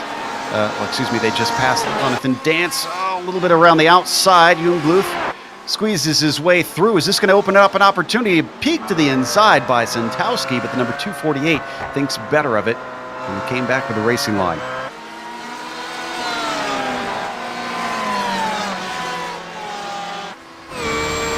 Now we talked, as we ride on board with Santowski, we talked a little bit earlier, Taylor, about the marbles and how that affects the racing. I have to imagine it's got to be even harder to see them and just where they are here when it gets dark, as another look to the inside from Santowski gives him a go at taking second away. It is very difficult to find out where the marbles are. That's where you're pretty much having to remember your track line throughout the duration of this race and just knowing where those points are and where not to go. Turn one in the hairpin is a little bit easier to find out. A lot of drivers usually take it either wide or a little bit of an inside tighter line. So that one's going to be okay. But it's when you get to right here, the area of the Mercedes arena, where you go up too far, could cause your car to easily wash up and cause you to lose time, or worse, lose control of your car. That was Christensen they were putting a lap on, the number 394 Vervatic, AVA Vervatic. So he was laps down, just letting them through. I wonder if that could play to the advantage of Santowski at times, that if he could maybe confuse the likes of Cronin, since it's difficult to tell whose headlights belongs to who, to be able to put himself in a situation to take advantage of this traffic. That could be a big help for Cronin. Trying to see, we've seen a lot of cars that are trying to use lap traffic as a pick and way to try to either pull away from their competition or get by their competition. So we could see that happening play out here when the next time they come up on some lap traffic, or when LMP1 or LMP2 traffic decides to come through. So we'll have to keep an eye and see if anything helps. We're going to want to check in on the LMP1 lead now, because Soranzo is coming. He is coming fast. And Pierre-Benoit Lemieux leading that gap has shrunk, and both of these guys are really starting to have to pedal those cars around here, slicing and dicing through traffic, because the Wyvern Racing 41 leading this race has caught some awful traffic just a couple of laps ago and really allowed Simitok Esport Jade's number 2 of Soranzo to close in on him. A half an hour left to go. Simitok smells blood in the water. They think that maybe they could take this away from Wyvern in the final hour of the race, in the final half hour of the race. They continue to hound them. It is only 0.7 of a second from the Wyvern 41 to the Simitok number 2 onto the front stretch as we ride on board with Soranzo. You can catch glimpses of that leader up in front. Remember, both of these teams have one win earlier this year. That's the one interesting, unique stat about the LMP1 class this year, is after 5 races, we've had 5 different winners. Wyvern Racing winning Barber, it was, I believe, and of course, Simitok Esport Jade coming off a win last round at Road Atlanta. Trying to continue that momentum here at Nürburgring and doing a great job so far, continuing to fight for the lead. Back in the GTE class, it's still going at it right now. Team Hoysenfeld, Santowski trying to find a way. He's now closed it down to less than 0.3 of a second. Cronin doing a great job of being defensive as he's still trying to hold off. You see Santowski, though, close in right there, getting close to the back bumper. Love that camera angle that Dougie Beer provides for us. I mean, great action between the top 2. At least we have a nice battle here in the GTE, the top 3. Ooh, almost got into Michael Avdoka, who's trying to get through this battle, but manages to do it without making contact. They've got another one, Tom Bridle, one of our LMP2 cars. He's got to wait patiently behind the likes of Santowski, who gets a fantastic run down the front stretch. Is this going to be enough, especially when there's a defensive move? There, whoa! Bridle almost getting into the back of Cronin, who is trying to fend off the likes of Santowski. They come down to the first hairpin, and Santowski has a bobble. That's going to cost him a few tenths. Sure is, but he's still doing the best to get back onto the pedal and get back onto the back bumper of Cronin. He's going to try his best to do that as they're coming out of the Mercedes arena. I mean, great job by both these drivers to put on a great show for all of us here to watch here on the GSRC and the ISCSN. I think for the next 30 minutes, ladies and gentlemen, do not change this channel. We're having a good show for you here tonight. Santowski's got some time to make up now. Still trailing behind the likes of Cronin. That was one of the closest we've seen him lately on the Alpine Geodesic Racing Black Car. And again, this is for P2 and GTE Pro that we're watching. A lot of points up for grabs if you can get just that one more spot.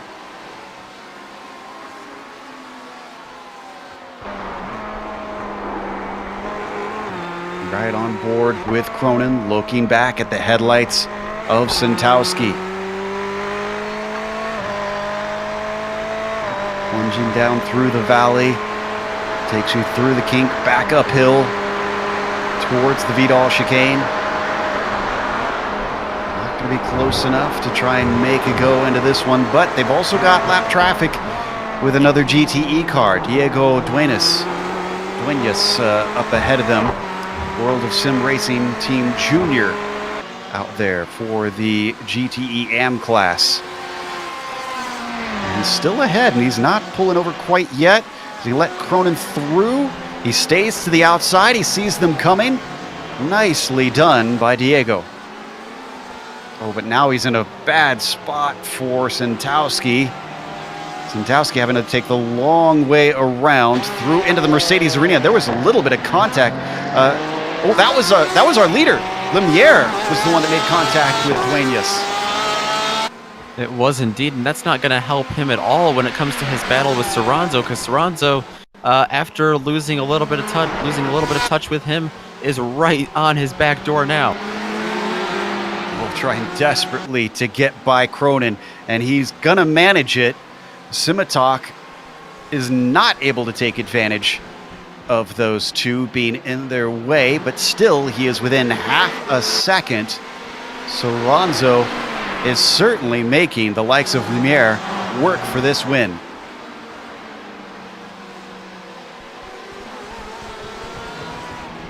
And what's incredible is both this battle and the battle for second have now been going on for quite a while. I want to say at least a good 20 minutes that they've been within about 2 seconds of each other. Both battles have.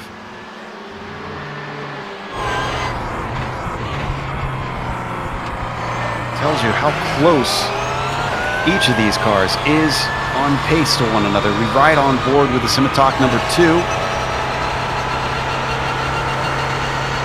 There is a lot of traffic ahead of them. So they're gonna, it looks like mostly single file, but this might be a bad spot to catch them if they do it quickly. And it's a few different classes. Bridal's up first in LMP2. Another LMP2 with Avdoka. Then you've got a GTE Pro with Macbeth.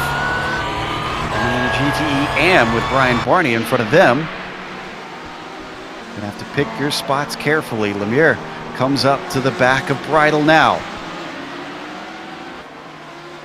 And Bridal's going to be trying to get around Macbeth as well. Because he has the speed to do it, of course, being an LMP2. And that's going to leave Soranzo behind Macbeth. Oh, a little bit of contact there, it looked like. Yeah, that worked out almost perfectly from Lemire. Put a bunch of cars between himself and Soranzo. There's still 2 for him to overtake. The number 2 car manages to get by Bridal. Now he's got to deal with Avdoka. Those 2, thankfully, are not fighting for position. They let the likes of Soranzo by, but what was down to 0.5 of a second is up to 1.5 seconds. But like you said, Joe, they've been going at this for about 20 minutes, and some of that 20 minutes they've been right next to each other, almost side by side at times, and some of the other 20 minutes they've been racing has been more like 1 or 2 seconds apart, so that gap can grow and shrink so quickly. Ooh, and P2 getting very, very close. I think Santowski had another look up into the final corner, and now he's really on top of him. Down the front stretch, this is not what Cronin wants. This is an ideal place to try and make an overtake. Cronin knows it. He tries to duck to the inside, covers him all the way off, down to the inside of the corner. Santowski forced to go the long way around to the Howk hook. Did they actually touch? It was hard to see in the darkness, but Santowski has to take way to the outside of that hairpin and does not successfully make the pass. Even though these two are battling right now, Joe, they are actually gaining on the leader of the Virtual Motorsports of Dennis Garrison. It's dropped now under 4 seconds to about 5.7, separating the first and second place competitors. So given the time left, we could even see a battle between the top three for the lead here before this is all said and done. Dennis Garrison is either having issues trying to get through lap traffic, or he's either losing a little bit of grip on those tires. So he's going to have to be really careful and kind of keep that gap between him and Brendan Cronin. Stay put for the next 23 minutes. Even though we don't have much of a fight in the LMP2s, the other two classes, I should say two of the other three classes rather, are giving us quite a showdown. Gonna ride on board with Mier.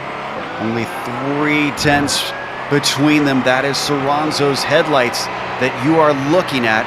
They've got to go around the likes of John Goodwin, and he's actually got to run. Soranzo with the best opportunity we've seen yet. He tries to go 3 wide through the middle. Oh, and he also gets a little bit of a touch. Almost gets into the likes of Goodwin as well. Goodwin flashing his lights in displeasure. That cost him time. Did it also cost him damage?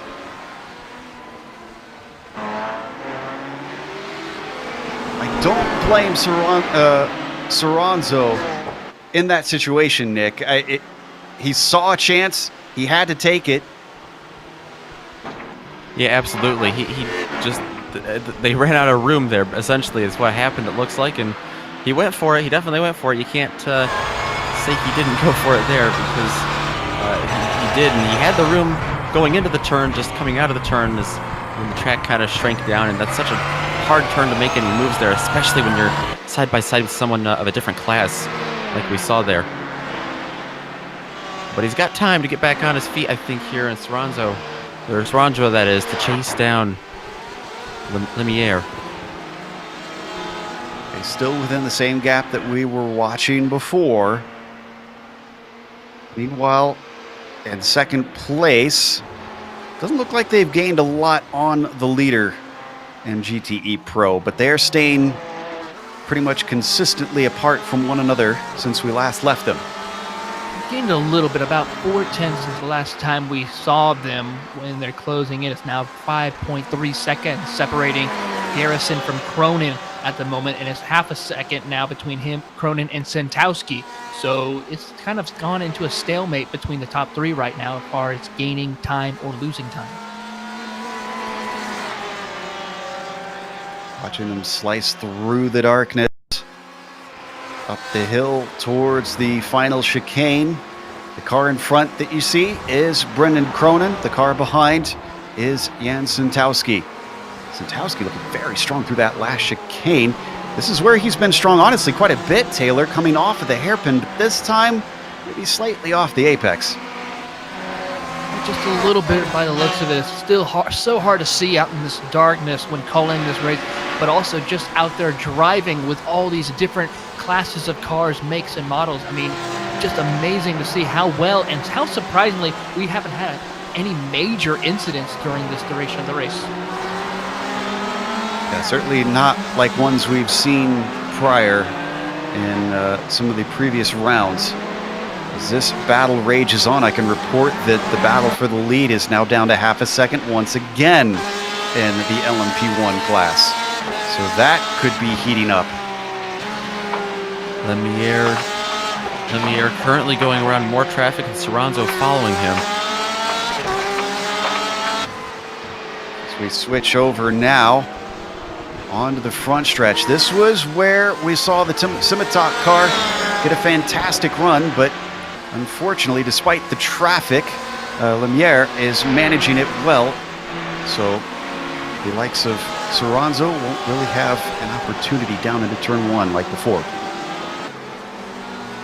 This might be the worst part of the track to deal with traffic here through the arena. You see Lemierre have to go around the outside there of that Porsche. That was Dale Tock II with Black Sheep Motorsports 323. Soranzo gets by him as well, and then they are on their way. Soranzo is trying his heart out to make something happen. Traffic just not working his way so far. And I hate to jerk our director around, but Jan Santowski once again is on the back of Brennan Cronin, exactly where he wants to be, on the front stretch. He's made such good use of this, even though he hasn't been able to overtake. We ride on board with the number 248 Hoisingfeld car. Could he make a wild dive? He takes a little bit of a look. He does try and send it in. Can he get the car wound up there side by side? They somehow get around the corner, and Cronin somehow still fends him off.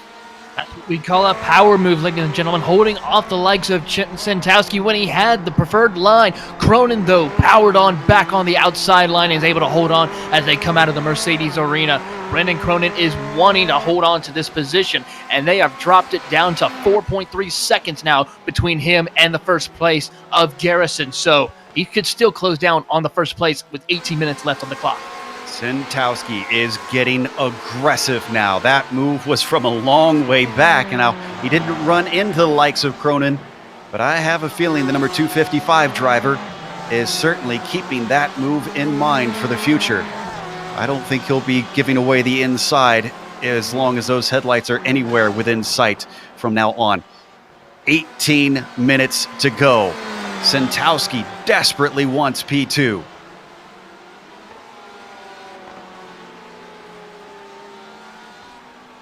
Through Bilstein.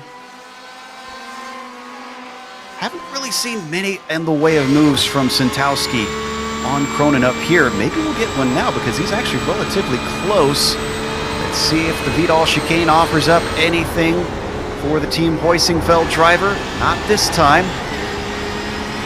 Driver from Club Diach doing what he can to set up the likes of Brennan Cronin, hailing from New England.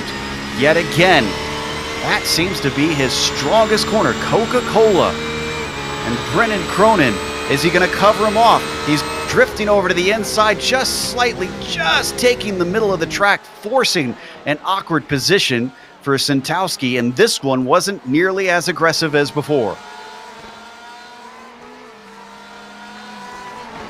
Notice Santowski's kind of backing off a little bit, trying to get a better off-corner exit to see what he can do. But right now, he just cannot seem to find a way to get by Cronin. And I'm looking at the relative right now. Under 4 seconds, 3.7 now separates your leader from second place. I cannot believe they continue to gain on the VMS car of Dennis Garrison, excuse me. Watching them plunge towards the Dunlop hairpin. Got Sean Macbeth up ahead of them. A little more traffic as well as Frank Oosterhuis. And then behind them, Marius Valiokas in his LMP1, who's not in a battle for position. Still sticking his nose in through the Schumacher S. Is this going to open up an opportunity for Santowski? He took a look, but did not try to stick the car to the apex inside of Cronin down into Michelin. Oh, we just had trouble with the 399 car, and that almost took out David Soranzo.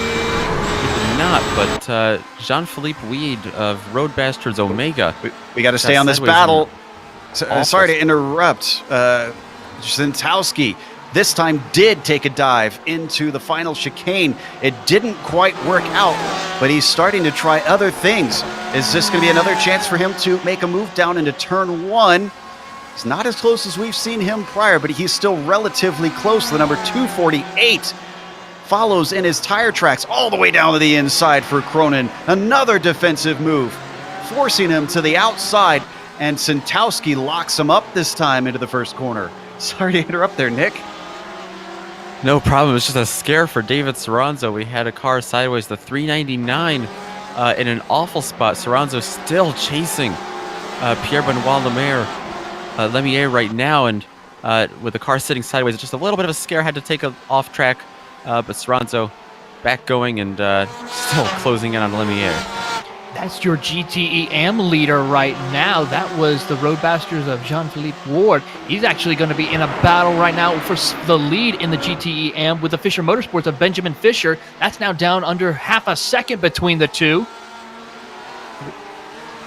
This is 12 keeping overall. us on our toes. Exactly. I mean, look at this battle right now. 0.4 of a second. Benjamin Fisher right there on the back bumper of Jean-Philippe Weed right now. And it's going to tighten up even more. He's going to take a look to the outside. Now follow suit in the tire tracks of that Porsche in front of you. 2 Porsches battling it out at the Nürburgring. What more could you ask for here in the closing minutes? Under 15 minutes to go. Benjamin Fisher closing in a little bit more. Have to back off a little bit, though, as they come out. So as he backs off, Santowski backs on. He is still pretty much climbing all over the rear of Brennan Cronin. That Ferrari having to deal with a very eager Porsche. But the Porsche not quite strong enough off of Coca-Cola for about the only time we've seen this whole battle long. Right on the nose of the Heusingfeld Porsche. You can see the distance between them not offering the chance, at least for this circuit. No, but look at him get laid into the brakes into the hog hens and to the Mercedes arena they go. It is still going to be Cronin holding off the likes of Santowski still. I mean, Cronin doing a really great job here. Has a little bit of brake checkup right in front of him with 2 of the Porsches in front. That might cause Cronin the checkup. Here comes Santowski as they come out of the Mercedes arena.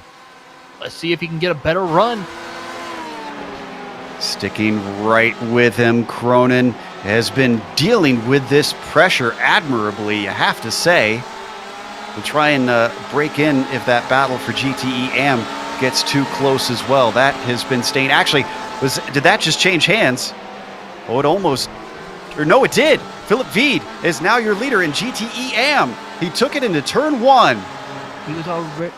He was already your GTE Am leader. Oh, excuse me. Benjamin Fisher's been holding on, trying to catch up to him, but he is closing on to the back bumper. It's still at the same like we last left off, 0.4 of a second separating the two.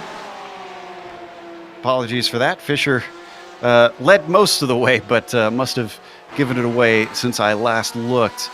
Oh, it's really close between Cronin and Santowski right now. That is getting incredibly tight. And Santowski, is he going to take a look into the chicane? No, he's going to stay behind as we switch over to the battle. Now, look at how close he is. He's going to send one in down to the final hairpin. This could go 3 wide. Oh, and they come together.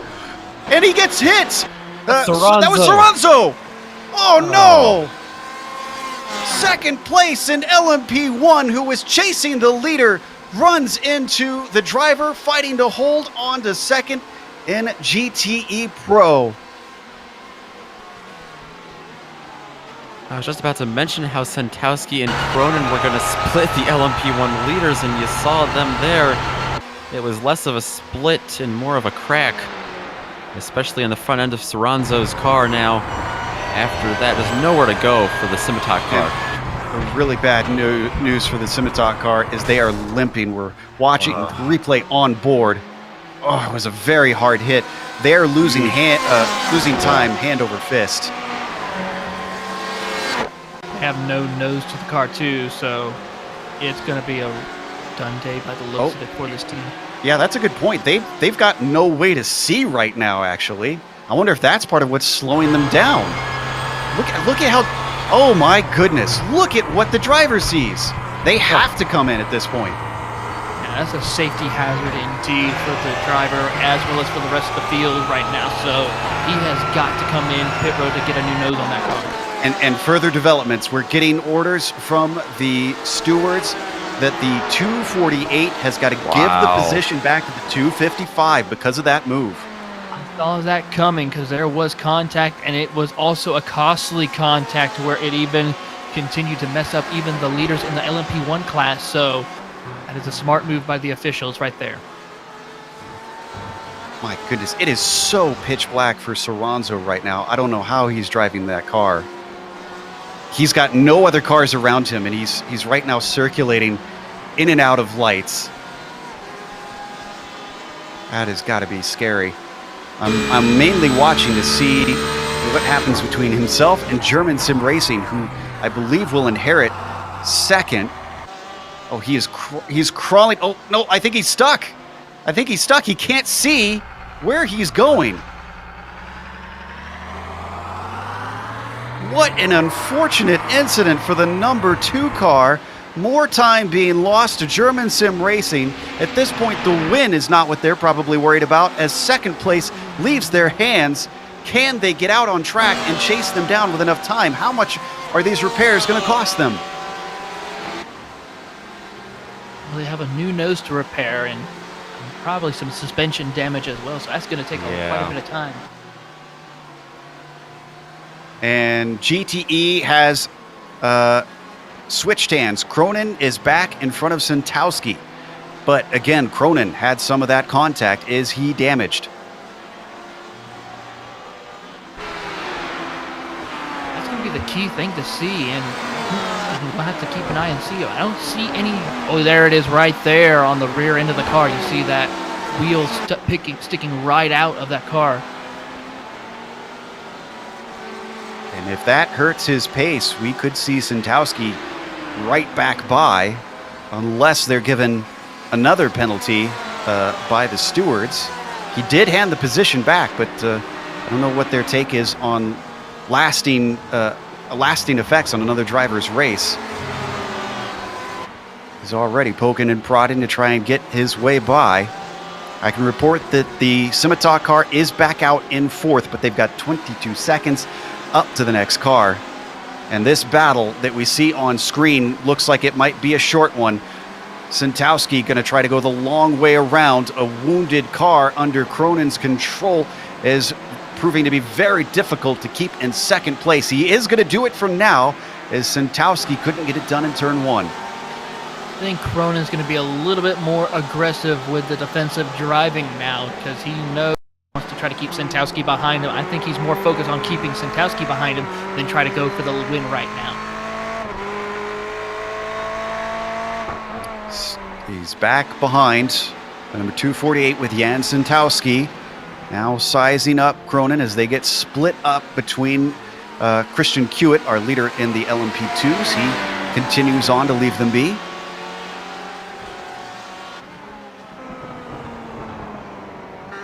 That incident with Soranzo, who was previously fighting for the win, has actually put him a lap down from the leader in the final 10 minutes of this race.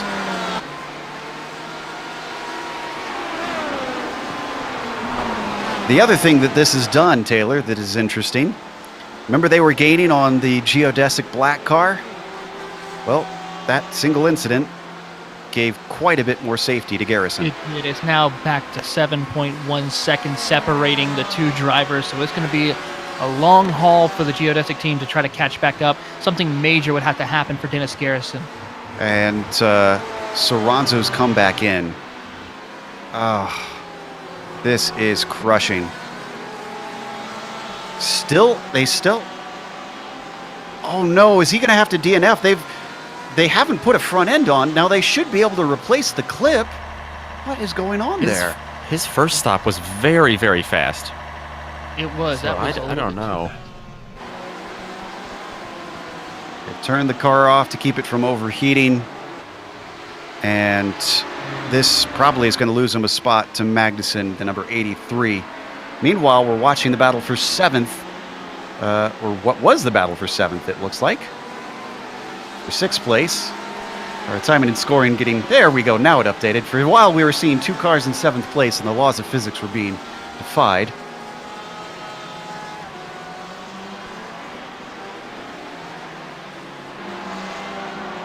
And Santowski, who is once again all over the back of Cronin, has got to run. Cronin's going to be a little bit defensive, but there's another car from the LMP2 class in there. I think that's Hoffman, as he almost gets into the side of Santowski and all of that. It's going to be quite dicey right there. We see the LMP1 and LMP2 cars trying to get around both these drivers. One of the German Sim Racing LMP2 teams trying to get around Brendan Cronin right now. And I believe that's the Element Simfire Racing car that's just passing by now as well. And it looks like Santowski's going to try to follow suit, but cannot close the deal. I'm curious if Santowski is actually trying to take the position. He's got another run. That straight line speed of that Ferrari does not look healthy. Porsche continuing to put pressure on at every straightaway. He is, but it looks like Cronin's doing a great job with holding him off. And I think also Santowski does not want to make another contact incident happen where he would have to come probably down pit road again. So Santowski's trying to be a little bit more safer, but still trying to find a way to get back by Cronin. Both of them going deep into the Haug hook. And somehow Cronin continues to hold him at bay. Only 4 minutes left on the clock. We should be running out of laps very soon. If we could, we can go back to the GTE AM leader. Fisher Motorsports has just gotten by the Roadmasters Omega team. So Benjamin Fisher now to the top of the GTE AM field, but still Jean-Philippe Weed is going to try to close in as we have a replay of this pass that Benjamin Fisher put on the Roadmasters Omega team. Let's take a look at this. See exactly where it happened. Let me take one more look in the dark. Got up beside him and then braking into Dunlop. Just gets it done as his opponent overshoots the corner. What we call a really textbook pass here at the Nürburgring as they climb passes.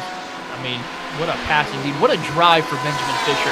Not really a major factor early in the race, but as the night started to fall upon us in the evening, they definitely showed their strength and are working their way and now back up to the front of the field in the GTE AM class.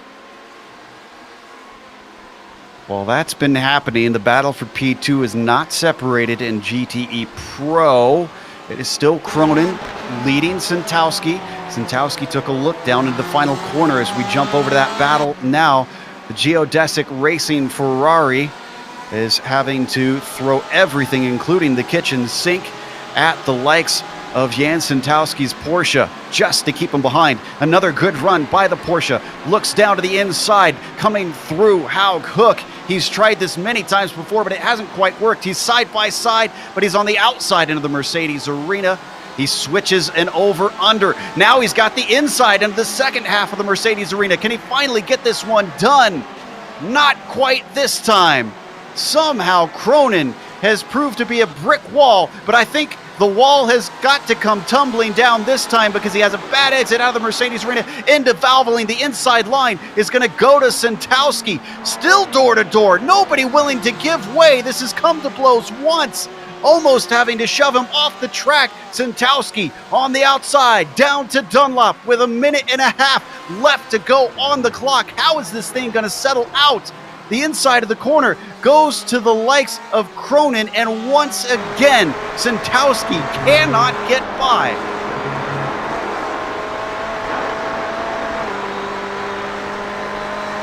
How has Cronin been able to do this? This is unreal. What a drive indeed. A damaged race car and still holding up a fast racing Jan Santowski Porsche. I mean, Cronin is definitely deserving of the drive of the race here. A minute to go. We see Santowski take a peek to the inside. I think this might be it. I don't know yet. They're heading down to the NGK chicanes. Who will come out on top coming into there? We've seen time and time again, and Santowski will take over. Oh no!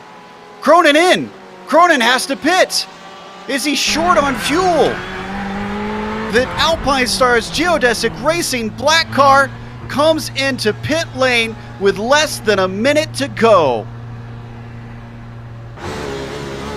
Apparently, that was all just trying to get a mistake out of Santowski. That brings us to our LMP1 leader, because with 30 seconds left, the white flag is out for Wyvern Racing. The number 41, Pierre Benoit Lemiere, took over for Brandon Guarcia. And ever since, there were problems for the poor driver of Soranzo. It has been nothing but the number 41 up front with no challenge. And indeed, Soranzo did come back to the track and has come back in fourth. So they did not lose a spot to the number 83. But still, from second to off the podium, has got to be disappointing.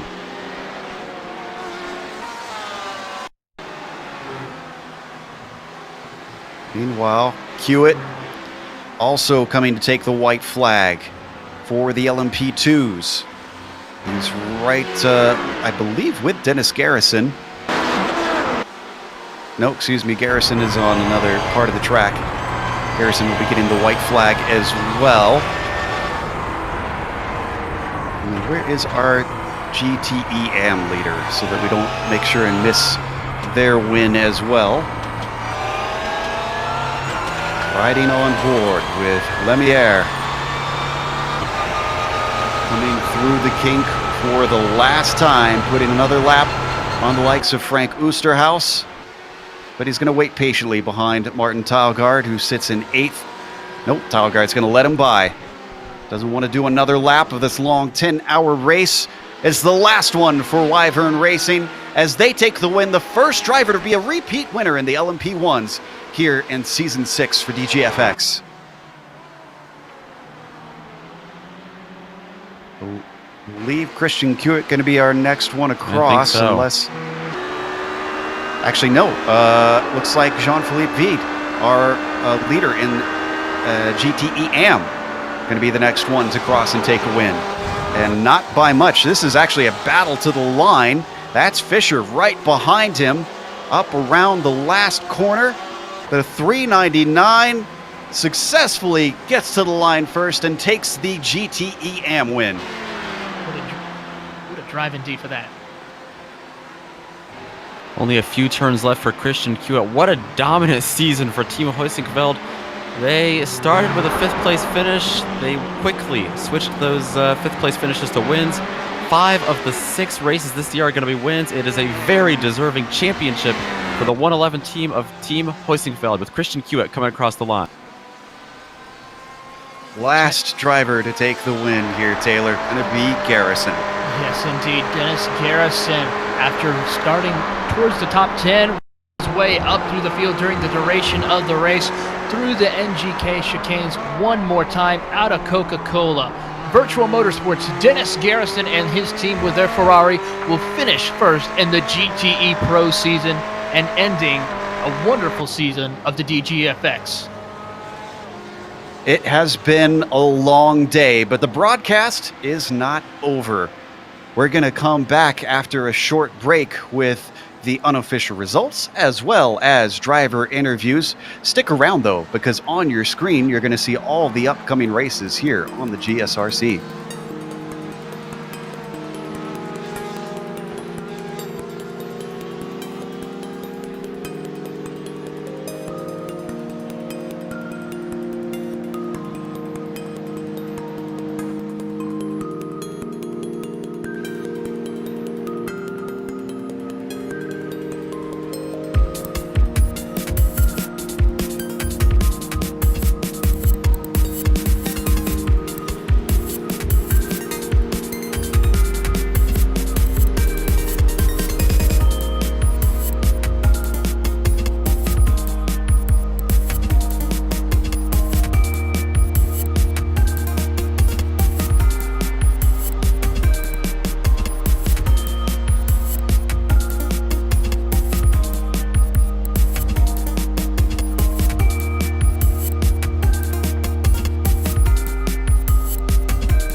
Welcome back here to the Nürburgring. We just finished 10 hours of racing here at this famous track. And well, it has put on some fantastic stuff all the way down to the final lap, where we watch battles for significant positions take place between major players, as well as the championship. Have to sort it out here. But up at the front, it was Wyvern Racing taking the win. Coming from third on the grid. German Sim Racing got promoted to second late in the race, and it wasn't really of their own doing. It was a little bit of luck swinging their way, and some bad luck swinging the way of Scimitar. We'll get to them in a second. Going from 6th to 2nd place with that number 11 car. SRT Team USA, they started on the pole, but the reverse of Wyvern, they finished in 3rd. Still a podium finish. Going to be a good one for them. Scimitar Esport, they were looking not just at 2nd place earlier, but potentially able to challenge for the win with Wyvern, but ran into a little bit of trouble in another battle, actually for a significant place. P2 in the GTEs is what he ran into Soranzo, and he wound up 4th, 2 laps down because of the damage. Kinetic Racing Velocity, who we believe unofficially is your champion in the LMP1s, takes 5th today. Probably not the way they wanted to finish out the season, but I'm sure they'll take a championship regardless. 6th place goes to GT Temple, starting from 7th. And then all 7 cars in the LMP1 class started and finished this race. 7th place goes to Element Sim Racing Fire. Let's go to the LMP2s with Nick. There were 10 LMP2s entered in the race. The winner, not surprisingly, going to be Team Huizenfeld, your champion in LMP2, finishing 8th overall. They're going to be followed by World of Sim Racing Team and Black Sheep Motorsports 187 on your podium. Another lap down after that, the TechSense FitC Motorsports 113 car finishing 11th. In 5th place in the class, going to go to German Sim Racing LMP2. Luxsim 24 Motorsport Podcast HPD's team in the 110. Thought they might have a better day, ran into some trouble at the beginning, and they were able to fight back for a 6th place class finish. PCDC Motorsports Green Teen Vikings Fenris NAB Racing, they're going to round out your top 9. And TCR Team Challenge Racing had problems very early in this race. They're going to finish 10th out of 10 in the class. Finishing on to the lead in winner of the GTE Pro category is the Virtual Motorsports team. Dennis Garrison taking home the checkered flag here, while the Team Huizenfeld 248 car will come home in the 2nd place in the GTE class. Alpine Geodesic Racing Black with Brendan Cronin. Tough, unfortunate event in the closing minutes, but still managed to come home on the bottom step of the podium. Kinetic Racing with Tommy Vandergooch will come home in the 4th position, followed by the Team Vikings Ragnarok team. And then in 6th position, we believe to be your GTE Pro champions, the Graphite Racing team of Julian Bell and Casper DeCourt will take home the championship after finishing in 6th position. Team Huizenfeld with the Tomb 78 car comes home in the 7th position in class, followed by the FitC Motorsports Fighting CRC in 8th position. The Let's Sim 24 Motfa Podcast GTE car of the 289 Porsche comes home in 9th, while the Alliance Racing will come home 10th in the GTE class. Speedworks Racing Team will come home in the 27th position overall, followed by the Lux Sim 288 Racing Podcast team in 28th. The Road Bastards 399 will take home the win in the GTE AM class, followed by the Fisher Motorsports team, who will come home in the 2nd position in the class. Usagi Racing will come home in the 15th overall, 31st in the class, 31st overall, 15th in class. Great job for them coming home in the 3rd position. While we're still determined, we believe it might be the 360 Pineapple Racing team who comes home in 32nd, followed by the PCDC Motorsports 33rd.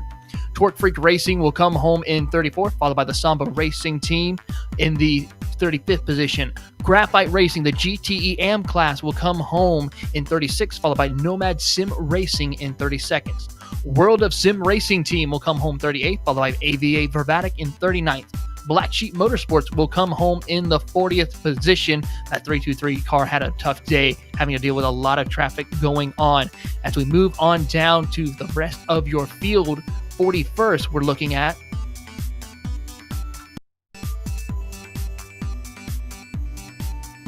41st goes to Bad Cactus Racing, followed by the Northern Lights Racing team in 42nd. VRG Engineering comes home 43rd with the Geodesic Racing Gold in 44. German Sim Racing team, a difficult day for them as well, as they were trying to close in for 2nd in the GT Pro, but unable to finish with an engine failure, comes home 45th. Pineapple Racing 327 comes home 46 with the Team Vikings 301 47. The FAC Autotech team, a great team in the start, but had to run into problems early in the middle part of the race, caused them to finish 48. Torque Freak Racing, the 282 team, comes home 49th, while the Team Bushfink Racing rounds out your 50-car field. You see the last three, Black Sheep Motorsports, Team Challenge, and PCDC, the first three DNFs. But drivers who did not DNF today, in fact, they took the top spot. Wyvern Racing, the only team to have more than one win in this whole season. We've got Brandon Guarcia, as well as Pierre Benoit in here, or at least we should in a second, and Cy Andre, who was their crew chief. So let's talk to Pierre first, because wow, you and Brandon certainly put on a phenomenal performance out there. It seemed like you guys had to put on some incredible pace to fend off some fast challengers. Oh, definitely. I mean, it was a hard race, and our first mistake in the first hour really put us back, but then cautions came out and we were back in it, and we were really excited to get behind the guys again, and yeah, we just both gave it all. Let's go to Brandon, the other driver out there on track. Coming towards the end of the race, when you were out of the car and you're watching Pierre try to hold back the likes of Soranzo, were you getting nervous at all? Do you not like being out of the car and not having control, or are you usually glad to hand it over? I wanted to be in there so badly. It was it's hard watching. And then when he took that trip through the gravel, Cy and I were discussing outside of Discord if he had floor damage, where we came to that conclusion, and that's why things got close at the end. It was difficult. Cy, you aren't able to get into the car at all. Obviously, you have helped out a little bit, though, this season. What are the plans for next season? Will you guys be returning to challenge for more wins and maybe for a championship? Oh, we will definitely be back with more cars and more drivers. And in a couple of weeks after the Neo 24, there'll be a big surprise that you guys will probably be interested in for next season. I won't say what, but when you see it, you'll know it. You tease. Well, we got a lot of people to talk to. Sorry to keep it a little bit short with you guys, but before we let you go, anything you want to say or people you want to thank for this victory? Well, obviously first, Brandon and Pierre for driving one hell of a race, keeping the car clean for the most part, Brandon. But seriously, I couldn't ask for two better drivers. Consistent, clean. What more can you ask for? Brandon, Pierre? Oh, well, thanks, Brandon. He's inside. They've been coaching me during the week, and I guess that showed up during the race today. Thanks to Pierre for letting me coach him through the week. It was a fun race. Well, thank you for coming and talking to us. Thanks for giving us a lot of excitement out there on track, and well, we hope to see it next season. We're going to pull in, I believe, we have Casper DeCourt ready to join us. I believe these were our GTE winners. Is this not? Let's double check on that. Trying to get some help from the peanut gallery here.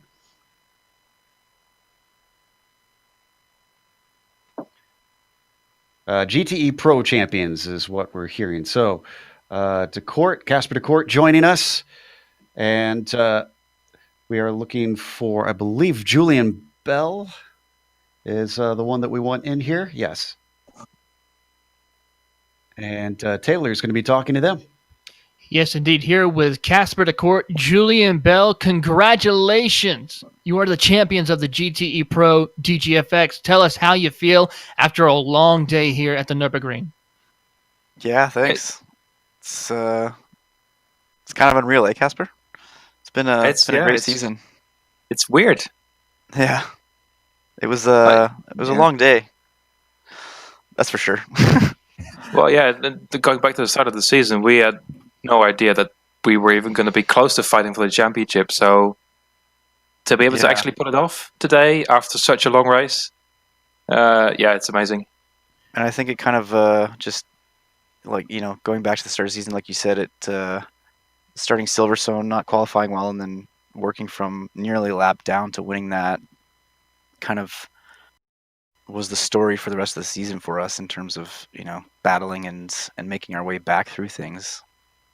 Yes, and it was amazing to see. A little bit quiet for you today, running mostly inside that top 10. But I tell you what, early on in the race, you had a heck of a battle battling for that 9th, 10th, and 11th position. Tell us, how are we able to try and avoid maybe causing major incidents during that part of the race, but also then towards the end when it counted, just keeping the car clean and also just finishing where you needed to clinch the championship?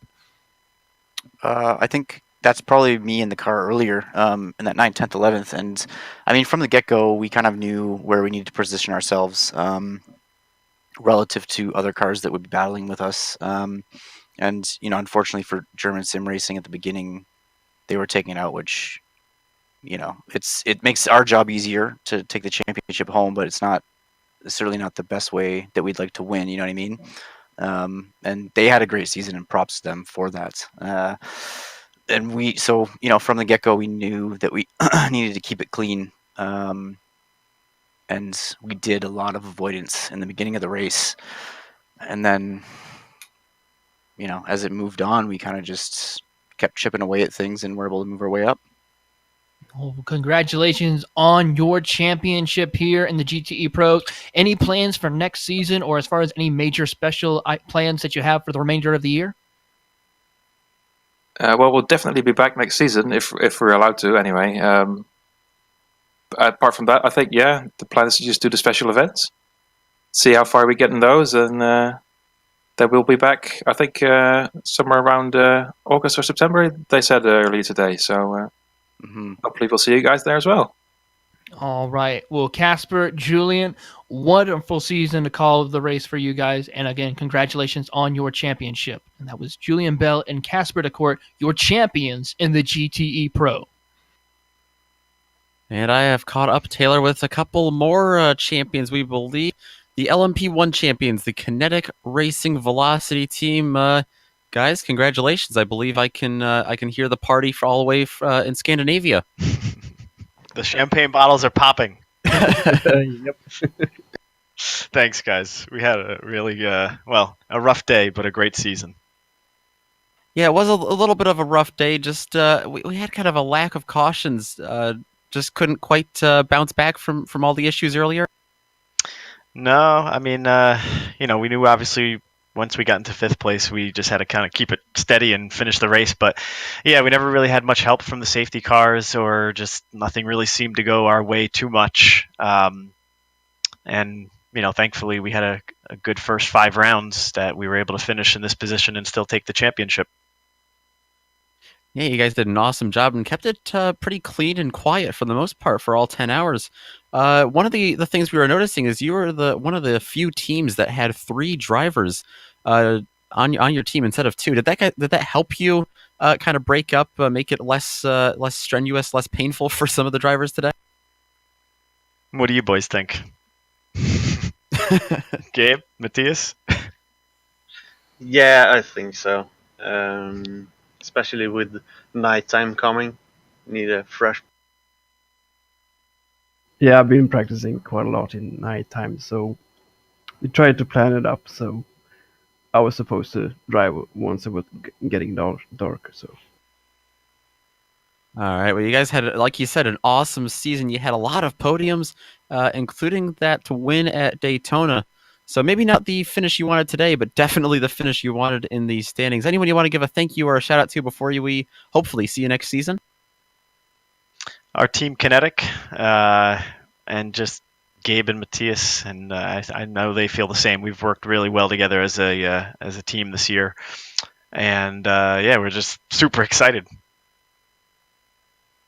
All right, that is your LMP1 champions. Congratulations once again, guys. Kinetic Racing Velocity, or LMP1 champions this year in the DGFX series. Joe? Up next, Taylor has caught up with the likes of Dennis Garrison, one of the winning drivers in virtual motorsports here in the GTE Pro. Yes, hey, hello guys. How's it going, Dennis? Congratulations on your win after a long stretch here at the Nürburgring. Tell us how your race was after watching you through the day. I mean, you started off towards the middle of the pack, but towards the end, we see you up towards the front, pulling away from the field. Tell us about that. Yeah, I got in the car for the last 3 hours or so, and before that we just kept our nose clean and run our laps. And when I got in the car, I was able to do some really fast lap times, catch up to the guys in front with a bit of luck with the safety car. And after that, it was just pedal to the floor and go for it. Now, were you a little bit nervous when you saw the likes of Corbin as well as the of Sentowski closing on you? Were you feeling any pressure possibly? Did you feel like you needed to push the car? What were your thoughts when they were starting to close that gap upon you? Yeah, we didn't take tires at the last pit stop, so they were a lot quicker because they did. And I was really pushing. And I know Chad was talking about we might be low on fuel, but we weren't. I was just pushing and struggling with the old tires. But in the end, we made it. I was really glad to see them fighting each other. Yeah, it was a great battle to watch up on the booth. But any plans for you next season as we come to an end to this season here in the DGFX? What is your goals for this year as well as for next season when we come back later in the fall? I'm not sure. I have to talk to my teammates, but I guess we'll run it again if the schedule suits us. But we have to see. I'm not sure right now. All right. Well, again, Dennis, congratulations to you and your team Thank you. of VRG Engineering, and we look forward to seeing you next go round. Yo, thanks. Bye, guys. That was Dennis Garrison, your winner in the GTE Pro, and Joe has caught up with our GTE Am winner, Jan-Philippe Weed. Indeed, for the Road Bastards Omega car. First thing, Jean-Philippe, I have to ask is, has your heart rate calmed down? Because it was a little tight at the end for the GTE Am lead. The heart rate is up very high, very high.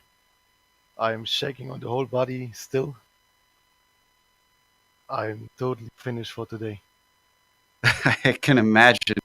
So your whole team hails from DH. Obviously, it's getting a little late at night for you guys over there. It somewhat mimics what you had to deal with out on the track. Does that affect your performance at all with it getting later in the day, or do you really not take that into account and you're good to go at any time?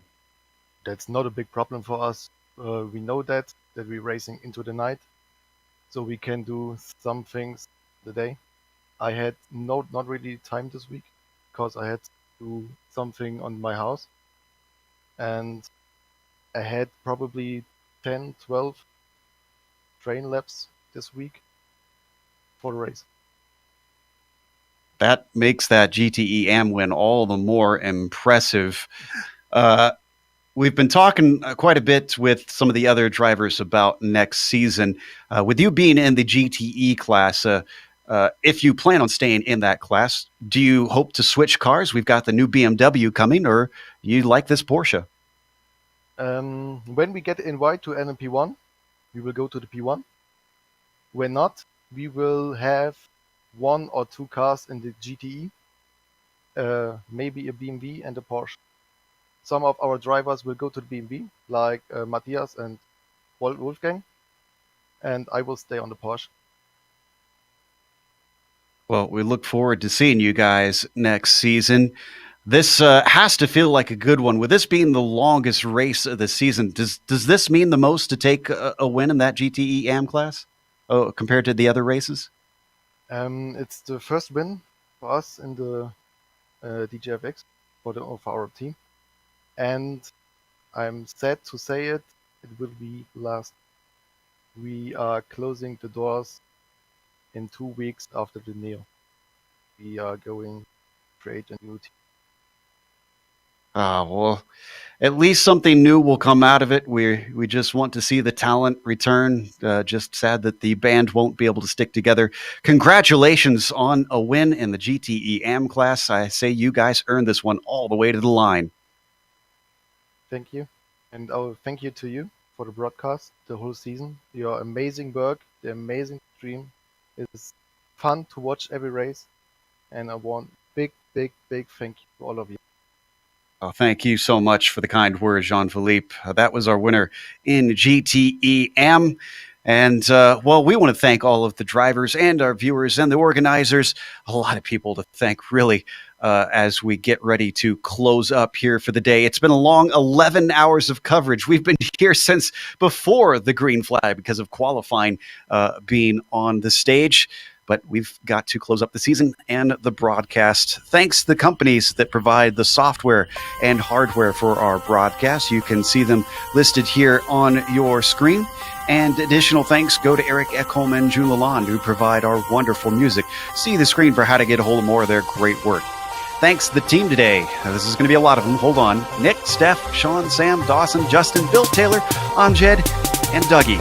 If you'd like to find out more about GSRC, including upcoming races, you can find it at globalsimracingchannel.com, or you can check out our social media on Twitter at GSR Channel, Facebook at Global Sim Racing Channel, and Instagram at GSRC_Graham. We'll try and talk to the DGFX organizers, and hopefully they will want to return next season, because we had a blast covering these races this season. When they do, we will let you know for sure. But we also have upcoming races for other series listed on the screen, so check those out and mark them down on your calendar. However, until next time, race clean, race hard, we'll see you on the track.